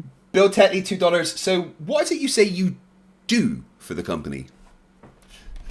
Well, what I do for NASA's top secret. We can't tell anyone that. But he did just strawman gravity, so he's up to 674. Redirection, deflection, and just copes due to not understanding the basics of the scientific method. Again, I'm sorry, I don't know how long I can handle this. I don't Fallacy of misplaced assumption, assuming I do not understand the scientific method, 675. think I'm going to make this in one more part. We're going to have to go part 3 on this. Because this guy is, I mean, there's just no brain activity here. How do you measure gravitational waves? Oh, ad hom fallacy. Yeah, I'm wrong because I've got no brain, you're right, so that's 675. How is it doing that? 76. Notice how he just spent, Caleb just spent all this time asking how it's doing that. And notice how, Caleb, again, this is why he's a mentally disabled goof. That's not an ad hom, because we just went over the arguments why. Because if we did it without the argument... But it is an ad hom because you're saying It is an I'm ad hom. wrong because I'm mentally disabled. Yep. It's directly an ad hom. So 676. If we just said, oh, Caleb's an 77. idiot and wrong about everything because he's brain dead and he's mentally disabled, that's an ad hom. But that's Because what you've been used saying. Instead of the argument. Literally We're what going you've over been the saying. actual argument, which is the methodology of the scientific method identifying variables, having controls, etc. So the question is, how did LIGO do that? And his response is, oh, well, LIGO did that. Well, I haven't explained how LIGO did it yet.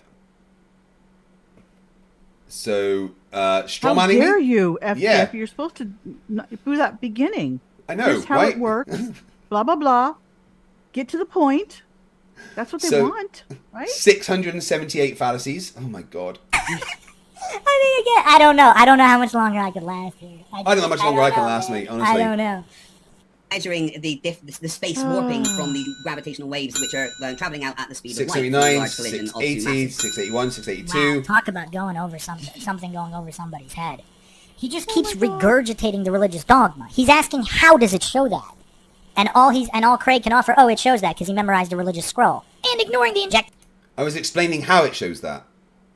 So you're strawmanning me, which means you're at 680. The data, because that's not even real you're data. ignoring the blind injection document as well. So apparently, you know. My God.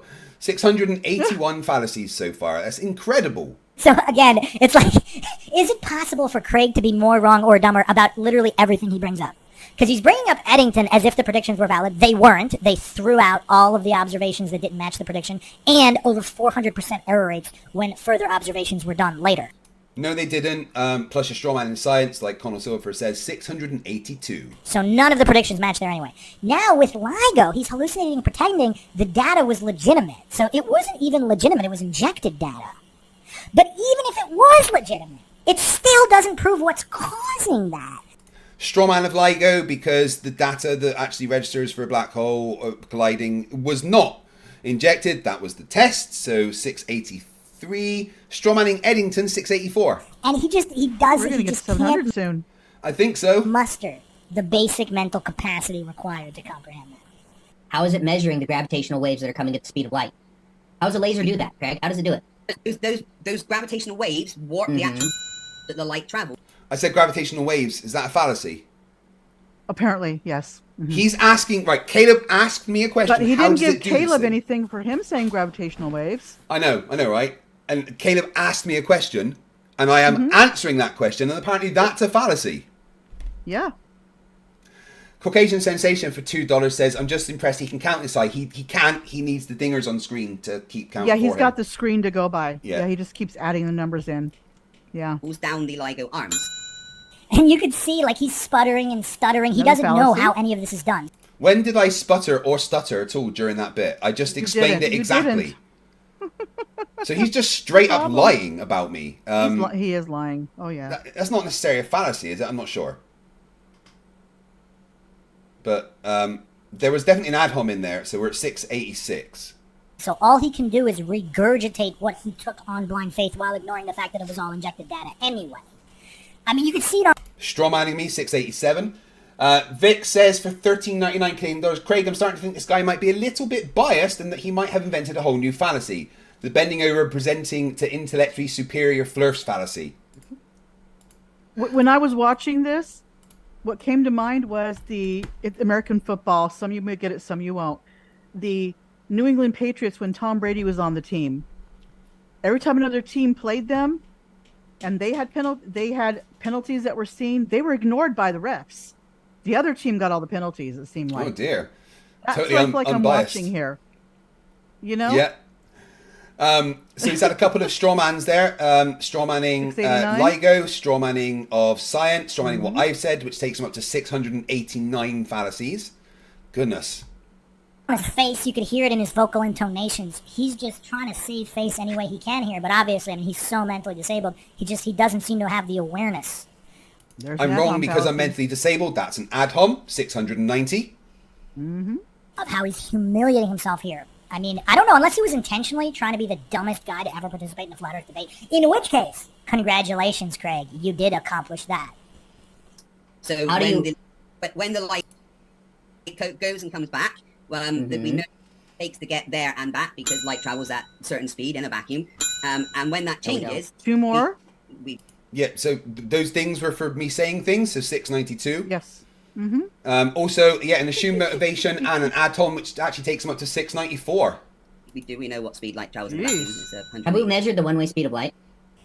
Oh, man. I mean, Caleb's absolutely decimating this fool. I mean, I don't No, necessarily he's have a not. problem with him No, calling he's him out not. on the speed of light. I mean, that's just a whole different argument. Yeah, and how is he decimating me? By asking questions to things he doesn't know. And then, but what he's doing is, I'm in the middle of answering a question that he's asked.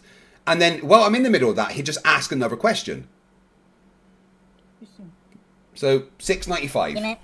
I guess he wants to have it now, which is fine, but... I mean, Craig just completely missed the point. Like, he's hallucinating that the prediction or whatever, the measurement, proves No, the I'm not. reason behind it. Obviously, false cosmological fallacy. Again, strawmanning me because I don't say proves, so 696. And ignoring the scientific method, variables, and controls, of course. Because Caleb's question was simple.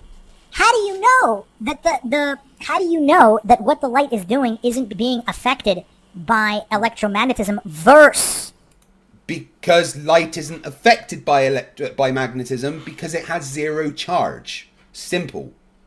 Gravity, the bending and warping of space-time. Because the result of it, what you're measuring, you can only measure what's going on. You can't measure what's causing it. That's why you need the scientific methods, variables, manipulating the variables and controls. Because otherwise, how do you know what's causing what you're measuring? I mean, this cannot be broken down any simpler, and yet Craig still doesn't get it. I mean, this is so tough. Well, no, we can measure the return speed of the light. It's fine. Yeah, 697, he did the strawman science. Well done. Yeah, so if it's going in one direction, coming another direction, how do we know it didn't go 75% and 45% in the way back? How do we know? How do we decide that? Mechanism for that to be the case, and it doesn't match any other. Why is it every time Caleb asks a question, he just gets a zinger? Because he's asking a question. He talks, he gets zingers. I talk, I get dings. Because Mindshock is, like I say, he's the one that refs for the New England Patriots. He's, you know, he's for Caleb. Good job. You know? Mm-hmm. So we're at 699. One more fallacy and he hits 700. 700, Mindshock. But, excuse me.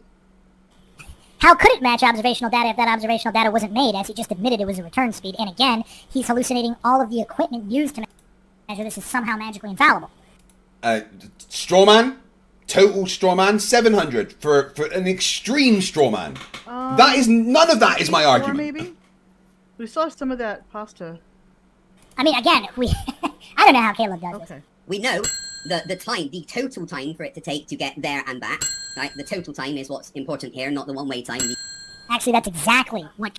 No. So that was 3 dings with no explanations of any fallacies, which takes it up to 704. That's what I was thinking. Yeah. Caleb asked about. So pretending something's not important. I mean, that's actually really important. This might be a super fallacy as well. One. I'll give him one. If it takes you a certain amount of time to drive from whatever, New York to LA and back, and you broke the speed limit a whole bunch of times, one way, not the other way, and your total time was the same as somebody else who did it in a different vehicle or whatever, it's kind of important to know how long it took to go one way versus the other way, especially if you're trying to be extremely accurate, for example, gas mileage at different speeds, because obviously, you know, the gas mileage is gonna differ based on how fast you're going. Yeah, but that's irrelevant to the total time that the pulse has taken to go from one point to the other and back. You know, that's what we're measuring. Is that total time changed? Yes, that matches the predictions of gravitational waves. You're strawmanning the LIGO 704. So to just look at the total round trip time and say it's inconsequential, I mean, what kind of level of gophery is this? I mean, it's almost like Craig is intentionally trying to provide the dumbest arguments while appearing to be the most mentally disabled individual to ever participate in a flat earth debate. Again, if that's his goal, congratulations, Craig. Congratulations. Because I don't think anybody can argue that he accomplished that. I've never seen anybody argue worse than that. I mean, just there's no cognitive function here.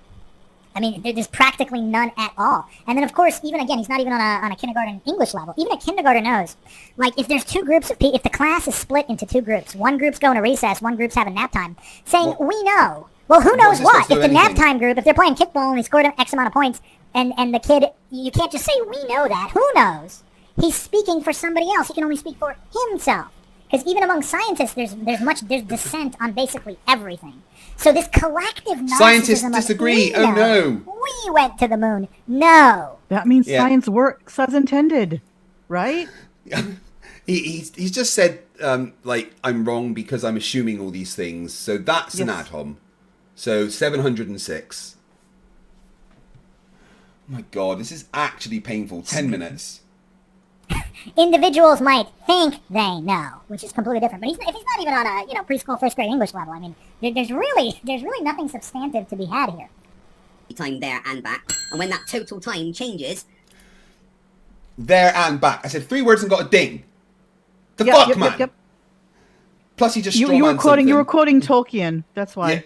Yeah. So that's 708 now, including that ding. Matching the predictions of what we expect to happen from the collision of large masses like black holes, then that's what it's detecting 10, based on 11, predictions. If you are 12, saying it is from something else, like the perturbations of the magnetic field of Earth, then you would have to substantiate that, like I said, by measuring the perturbations of the magnetic field of Earth and seeing if that coincides 13, with the fringe shift detected in LIGO, which matches the predictions 14, of gravitational waves. 15, 16. Wow. So completely didn't understand anything. How does he know that's not what LIGO is measuring already? Not to mention it was all injected. Yeah, again, you're doing it again, Mindshock. Not knowing something is not a fallacy, even though I do know it's not a fallacy. How do we isolate that gravitational waves are causing Yes, the little. shift in the interferometry equipment at LIGO? How do we isolate it? You can't just say, like, I hope you realize, you saying that, oh, we make a prediction and that prediction is substantial. I think I found a video of Caleb. Uh-oh. Let me get it up. That's what she said. Or that's what he said. It, you know, Yeah, who depends knows? on, you know.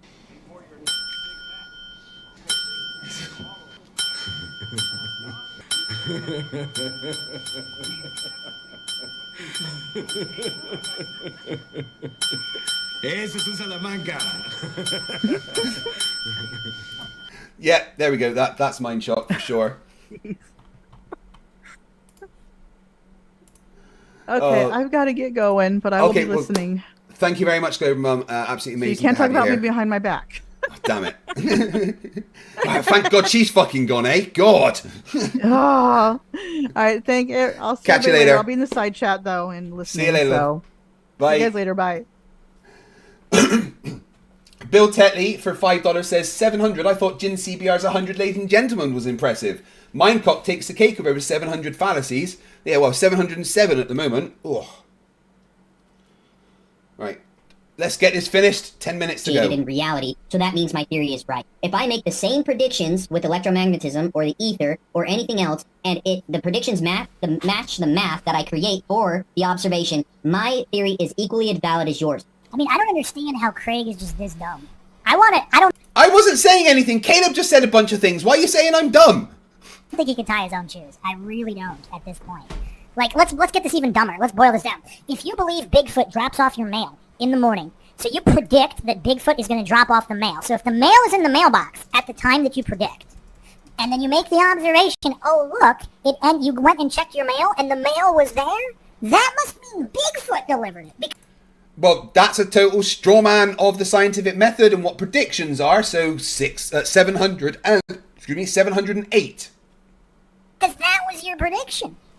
It couldn't have been the mailman. It couldn't have been it couldn't have been Chupacabra or Mothman. It could only have been Bigfoot because it matched the prediction at the time. Sorry, 718. I mean, According 700. to Craig, I mean, Yeah, this is appeal to ridicule. 719. think about how dumb that is. And that's all Craig has. But I didn't say it, and he's playing the fucking meme What would again. you say you do here? You have to isolate. You have to isolate the independent variable to show that gravitational I gotta waves speed it are up. Gotta affecting get through laser this. equipment in LIGO. You have not done that, so you cannot say that that's proof of the bending and warping of space-time. I mean, that should end it right there. I mean, I don't think Craig knows what an independent variable is, dependent variable is, or what controls are. But yes, you have to isolate the variables Fallacy of false assumption. 720. in order to know that it wasn't Mothman or the mailman. It could only have been Bigfoot. And even then, you'd have to manipulate variables to really prove that in the sense of the word. Dick Wayne in the chat, are you saying you do want to debate me? Because I've asked you several times. You're welcome to debate me. I can do it tomorrow if you like. Or Wednesday. But yeah, I mean, good job, Caleb. I mean, if he can't grasp that... Good job, Caleb. I mean, I know Caleb is doing this for the audience, but still, we have to applaud him. We have to applaud him for this. Okay, so again, you just said a bunch of things saying, oh, it's Yes, more appeal to ridicule there, so 721. equally as valid if I have this math. But the thing is, the mathematical model that It's 3 a.m., Brenda, and get through this, because I'll be up for the gym in about 4 you're hours. suggesting doesn't exist. What? So he's going to flat-out denial? That's interesting. Okay. Well, that's a straw man of what I said, so 722, straw man of science as well. Okay, once again we have some idiot scientists seeking publicity for more funding so they can keep on in Italy. Don't want to listen to Ken Outright Wheeler again. deny. No, you provide the proof. Because he didn't provide his own proof. It's also a whole bunch of other fallacies, but I don't want to, spend like 10 minutes going over every single fallacy, because these are all overlapping fallacies. But it's also just flat-out You haven't pointed out fucking hardly any of the fallacies you think I make. denial, because clearly, this not only does a model exist, but there's actual real experiments you can do. I've already played it before, but I'll just play it again, just for goofs like Craig to comprehend that not only equally valid, it's much more valid because We're you up to 725 all the things he's done. can have your dependent variables, independent variables, and controls, and clearly Appeal to authority, Ken Wheeler, 726. Yeah. demonstrate this with basic magnets instead of relying on fancy equipment from scientific Light priests isn't who inject affected data by to tell you magnetism. that gravitational waves It has affect them, zero obviously weren't. charge. The mathematical model that LIGO uses that shows that it's gravitational waves does exist. Again, both models exist. Just because a mathematical model exists doesn't make it true. Well, no, there's no model for electromagnetism causing these things. That does not exist. So you just lied there. Straw man, there is no model. 728. And the predictions that we can make from that happen to match the experimental data that we get from LIGO. Does you mean the injected data? 29, 30. Straw man and the injection data again, 31. Laughing like a chipmunk, making it ridiculous. Appeal to ridicule, 32. And the way that you isolate the gravitational waves is by making a prediction of the thing the gravitational waves will do. No. 3 dings, so 35. Wow, this is definitely a super fallacy. You don't isolate Bigfoot from Mothman or the mailman by predicting that the mail will be in the mailbox. Strawmanning predictions, 634. That's not, see, this guy he doesn't grasp the absolute basics of what these variables even are. There's nowhere to go. I mean, this guy's just too much of a vegetable. If gravitational waves are real and happening, then they will do this. If Bigfoot is real, if the mail is dropped off by Bigfoot, the mail... Again, more strawman in, 635 plus the ding, 637 for fallacy. More appeal to ridicule, 638. will end up in the mailbox at this time. If you check the mailbox and the mail is there, that your prediction is proven. And it turns out that it can only be Bigfoot that... Yeah, you're right. He just did strawman predictions again, so 639. Dropped it off. To the interferometer experiment. That's what you do to see if 640, that happens based on your 641, prediction. You isolate other 42. things like electromagnetism by measuring to see if there's electromagnetic interference. You isolate atmospheric 43. interference by putting the LIGO in massive vacuum chambers. Well, they actually 44. they didn't. Right, a bunch of fallacies because he's claiming I'm wrong, so I made a fallacy but haven't explained what the fallacy are. So we're at 744. Do that. And I think I'm going to have to end it here because I don't know how much more of this I can handle. I'm sorry, we're going to have to go part 3 on this. This goof is so utterly clueless. He Thank thinks God he's that finishing. magnets do not, they somehow wouldn't have any of their forces if they were in a vacuum chamber. I mean... I never said that. It's a straw man, 645. Anybody, even people with mental... 745, sorry. I mean, you could just do a quick Google... This guy doesn't even know how to do a 2-second Google search. I mean, come on. But I absolutely could, but I never said that. So we're at 745. Is that where we're going to finish for today? Just look it up. Okay, poison the well, Magnets will attract and 746. repel just as well through a vacuum as in air.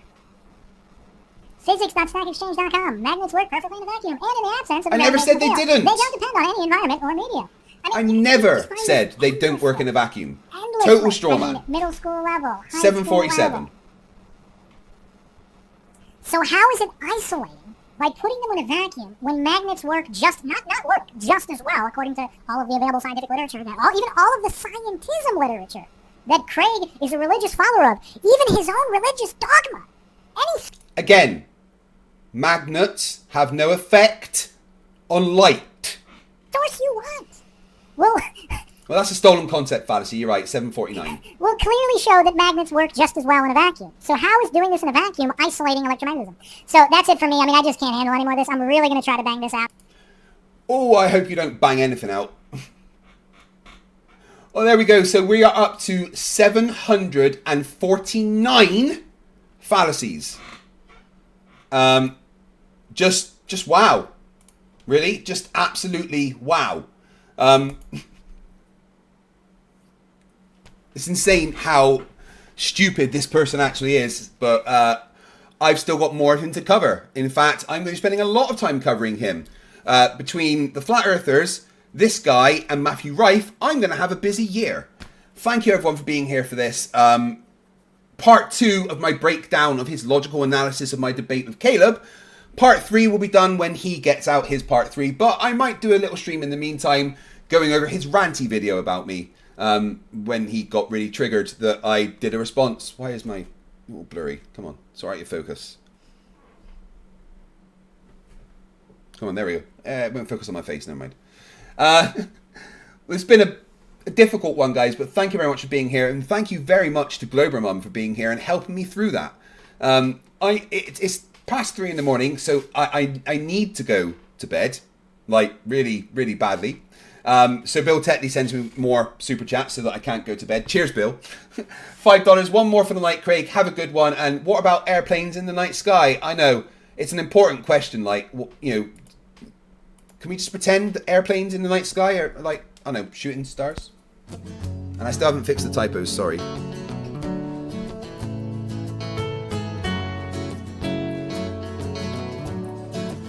Can we pretend that airplanes in the night sky are like shooting stars? Should be wishing for a brain right now, brain right now, brain right now. Good morning. These words come with a storm warning. Better batten down the hatches, grab some matches and brace yourself for a long day of misery. YouTube has given me the power to reach up into the sky and show you all that we live on the ball. I bring you science that's comprehensible. Your view is indefensible. You're reprehensible. Go on, Mr. Sensible. When I was young, I never thought I would be here to see this. A pile of random nonsense dressed up as bullshit. Your ignorance will be the death of us all, like running head first full speed into a wall. You could always read a book, buy a telescope, set it up and take a photo of the moon, or just be a buffoon. I send you in a balloon up to the stratosphere on page 3. You're a few fries short of a happy meal. You're dumber than a box of hair. The wheel's spinning but the hamster's dead, and you're as smart as bait. You forgot to pay your brain bill. You're missing a few buttons on the remote control. 24 cents short of a quarter. You're surfing in Nebraska. You're as bright as Alaska in December, and you fell out of your family tree. You don't have all the cornflakes in one box. You got an IQ of 2 and it takes 3 to grunt. The elevator doesn't go all the way up, and there's a vacancy on the top floor. Your antenna doesn't pick up all the channels. You're several nuts short of a fruitcake. Yo, Mr. Sensible, calm down, don't go too hard. You don't need the hard Liberian Flerfs in your backyard. You're a man of science, poise and grace. Mage 2 did everything to wipe the grins off the face. So Nathan, get away from those kids. The world is not flat and it doesn't have a lid. Recognize the differences between the textbook and the Bible and control yourself. Lay off your slander and your lies. You're a bunch of knobs poisoning the world to you. Spreading lies that you like to claim as knowledge and truth. Stop spreading fresh bullshit like the butter on your bread. Maybe a miracle of soul knocks some sense into your head. I hope one day you'll hear these lyrics and smile, and you realise you used to be a 40-year-old child. Now it's time to wake up, open your eyes and see, and acknowledge the existence of. You're a few clowns short of a circus. Your phone is off the hook. Your sewing machine is out of thread. You're all foam and no beer. You don't have all your dogs on one leash. An intellect rivaled only by garden tools. There's no grain in your silo, and your skylight leaks a little. Your belt doesn't go through all the loops. You couldn't pour water out of a boot without instructions on the heel. Your slinky's kinked, and you're proof that evolution can work in reverse. A few feathers short of a whole duck, one fruit loop short of a full bowl. Airplanes in the night sky are like shooting stars. Should be wishing for a brain right now, brain right now, brain right now. Can we pretend that airplanes in the night sky are like shooting stars? Should be wishing for a brain right now, brain right now, brain right now. You thought it was over? Well, I'm still standing while you're swinging, flinging feces, talking shit just like the human centipede. You got the mind of a chimp, and I'm here to expedite your shore leave. Cause I'm a seaman, but not the kind I writ up on your mum's gums. I'm the kind that sailed submarines and fired guns. I could float a boat across the ocean with my eyes closed, circumnavigate the globe with a compass and a bag of sausage rolls. Well, all you can do is nibble on your toes. I'll smack you with the hose that you taught a water level, sit and swivel. You nasal gazing muppet, you can stuff it harder than the wallet stuffed by Warren Buffett. And I don't care about your sauces unless you're serving them. And I don't care about your lines unless you're curving them. Now step away from me, you're sucking up my oxygen with the vacuum where your brain should be, you dumb fuck. Thank you for watching, everyone. One last super chat from Stringer News 1 for $10. Sorry I was late, Craig. Looks like I have 3 hours of derp ahead of me this evening. You're not forgiven. How dare you be late to my stream? Next time I expect you here on time.